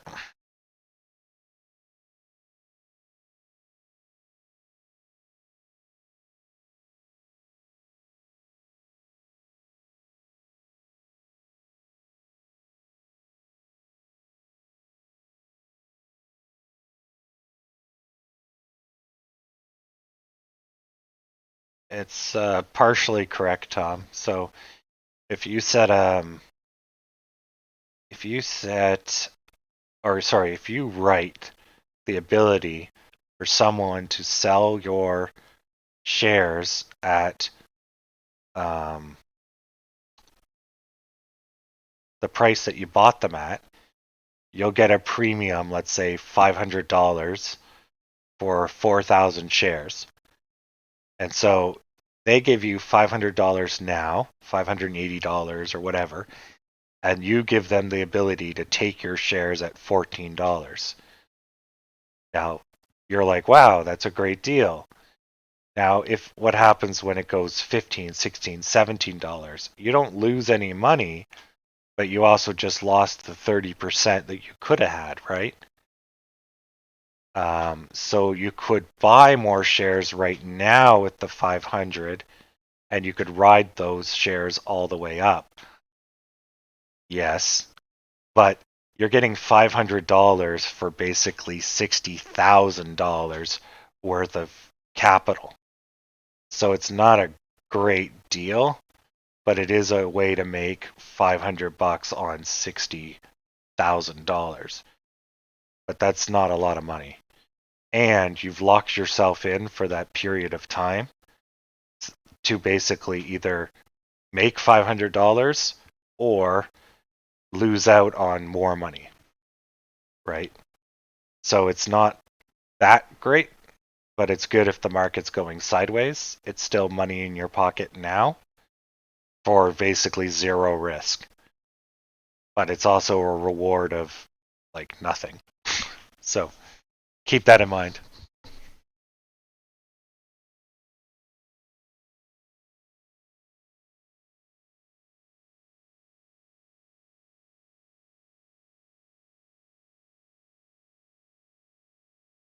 Well, yeah, you can sell the contract early, um, and you can also basically what's the other thing you can do? You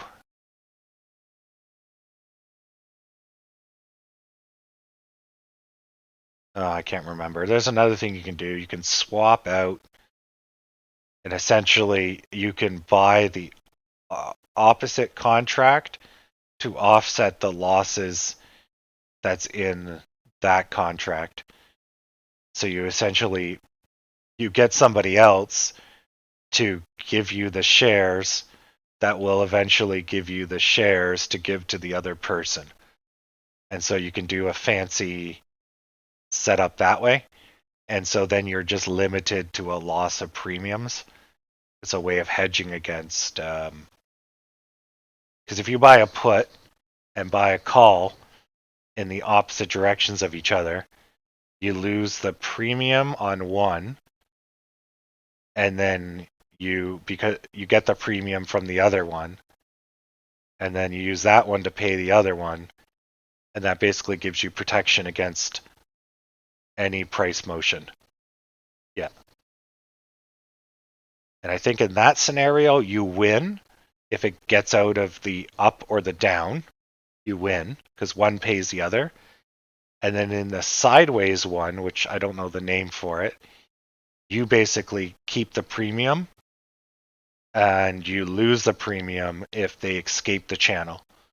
But if it stays within the channel, you keep the premium. And then that's how you win in a sideways market. Yeah. So there's one you're betting with a loss of premium that it'll escape the channel. And then the other one is inside the channel. So you're betting both up and down at the same time.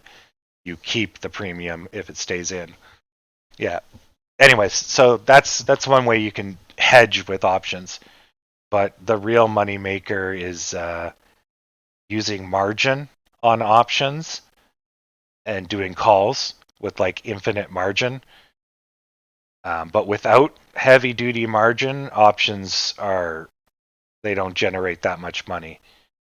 But because people can buy the option at a fraction of the cost of the real share, then your money becomes multiplied. And that's the real value of options. You can amplify your winnings and minimize your losses. Yeah. But anyways, we just focus on the more simple buy shares, and you're just betting on a direction. You're not worrying about the time component. And that's the risk in shares, is that they all have a time component. So you have to get the direction right, and you have to get the time frame right. But you just have to be right about the direction. Oh, sorry. You have to be right about the direction, the amount of the direction, I should say, and you have to do that within a certain time frame. So that's your requirement on options. So I guess it's going to go up. I guess it's going to be over $40, and I guess it's going to be that way by a year from now today. So within 365 days. So if all of this becomes true, I make money. And the more it becomes true, the more money I make. And that's really options in a nutshell. Whereas stocks, you can be wrong. So buying and selling stocks, you can be wrong. And you can be wrong for a long time, but it doesn't matter until you sell. Whereas options, if you're wrong, you either lose a shit ton of money or you just lose your premium and it goes to zero. Just like the value of the option goes to zero. And basically, you don't lose you lose nothing but the premium. So, anyways, that's the dem the brakes, the short on options, in case you're new to that. But yeah, we don't do options here. I know a lot of YouTube celebs, they love their options. And they're kind of fun. But I would say options are where the pros tend to spend most of their time. But they're definitely increased risk. But if you're really making money hand over fist, options are your friend.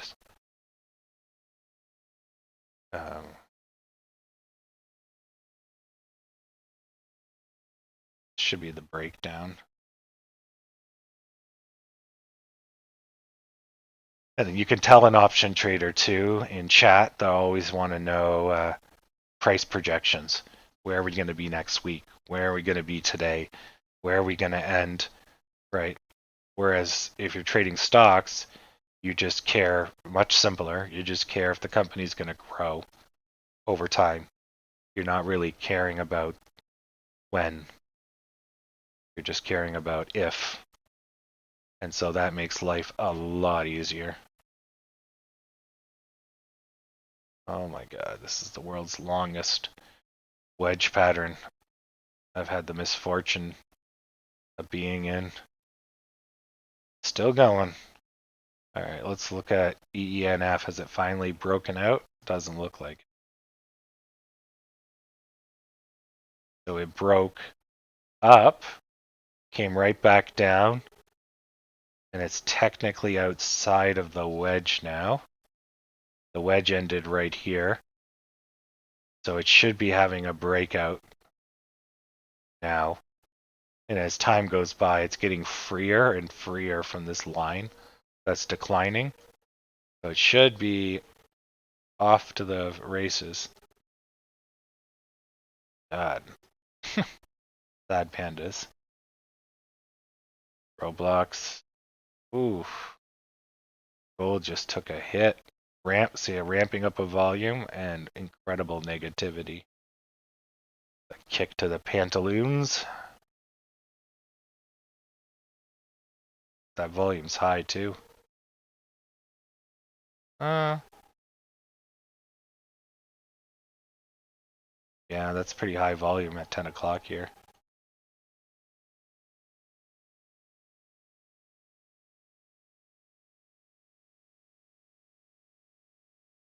Just seeing how these guys closed. The US dollar is surging, but gold is not.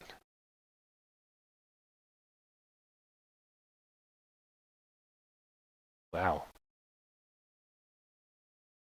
So, interesting. How's the Dow and the S&P doing? Not doing all that bad. Maybe people are moving into bonds.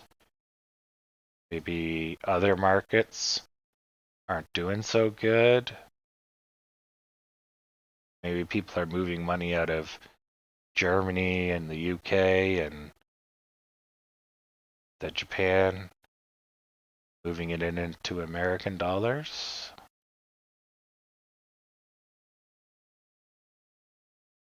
Is it going up that much? Dollars here. And it's still down for the whole day. Yeah. Yeah, I really don't know what's going on there. Just, I'm not a giant picture guy. It really doesn't matter. It's good to know, but it's not critical. So, Cruise Lines is holding on to its treading water, but it did have a negative S shape, the worst kind, which is right here, but it didn't go down far enough, so it gave it a bit of a recovery. Now it's trending on this line. But if that would have been a line that broke this bottom, that's it. It would have been dead. So it survived for whatever reasons that may be, which we don't care, but it's healthier. So, I love how this looks like a giant dick. Awesome. So it mounded. It broke out of the mound. And it looks like it tried to connect with the mound, but it didn't. So I'm just going to estimate that the mound is here or something. So this would be the danger zone. But it did this. So it's basically batting against this line. Which the real line is up here.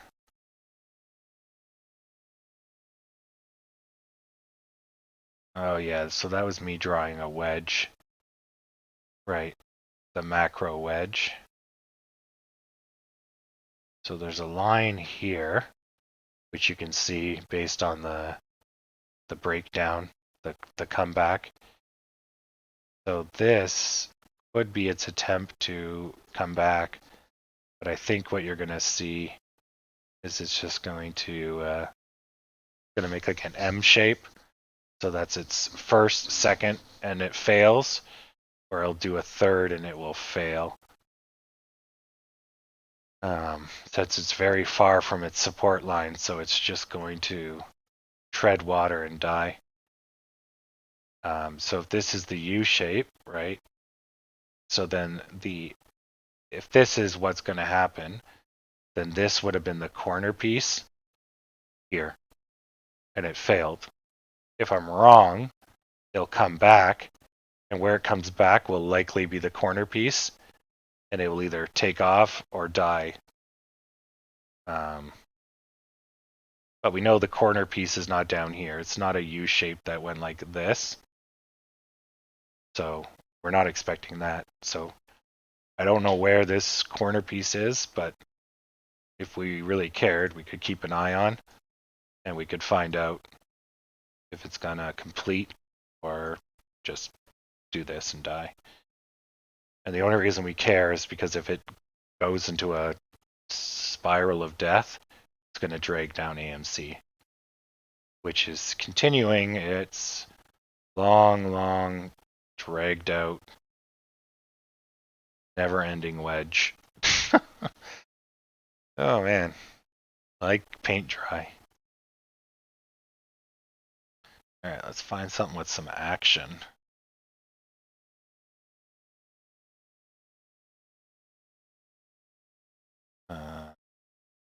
Okay, take a look at this. Jesus, nope. All right, let's look at the top trading stocks today on volume. Holy. So the top volume, one green one with Huan, which is communications. Oh, this is Nuance. Oh, that's on H. Oh, Nuance. Nuance is up 16%. Probably signed a contract for voice comm with the military. Oh, Microsoft bought Nuance. Well, that's good. About time. Nuance is a great company. Yeah, look at that, eh? About time they got their time in the sun. Excellent, good for them. That's a good story. So now they're growing, not much. They made some great products, whatever, right? And then they finally got their time in the sun, and boom, you get rewarded with 5 times your money. Not fucking bad. And 2020 is like the year for stocks, eh? You buy anything before 2020, funk. 5 times your money. Man, if I only got into the stock market a month, I got back in on January. Oh my god. If I just got back in December or June last year. Anyways, but that's good. Alright, let's see who else is performing. SOS. But it's I wouldn't touch that. That is not a good so if a crash means you have 3 days, you have to walk away. If this bad boy's been going down since 2017, it's going to take years to walk that off. So it's like, no. Apple's still doing its thing. I think Apple's going to have a big fall from grace. This they didn't pay for it. This is good. You paid for it, kind of paid for it. But you can see now it's sharpening, it's hesitating, it's really good. And now I don't know what the hell that was between May 20th and August 20th. It just went off on a bender.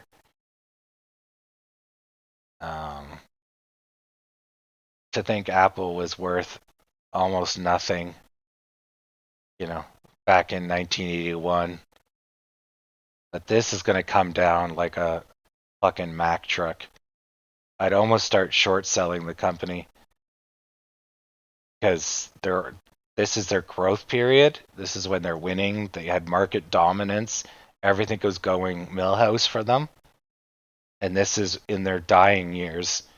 So how does a stock just fucking druple when the company is technically on its way out, right?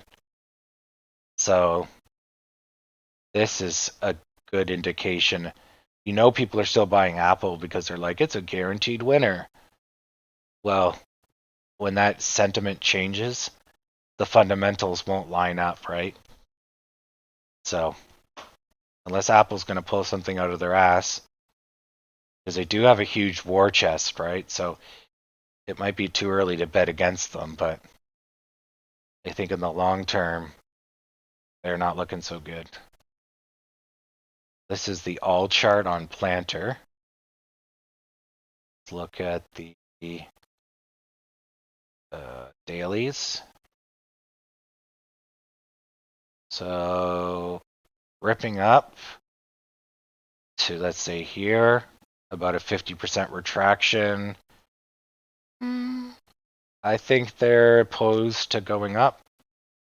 They're probably on their way back up. They went up, had a breather, went up, didn't like it. Oh, shit changed in March. The company losing money. Oh, big time. Holy shit. Yeah. 04, 008, 049. Oh, that was negative. That's positive 8. But the actual is positive 7. The actual was positive.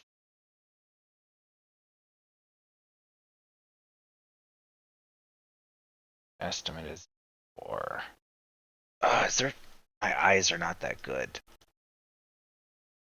Yeah, so it was standardized as negative 49, but the okay, so it was negative 49, negative 8, positive 4. Okay, so actually, they might have a seriously good earnings. That might be a power play right there. So this is probably why it's kind of going flat, because people don't know where to place their bets. And so this one here, if the number comes out good, then they're going to blast off. The overall picture says they're basically poised for a blast off, and this looks pretty good. So you have the downward slope, you're going into the U shape. By the time this happens, you'll be about halfway through, so it will sharpen the U shape. Yeah, I don't. That's not bad actually. I don't know much about this company or what they do. They are a technology of prepackaged software, but that looks pretty decent on the scale. But you have to be happy that you think they're going to grow. So this company can and represents 15 ordinary shares. So this is semiconductors, and this company has lost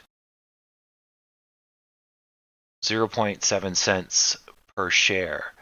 But this looks like it's a long company with a long history.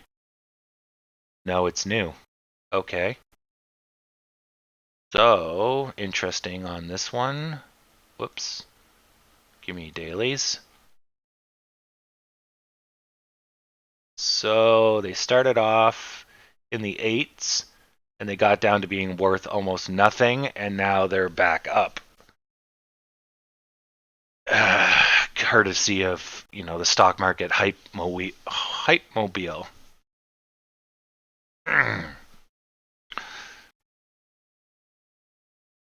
Yeah, this one's probably going to come all the way back.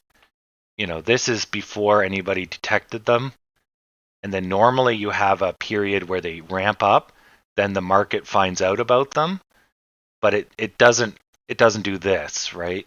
It ramps up and ramps up. And so this is the span of like 5 months.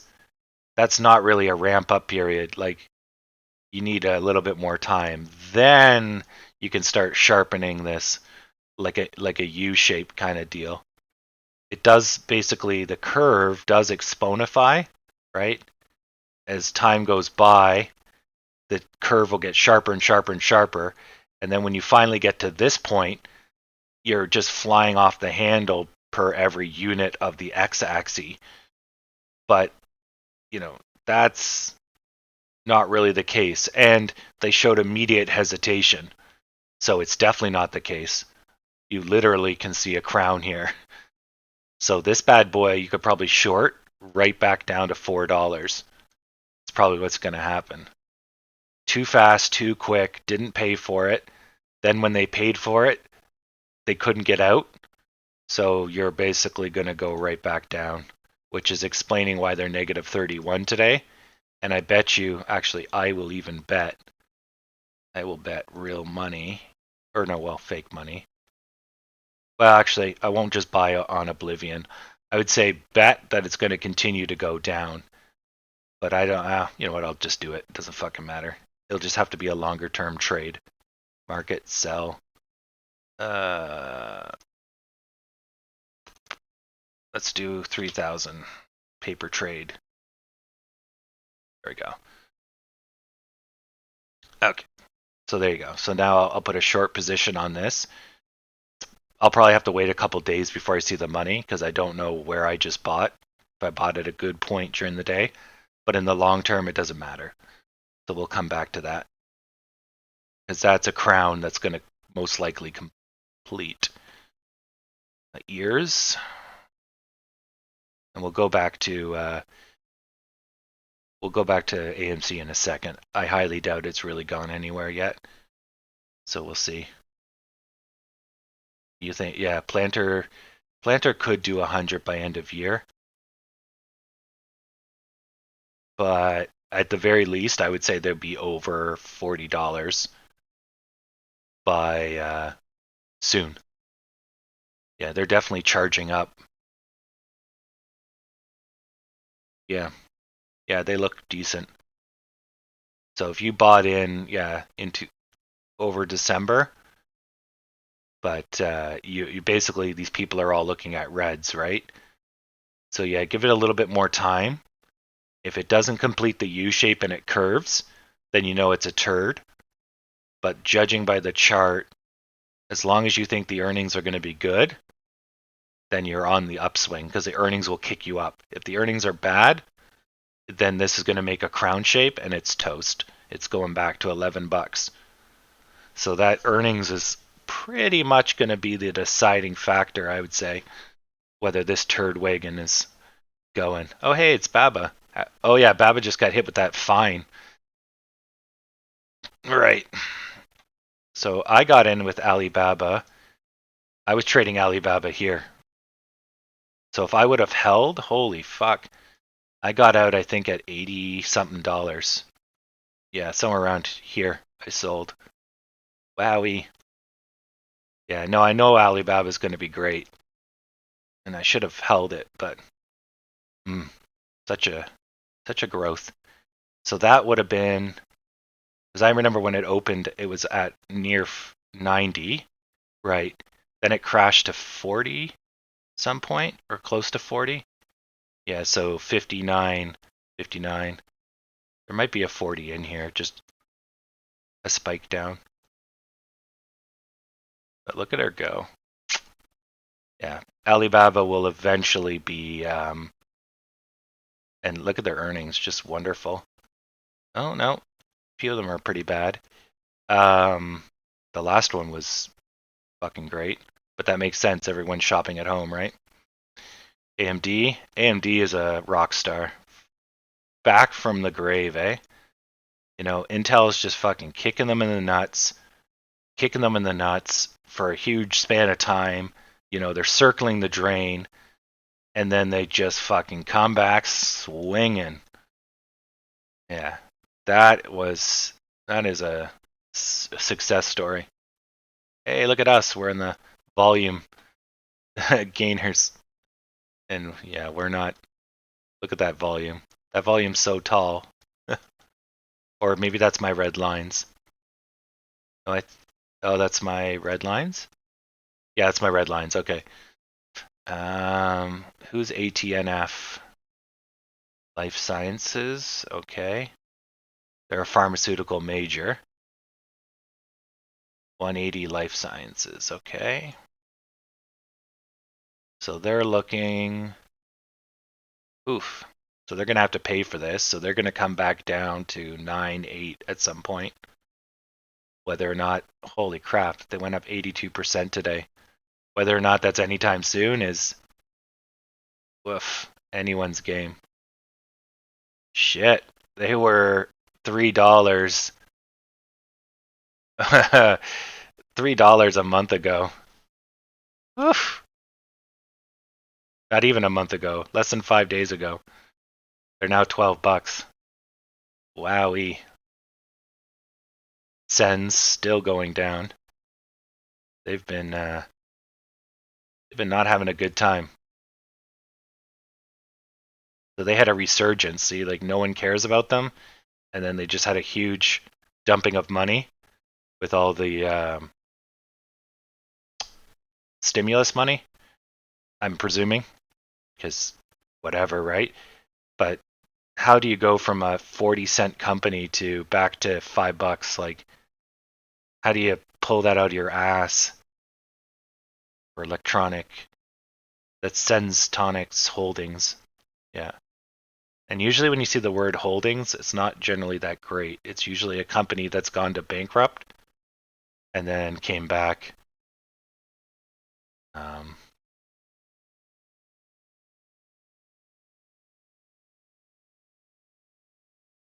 They're talking about stimulus checks. They're doing wearable diabetes devices. Yeah, insiders are selling out. And that was back in April. April 29th of what, last year? This year. Last year. It had to be last year. Yeah, so that makes sense. They're basically all bailing from the dying ship. But it doesn't explain why. And then the return, why they came from the grave, I guess is just they bought, they're selling out in January. They were watering themselves down.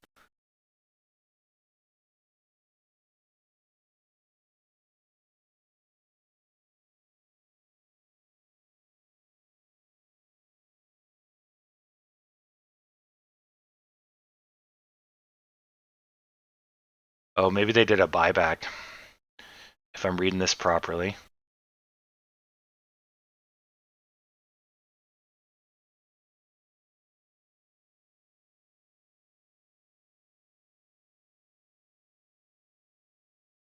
Yeah, okay, maybe they're doing a buyback. That's what drove up the price. So they were dying so lowly, and then they basically started buying back their share price. So people piled in because they wanted to get lifted. Don't know what a resale is, though. I'd have to Google that. It's stock that's held, and then they're going to go off and put it.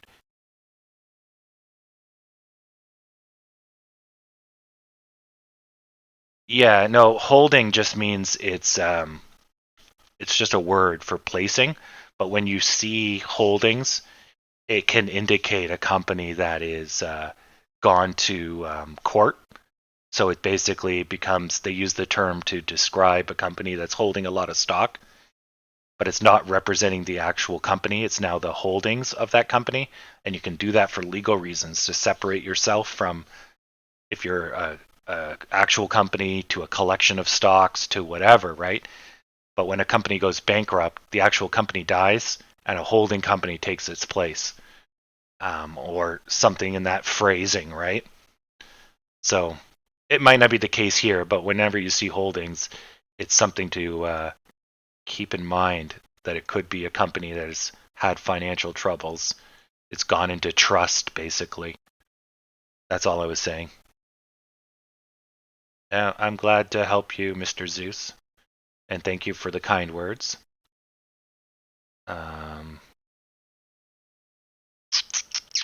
So am I making money on Viacom yet? Or is it still crapping out? Still crapping out. I bought it at 44. Oh, I could have sold Oh, that's a month ago. Yeah, so I bought right around here, start of the month. But I think Viacom's going to rebound up to 75 or so. So 40 to 75 is almost double your money. So it's a slower play, but look at Viacom. It's not done. And if you got it at 20 bucks, 15 bucks, you're fucking laughing, right? Holy crap. You're almost triple your money. Yeah. 30 would have been double. So what else do I have on the clock? I have AMC, which is now at 870. Roblox is still not paying out. I forget why I bought XL. What did I buy XL for? I'm betting that XL is going to go up, and I bought it at $9, and it's currently $7. I think I just bought it because it was a momentum. Yeah. Yeah, because it's below its normal, which is about 10 bucks.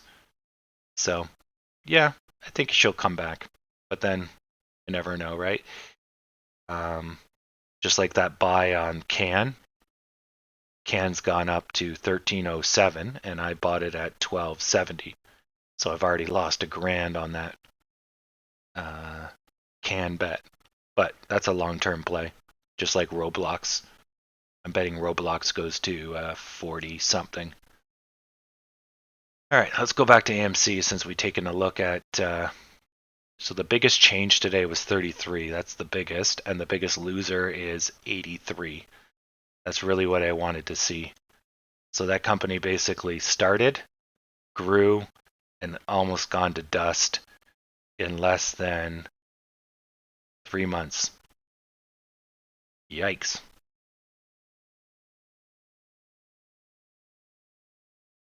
Same thing here. So this guy. This is Vector. Is Vector the same company I think it is? Health Technology. Okay, no, it's Vector Bio. So they are from Switzerland and they go on the NASDAQ. So they IPO at $17 a share. So they're back to IPO price after going up to $37, $38. Cripes. Okay, let's look at AMC. So I think we finally broke out. Oh, wait, that's the monthly. Maybe not. No, we fucking still haven't. Okay. We're still trending sideways. We didn't miss anything. I was like, maybe we broke out by now. Nope. Look at that wedge. So we had the wedge from this position here, right? We know that it's not going to probably go over 880 when we built the wedge. We don't know exactly where it's going to go when it breaks out, but it basically gives us the idea that 880 at this point is the highest, 877, and now you can see it's fulfilling the wedge perfectly. So, yeah, that's the beauty of wedges and pennants is that you can see into the future a bit.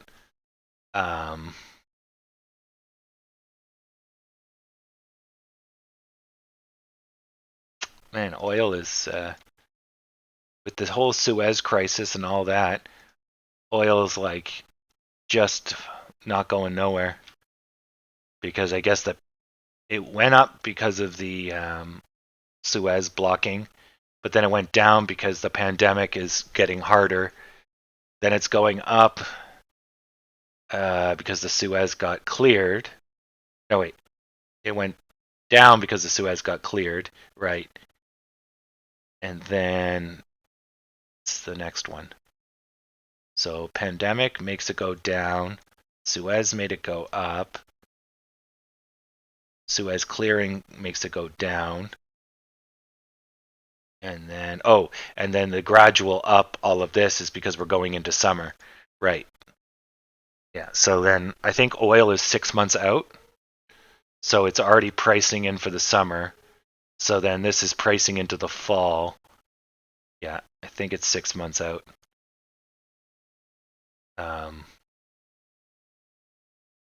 And winter has higher consumption for heating, and then transportation is the number one use of oil.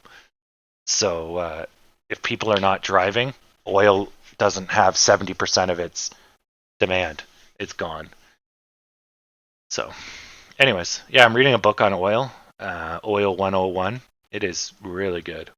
It's just some dude that's traded oil for 30 years, I think, or 25 years. And he's like, I think he's Russian, and he just wrote a book explaining everything he knows. And it was like for example, the Bissell company that the cleaning company, Bissell, started as, I think, an oil company. And when they first started drilling for oil, they didn't give a shit about oil. Oil's new from like the 1920s, I believe. So they were drilling for salt inland, and then they would throw the oil out because it was useless.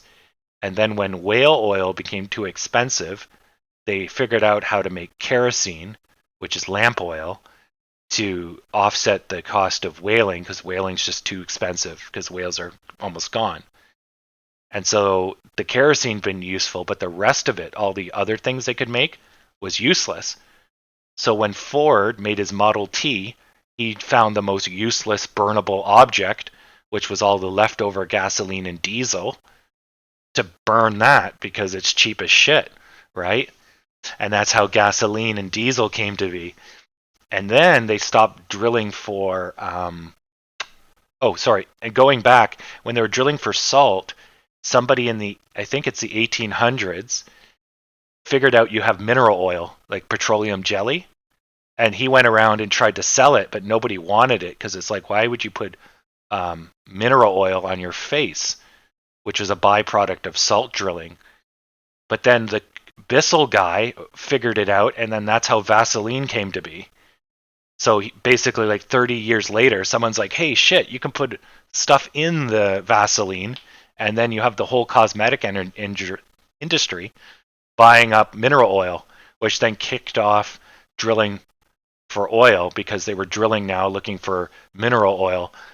And then you got oil, and then they figured out a use for oil, which was basically the decline of whales. And then, yeah, anyway, so it's like, holy crap. It's just a logical, one thing feeds into another that feeds into another. And then every oil company you know of comes from Standard Oil. Esso is Standard Oil. SO is ESSO. That's Esso. Chevron, Texaco, SoCo, so Standard Oil California, and then there's Standard Oil something else. Eastern, right, that's Esso. Standard Oil Eastern. Then that becomes SO, which becomes SO. And anyways, so Exxon Mobil is Standard Oil. Exxon Mobil is Standard Oil. And anyways, you basically have all these guys as just one company, and it got divided up by antitrust laws. It's still trying to figure out what it's doing. And I knew all of this before, but it was nice the way this guy describes it. So if you're looking for something to read, Oil 101, you can get it on Amazon or get it used. And it's just interesting to see how it all comes together. I know the history of oil from the perspective of like the Middle East, Lawrence of Arabia, the British, but that's after they figured out oil was useful. So they were prospecting for oil.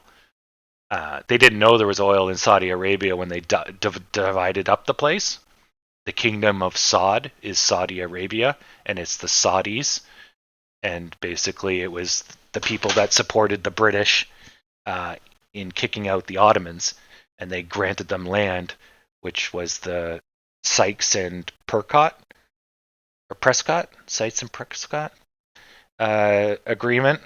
And anyways, that's how the whole Middle East kind of came to be with the fall of the Ottoman Empire, the British, and Lawrence of Arabia. That guy basically single-handedly defined the Middle East per se. He didn't really draw the lines, but if he would have died, pretty much they would have never, the Germans would have owned the Middle East, or the French maybe. Or I guess the Ottomans if they won. I guess so. But yeah, anyways, incredible history. That's Lawrence of Arabia,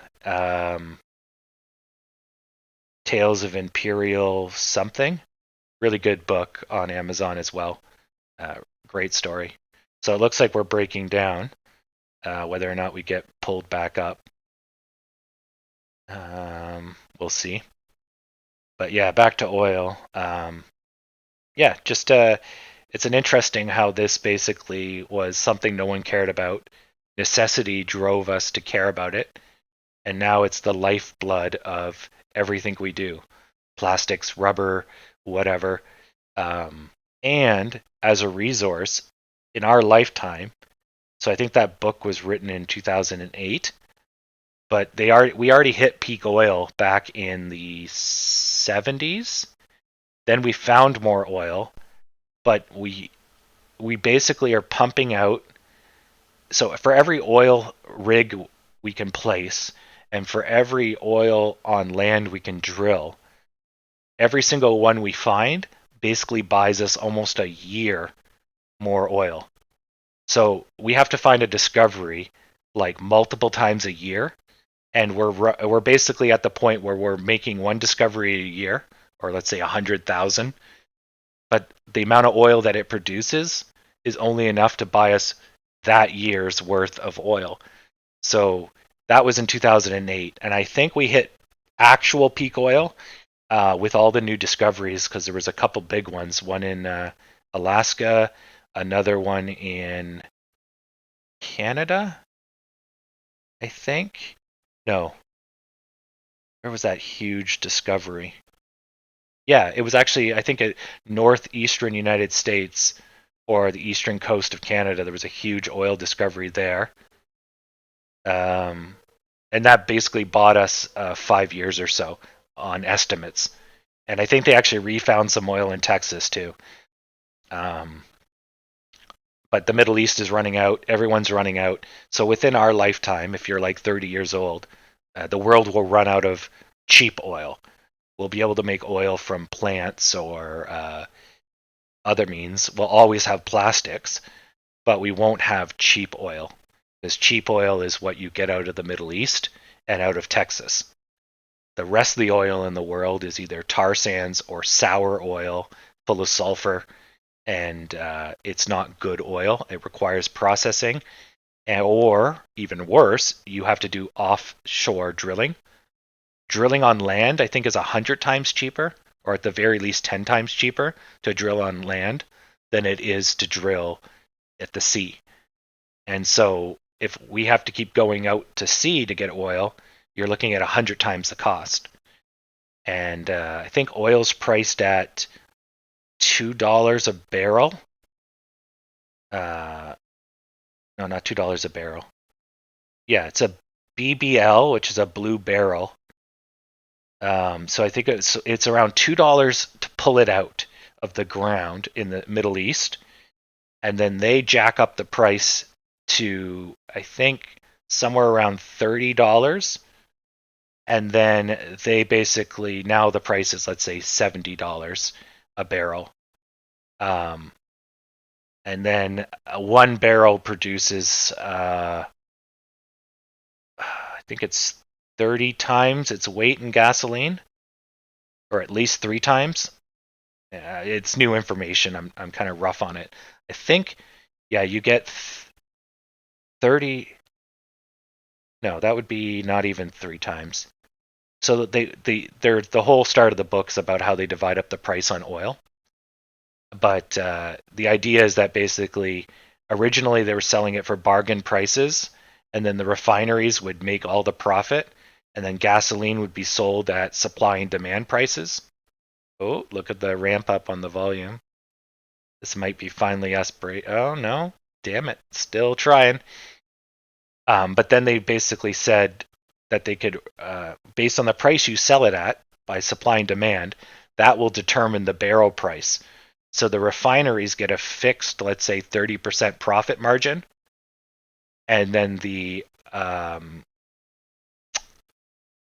producers, the countries, whatever, they're going to get a floating 70% based on supply demand. So if demand goes down, the refinery still gets 30%, but 30% of less, and then they sell the barrel cheaper.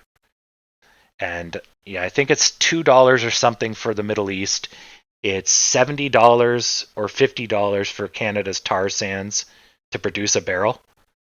But now it's currently selling for 68, so the tar sands are profitable. But when you're selling $2 barrels of oil for $60, the Middle East is laughing. Russia, I think, is $40. They have to keep I think they're 30. You have to keep it over $30 a barrel, or Russia loses money. But all of this is going to end, right? So all the cheap oil, which is my whole point of this statement, is going to go out the door. So eventually the price is just going to have to keep going up. And these countries that rely on high prices, they're going to have to cut their output so that they can sell it at higher prices, or they're going to flood the market for quick money because their countries suck, and they're basically going to go under in the long term. It's going to be one of the two. So you can bet against their economies. Like Saudi Arabia spends gazillions of dollars of oil money, and they just bribe their public to basically stop the country from falling apart. But that's requiring tons and tons of printed money, which is essentially oil. So if the oil goes under, or it becomes so cheap that they can't make money, their country will destabilize because they got nothing. So they're trying their best to modernize, but it's still stupid as shit. It's improved since 2008, but Russia's a good example of it. In the oil crisis of 1978, Russia basically just blew up. Like the Soviet Union basically collapsed. The whole place went to hell because they had no money. They were relying way too much on oil, and they flooded the market. And so they had to basically flood the market to pay for their economy. But at some point, nobody wants oil. Cars got more efficient, and they basically destroyed their own market. They flooded it. Then people responded by, they raised the prices. People responded by using less and making cars more efficient, which then flooded the market because they kept the same supply, but the demand went through the floor. Then the price went so low, but even when demand went up because the price was good, they didn't need it as much, and that they crashed the market, oil market. So anyways, long story short, the inverse is going to happen. And so oil's a good long-term bet is what I'm going at. So, yeah. Yeah. And good run. And good to see you, etc. We'll see you tomorrow. But yeah, I'm definitely want to get into some oil, some commodity trading. I like trading stuff that basically gets more valuable over time, and that way I don't have to worry about it. But there is still a risk with oil that maybe we can kick our dependence on it, because if it gets so expensive, it will be cheaper to do solar, it will be cheaper to do all these other options. Nuclear will become even cheaper, although we can't. There's no way we can run the world on nuclear. I think nuclear only has 20 years left of uranium in the earth that we know of. So if we got rid of all the coal and all the gas-powered plants, and we tried to run everything on just electricity, we would have, I think, 6 years that we'd have to build something like 1,200 nuclear plants worldwide, and we would only have 6 years worth of uranium. with all the optimism in the world. So we cannot remove coal as a power source because we don't even have enough oil to run the world on gas. We couldn't power all the houses and all the businesses on gas. It would run out in less than, I think, 20 years, 10 years if we tried to do that, plus not to mention the CO2 and the environment going to hell. Although coal's pretty bad too. So we're basically going to face a major energy crisis in our lifetime, which they already know about. But it's going to be interesting as a stock trader who to bet on. So that's kind of the long-term game as we just watch the stock do nothing. But I think that's going to be where I'm going to put most of my retirement money. I'm going to bet on an energy crisis. And I don't know who the winners are going to be in that. But I'm guessing clean tech, anyone that puts solar panels in space, and it's going to be everyone for themselves, I guess. You know, you'll put up your own solar panels because it's like a third world country and the grid doesn't exist anymore. Zombies roam the land. You know, the usual. Oh, and everyone gets leathers and feathers and we fight over water. I think that's how it goes. So, yeah, I think that's the long-term play. But until then, while we still have working electricity, we will have theaters, and we'll have our money from AMC. But I think that's also the long-term play on Tesla. Apparently, though, their Solar Link, I think it's called, isn't doing that good. It's stuck in some regulatory hell. They can't make money because the U.S. government's giving them trouble. Probably has something to do with big oil, and who knows. But you can tell me in the comments here, because I don't really know that one too well. Not being American, Tesla doesn't have a lot of foothold here in Canada, or that Solar Link business. But yeah, anyways, energy crisis I think is it's going to be my long-term play. So as I work my day job, as I make money on the stock market, I think that's going to be my retirement plan, is betting on a collapse of the modern civilization. Yeah. Anyways, so just thought I would share that since nothing's happening really too fast here.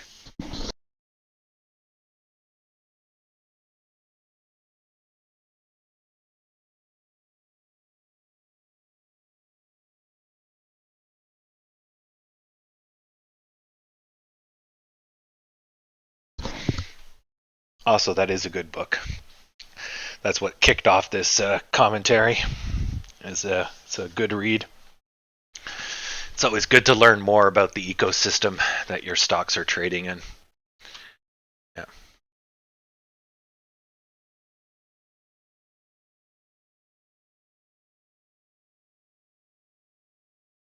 Yeah, you can bet on the companies that are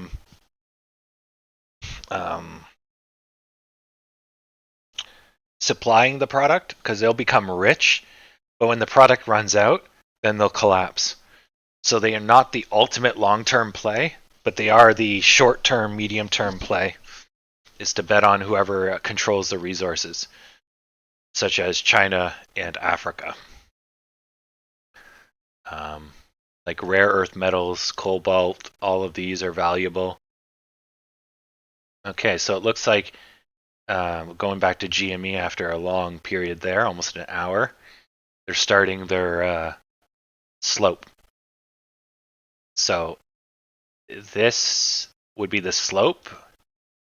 So if this is the bottom, then this is the deciding point. If that's the case.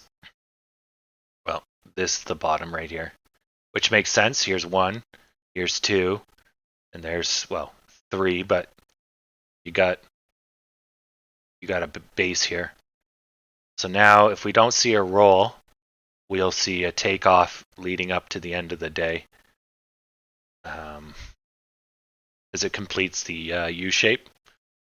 And then there's a possible, which lines up to this, there's a possible turning point right here. So it'll be here, here, or yonder. That's pretty much where it's going to go. As for us, we broke out. You can see with the volume, but our buyers pushed us right back. So now we're trending still downwards on the same line. So that could have been the completion of that. And then we just went into a channel, like, could be in a downwards channel like this. And that was the completion of that. Just like there was a completion here of kind of a wedge as well. So if we did this, there was a breakdown here. Could have argued that, I guess. Or here, I guess you could put the thing. So we're basically just doing like a stepping stairs. Wedge, breaks down, wedge, breaks down, wedge, and then breaks down. It could do that. But as soon as we break this top channel, we should see, like, at least we're not breaking the bottom channel. We did a little bit, but we got out. So even though we're trending downwards, we're not gapping downwards. So hopefully we can break the top. It's doing its thing. Dow is, yeah, so it did a U shape. Now it's doing a big U shape or a second U shape, whichever way you want to look at it. So there's one here, and there'll probably be one here. Get a lovely pair of jumblies, and you get a cat. Pretty kitty.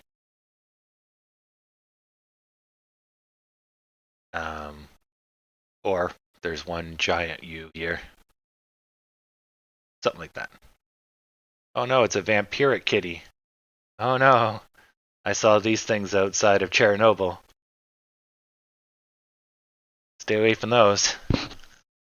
Those kitties have rads. Get out of here, stalker. Yeah.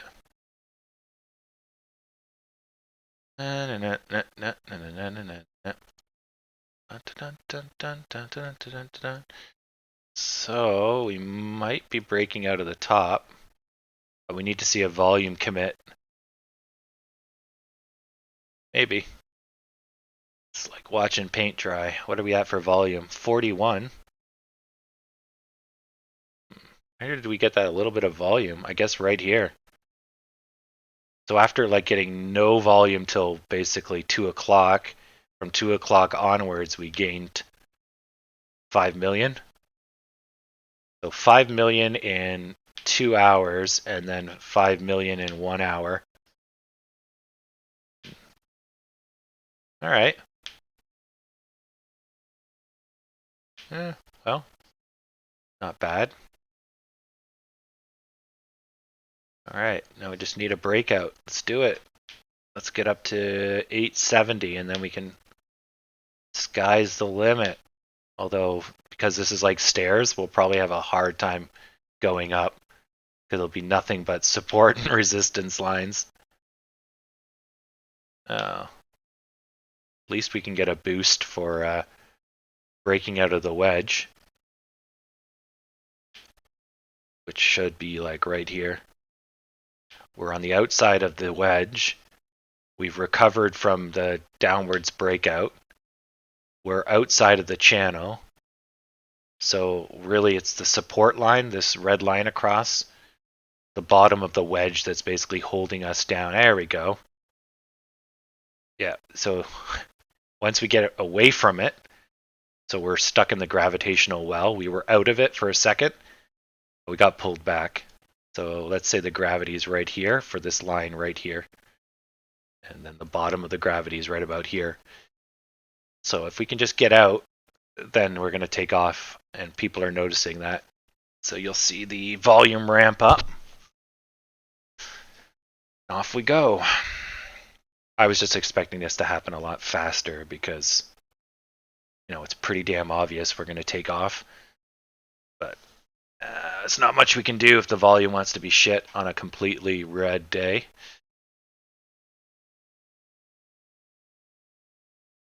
Okay. Dow. Ooh, Dow's hitting the gas. So I'm still thinking a U shape, so this might be a little too early, but who knows? Excuse me. GME. See what they decided they're going to do. So GME tried to roll, didn't, but is trying again.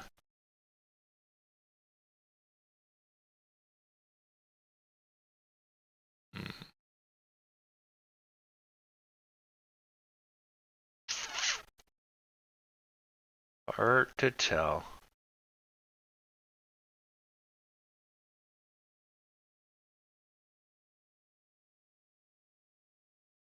Yeah, I was about to say, I'm like, if the support line is here, right? They're above it. Now they were coming down. I'm like, it's still a little close, but now that they're free of it, it's over. Yeah, because the line's down here. So now they're going to take off to about here. That took a long fucking time. But see, that's what I'm talking about, that once you hit the curve of the arm, so this is where the curve of the arm is going to be, then now you're going to complete this shape and you'll stop potentially here. See, look at it go. Yeah, it was just when it went under, it was like, but yeah, since it came back and then it started showing volume, then you're like, okay, I can place the arm here. So now they're going to get a little bit of red because they're going too straight up. But yeah, as long as the volume stays consistent, we'll see this pattern form.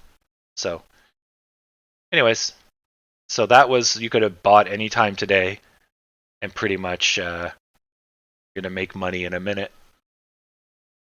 But yeah, the process is good. The timing is hard to predict because it's based on volume and, a bunch of other factors. Everyone's going green, so something positive's happened. Yeah, everyone's dumping money. Except for them. What about gold? Gold should be bad. No, even gold's going up. Okay, everything's going up. So, see, they hit the resistance line, a little bit of slowdown. Perfect. So, we are finally getting some fucking traction. So, we're doing the same thing as GME. So, GME finally hit their curve. Oh, yeah, look at them go. So, they got through the line with a little hesitation. So, the next one's going to be right about here. We'll see some red here. As for us, we're going to have probably a lot slower because there's so much more crap. GME does not have as much crap as we do, where we have just pure wall of crap going down, right? So this is our boost, if you will, on low volume, exiting the wedge and the channel. Now, if we start to slow down, we could stop, but we are guaranteed just a boost usually. Like I would say 90% of the time you get a boost when you escape. But that may have been the boost, and that might have been all our NOS. We don't know yet. Where GME is going to complete the pattern. With us, we're just guaranteed a boost. There's no pattern here. We're not guaranteed a U shape. We're just guaranteed that little boost, which I was hoping would kick off, some type of macro something. But anyways, fucking finally, the pattern completed. So there was definitely a wedge and there was definitely a channel. It just took its dear fuck sweet time. It took almost 4 hours to fucking do it. that's what we were expecting for almost 4 hours. So see, it hit the line, retracted. So again, as long as you don't go down too far, let me just set up a Gantt box. So that's what these are good for. Let's say here. So you want to stay away from the 0.5.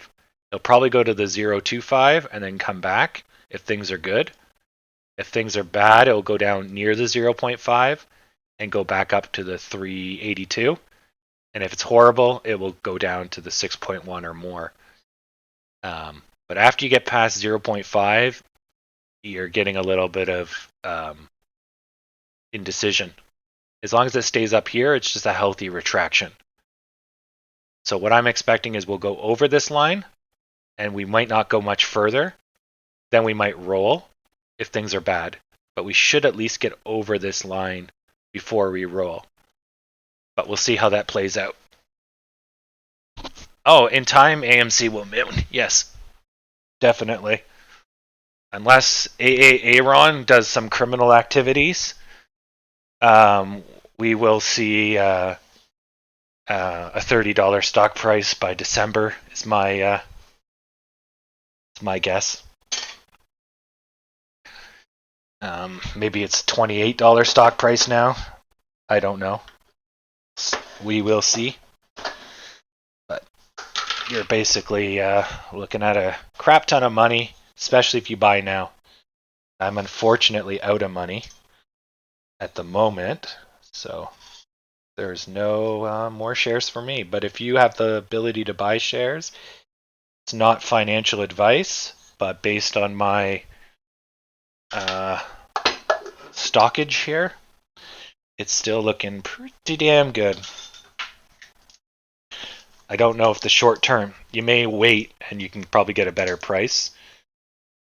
I don't know if we're out of the woods yet. But I will say this, if you're not watching this channel every day, or you're not watching the stock every day, you probably should just buy early. If you're watching the stock every day, you might be able to game it. So you could wait for a better price, buy the bottom, whatever. But when she goes up, it's going to be quick. It's going to be 30% a day, kind of quick. And it's going to happen before you realize it's happened. So it's not going to be a slow growth. It's like a wound up spring, basically. It's what we can expect. So anyways, keep that in mind. So do what's best for you and how you trade and the money you have. But yeah, she's overdue for taking off. And the longer and longer we go, actually, really good example if you've been following for the last couple hours, is just like you saw with that pendant and you saw with GME. It's basically, it's going to happen, but you need the time to get you there, and everything has to come together to get you there.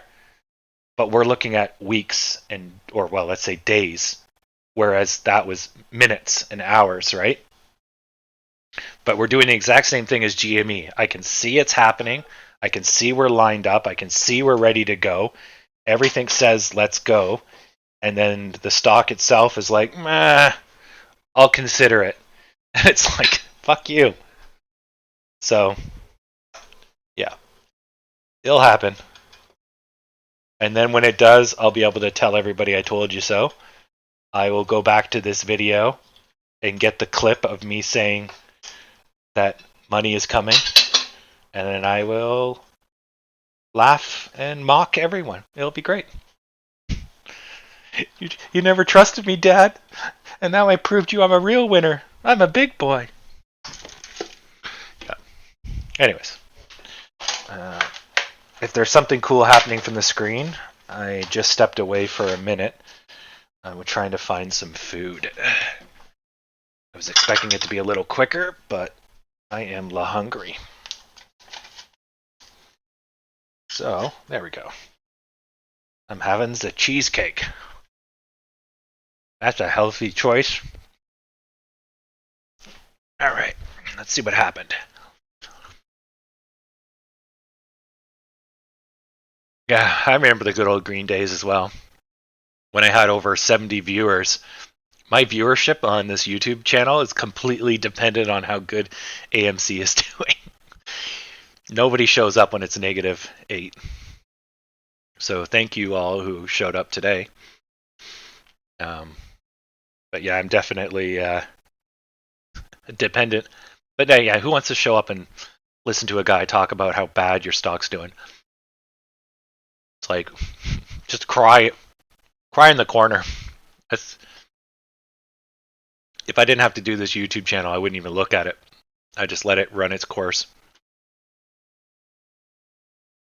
As long as I'm confident in the long term, it doesn't matter what it does in the short term.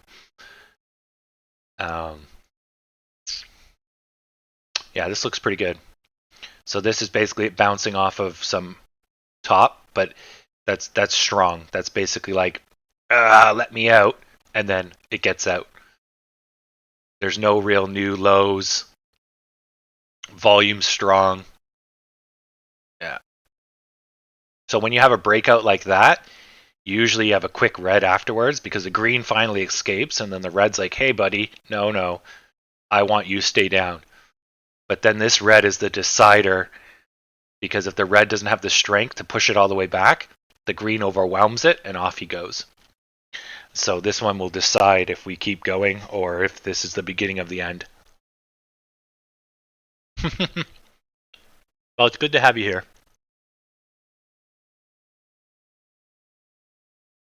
There's no we in GME, but there's a we in AMC. Wait.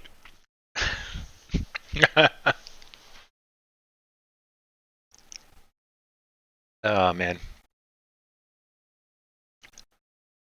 I can't wait till that theater on Mars opens up. I figured out too. I can put spotlights on swivels and levers, so I can have the spotlights like beam against the sky. So I can have like the 20th Century Fox spotlights, and then I can have a backlit AMC. Oh yeah, no, AMC is going to have its time in the sun probably before December, maybe even before the summer. Like, I expected us to take off days ago, or actually weeks ago at this point. So it's soon. Just when. But anyways, yeah. Yeah, you're just exercising your diamond hands. This is how you earn diamond hands.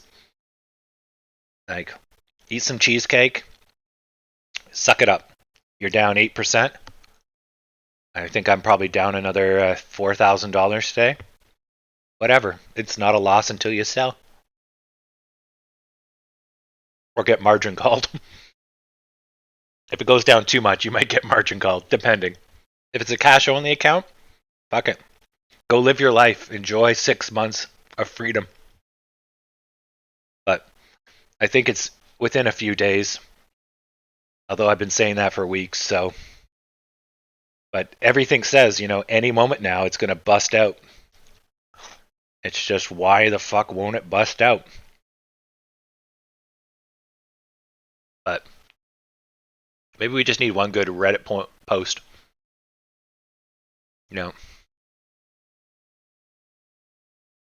Maybe that's what I should do. I should make a due diligence post.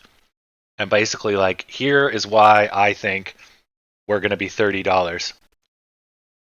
Maybe to combat some of that fear.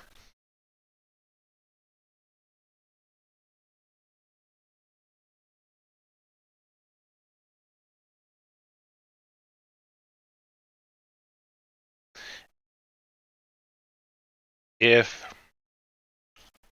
I don't know too much about the level 2 data, just because I don't spend too much time with it, but you have to have a buyer meet the seller.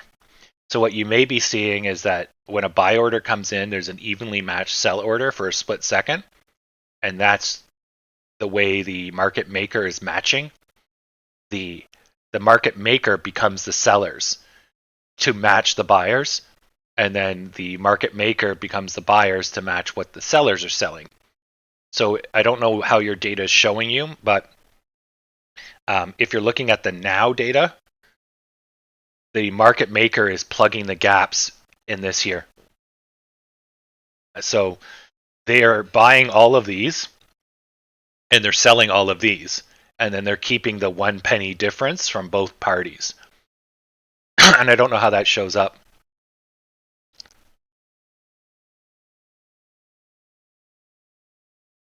Oh shit, it's 3:38. Yeah, this is sour hour probably. Sorry.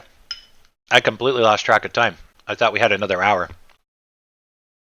So, I was focused on us breaking out here, right? I didn't realize that we were in the last home stretch. My bad. So actually we got the so you know how I was saying it just needs something to push us up. So 1530 would have been that push. So there's our boost, right? As we're getting close to power hour, whatever, we got our boost.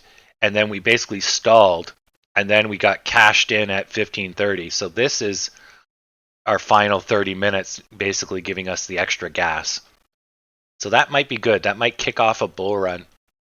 But the kick in the pants was definitely because it was 1530. As for this little part, that's probably because we broke the channel and broke the wedge. And the reason we broke the wedge and broke the channel was likely because it's the last hour of the day on a Monday. So, yeah, I completely lost track of time. And that explains why what's going on here, too.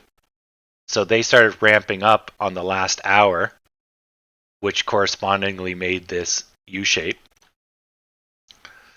So they retracted to 0.5, then they went up, they did it again, and now they went up, and then they might hit here, and they might continue up. We'll see now, because now they're basically on the technical breakdown or break up, because they're at 0.5, and they're starting to hit the edge. Somewhere around here is going to be the real edge of the U-shape, because that's definitely not a U-shape right here. And so if they can just connect to it at some point, then that should lift them. Hopefully they do that before end of day. Dow's up, S&P's up, Nasdaq's hit the gas. Cruise lines not so good. Roblox suck a dong. Gold dollars neutral. Currency's down. Let's see how that plays out.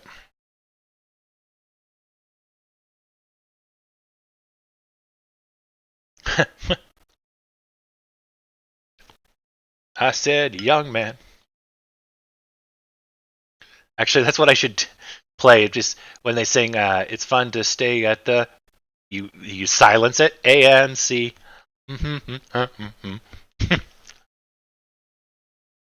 You just pause it for a second.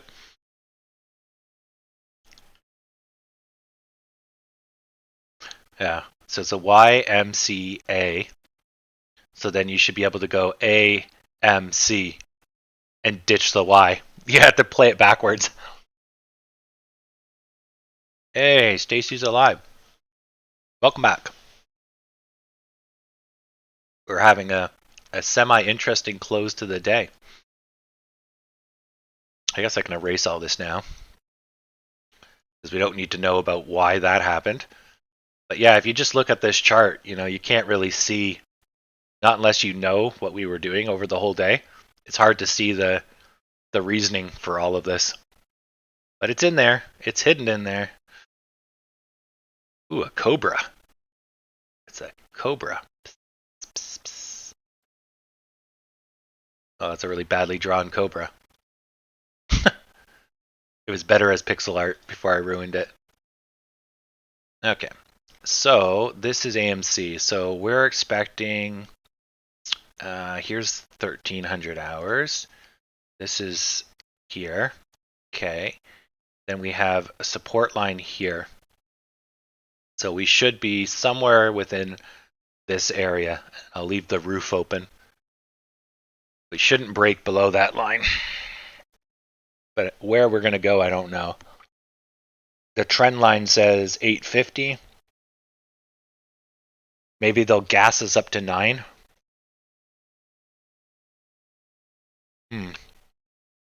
Oh, but they do that on Fridays, trying to get their options to close.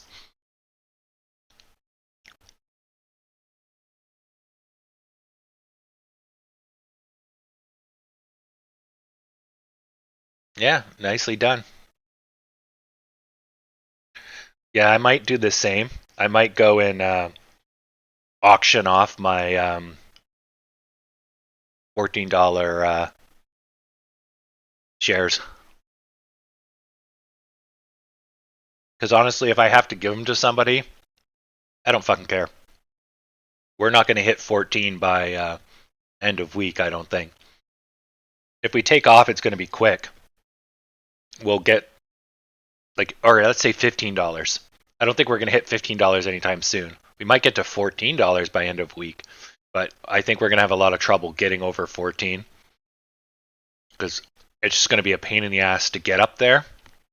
And then once we get into the fresh territory, then you're going to need a lot of time to breathe and settle down and lock in the price. And yeah, but who knows? Yeah. Well, it's based on momentum, right? If the momentum is as fast as this, I would sell at 14. If the momentum's quick, you're an idiot if you sell because it'll blow right through and go up to 16. So, but I agree. If you pick a time frame that's short and the likelihood is low, worst case scenario, you just lose out on the profit you could have had. Best case scenario, you make money and it's still under 14. So, it works.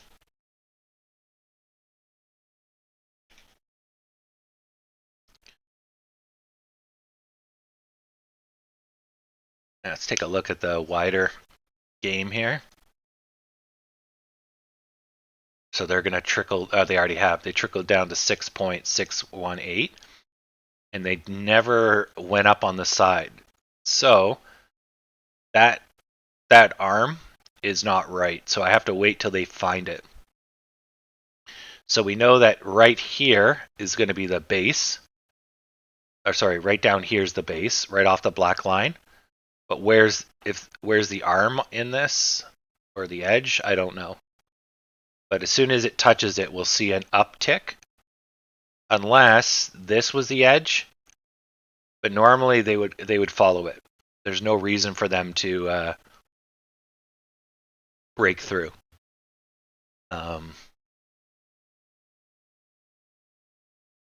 Unless this is it, and it hit its zenith, and it collapsed.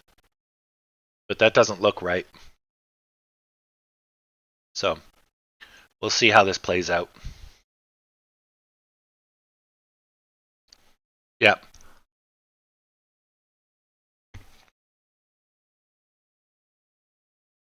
Yeah, whatever works. I mean, it's $40 you didn't have, right? I think I would get $500. So you basically sell your shares 4 times a month, and you paid for everything, right?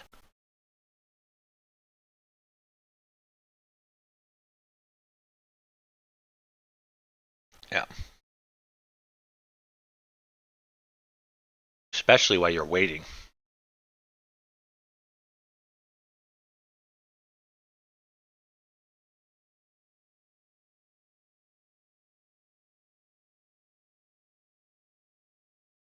Exactly. It was a necessity. But yeah, that's what options are for. So fundamentally, options are about hedging for uncertainty. So I use the example of like wheat. If you don't know if winter is going to be bad or good, you can lock in a price, right? So here, we don't know if AMC is going to be bad or good because of the pandemic. So we can technically lock in a price for our AMC wheat and say, look, I want to buy AMC for $20 2 years from now. And someone's like, oh, that's stupid because AMC is going to be worth nothing. And then I go, nah, it's going to be worth more than $20 by end of year. So there you go, right? It's just like commodity trading, which is pretty much what options, I think, got their start, is for commodity trading. But then I think with futures, you're buying basically an option that's at a fixed time in the future, just like you'd buy stocks. So if you buy at a future, then you're basically getting a delivery of that object within a certain amount of time or something like that. On a mercantile market,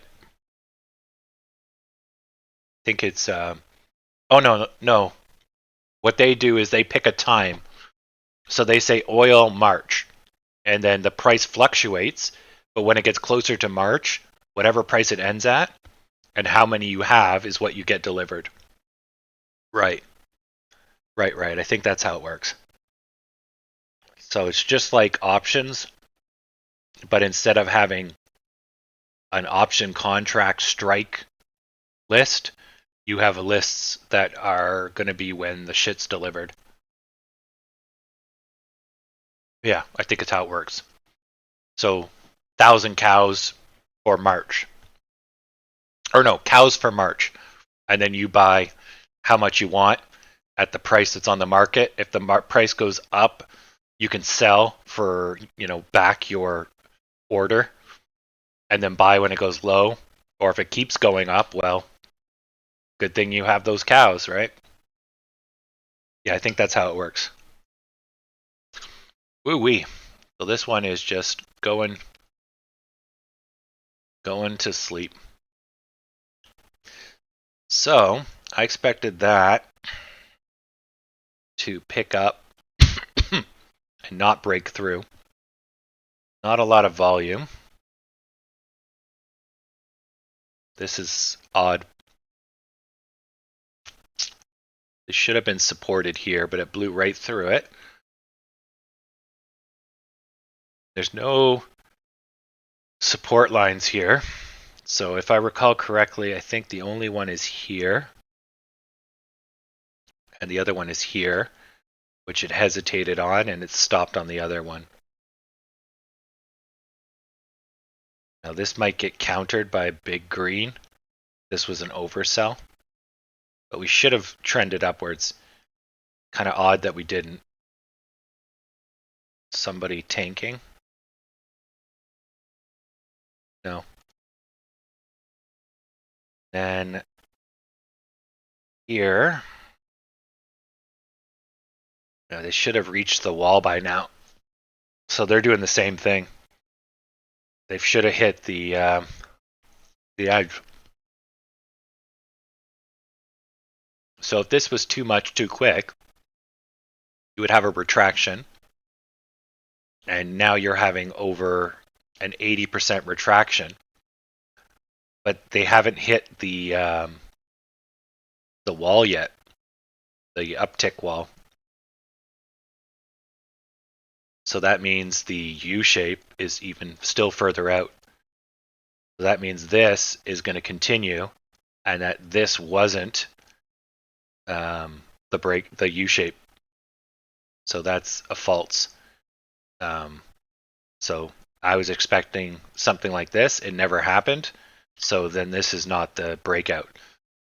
There'll be another point, and then you get your wall. Because, yeah, this should have hit, it's gone all the way back. So if there was any type of line exiting this corner piece, it would have hit it, and it would have gone up. So something's up, and that's definitely not the focal point. Usually it is when you have a sudden change in volume. That's the end of the horizontal. But I guess we went up too straight and too fast, too furious. Wow. Look at us go. Why an end of day sell-off? Did some news come out?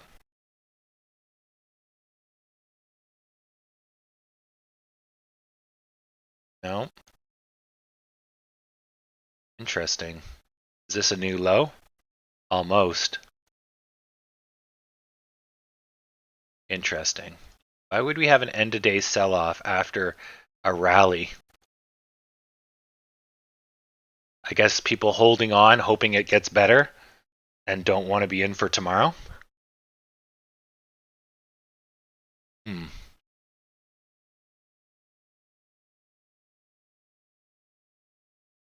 If you weren't here earlier, Stacy, I did a good, I think around noon, I did a good due diligence on AMC. I realized that the trend line that we're following is the $30 by December, and at worst, it's around $28 by January. At least based on the current trends. And then I kind of back tested the gap between the line, measuring the hype, and I checked against the macro, the medium, and I guess the more shorter term, and it all added up. So it was actually pretty good. Because I was talking about all these things for like weeks now, because I can see them, but I didn't realize they all kind of fit together. So long story short, AMC should take off. Every measurement is trending towards it, even if it looks like it's taking a dirt nap. Now that's pretty good. So there was a big sell-off, huge sell-off, and the buyers came back and ate every bit of it. It's a very good sign. Because that big fish that keeps fucking around in the stock, he has about 47,000 shares on my chart. And usually makes around 15K or 12K splashes. So if you see a 12 or a 15, that could be just him, as we've detected him the other day. He may have been around for longer, but we just started to notice him. Particularly because the person sells off at the worst fucking times. Oh, thanks, Howard. So 1 o'clock. Felt like years ago. And that cheesecake was awesome.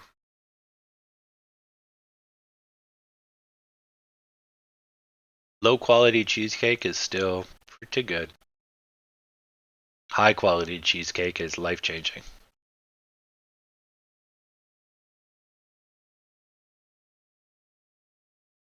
And see, that's weird. So you've just had this huge buyback, right? And then it continues to sell. But I bet you the volume is piss. Let me check. What is that? Oh, that's 4,000.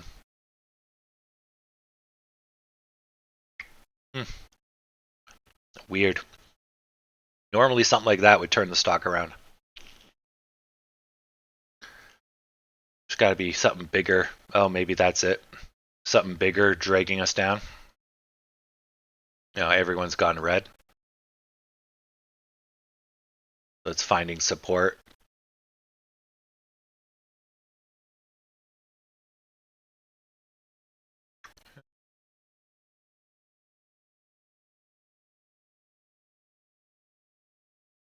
Maybe this is weighing heavily on my soul.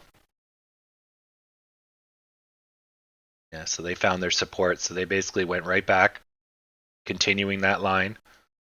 So, yeah. As long as there's not a big sell-off, they might trend up overnight, or they should gap up in the morning. But patterns don't generally hold overnight. So unless it immediately continues, it's done. So we won't expect it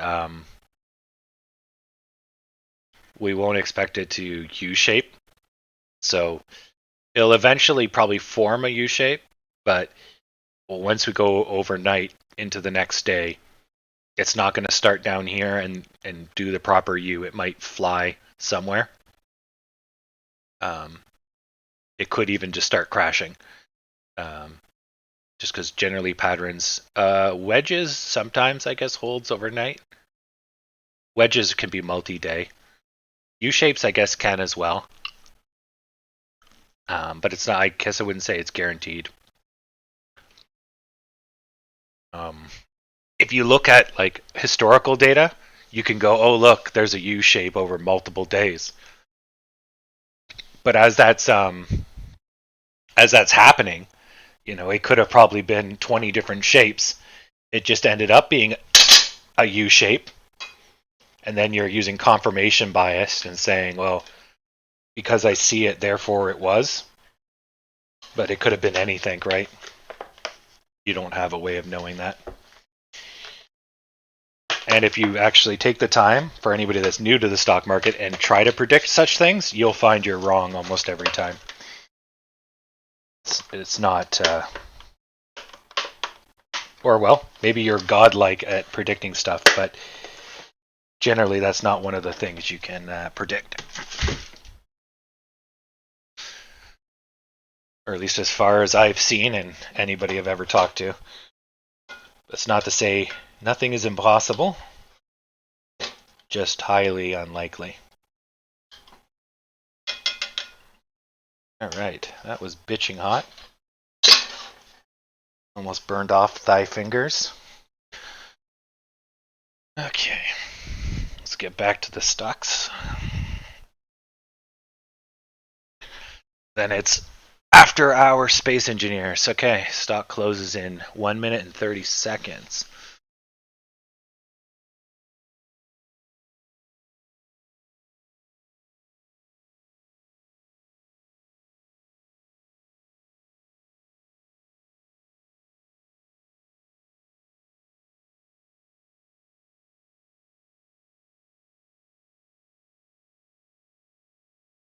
Yeah, that's a good idea. I should... this is where I'm right about stuff. This is where I'm also right about stuff. Also right, and just scroll through. Right again. Hey, do you know... there you go. Just do it as like a cocky shit. It'd be fun. You got to live with the small victories. Because then stuff like this happens, which is kind of baffling. What triggered that? But in the grand scheme of things, it doesn't matter. What's a 2 inches of price movement? What's 8%? It's just short term. It would be nice if you're on the winning side of these things, but it's not critical. Not when we're stuck at 14.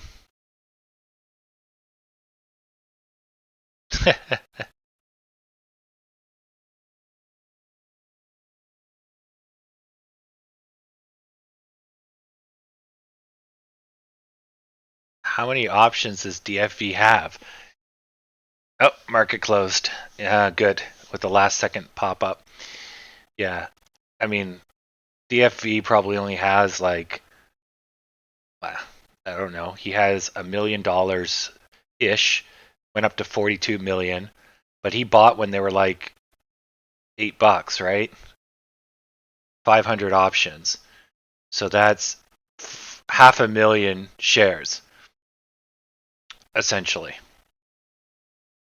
So, yeah. So if he bought them for $1, so how the fuck does he have that much money? If he bought them for $1, it would have cost him $500,000. Holy Christ. Yeah. No, he must be using incredible margin. There's no fucking way he has $500,000. 20 cents each, exactly. But you got to buy 100 of them. Yeah. Yeah, exactly. So yeah, he's buying, because, yeah, right. That's the beauty of options, right? But he would have $500,000. So I guess the way to explain this is that even though you're buying them at 20 cents each, my brokerage requires me to have the capital to support that position. So even though I'm buying them at 20 cents each, I need to have $500,000 to support the position I'm buying, even though I'm not using that much money. So then they will give me the margin, they'll loan me the money to bridge the gap, right? But if you, at least as far as I can tell, so if you can buy options at a discounted rate, but you don't have the margin requirement, or sorry, you don't have the capital requirement, then yeah, you could buy a lot. Whereas me, I'm limited to the amount of money I have, which sucks. But maybe that's not everyone. Yeah. Yeah. It's not that bad. It's a small decline, but still, that's not a lot of shares. 500. You can see there's like thousands and thousands of interest, right? And I'm sure each of those is one contract. So then when you see there's like 2,000 interest on a certain strike price, you're only 5 of that, right? Or no, 500 of that. So whoop-de-doos. So, yep. Yeah. Yep.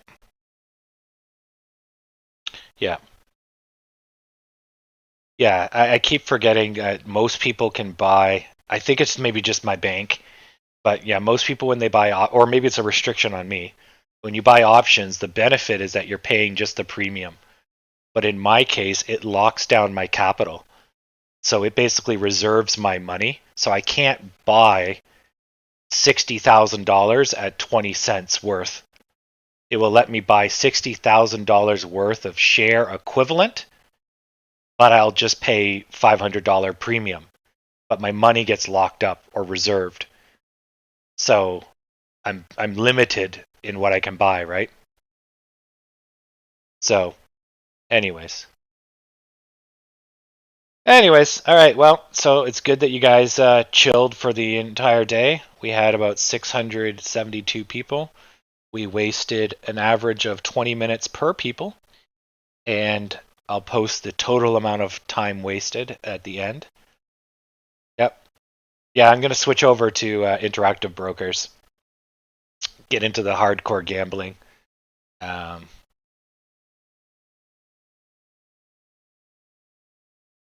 Oh, and that explains.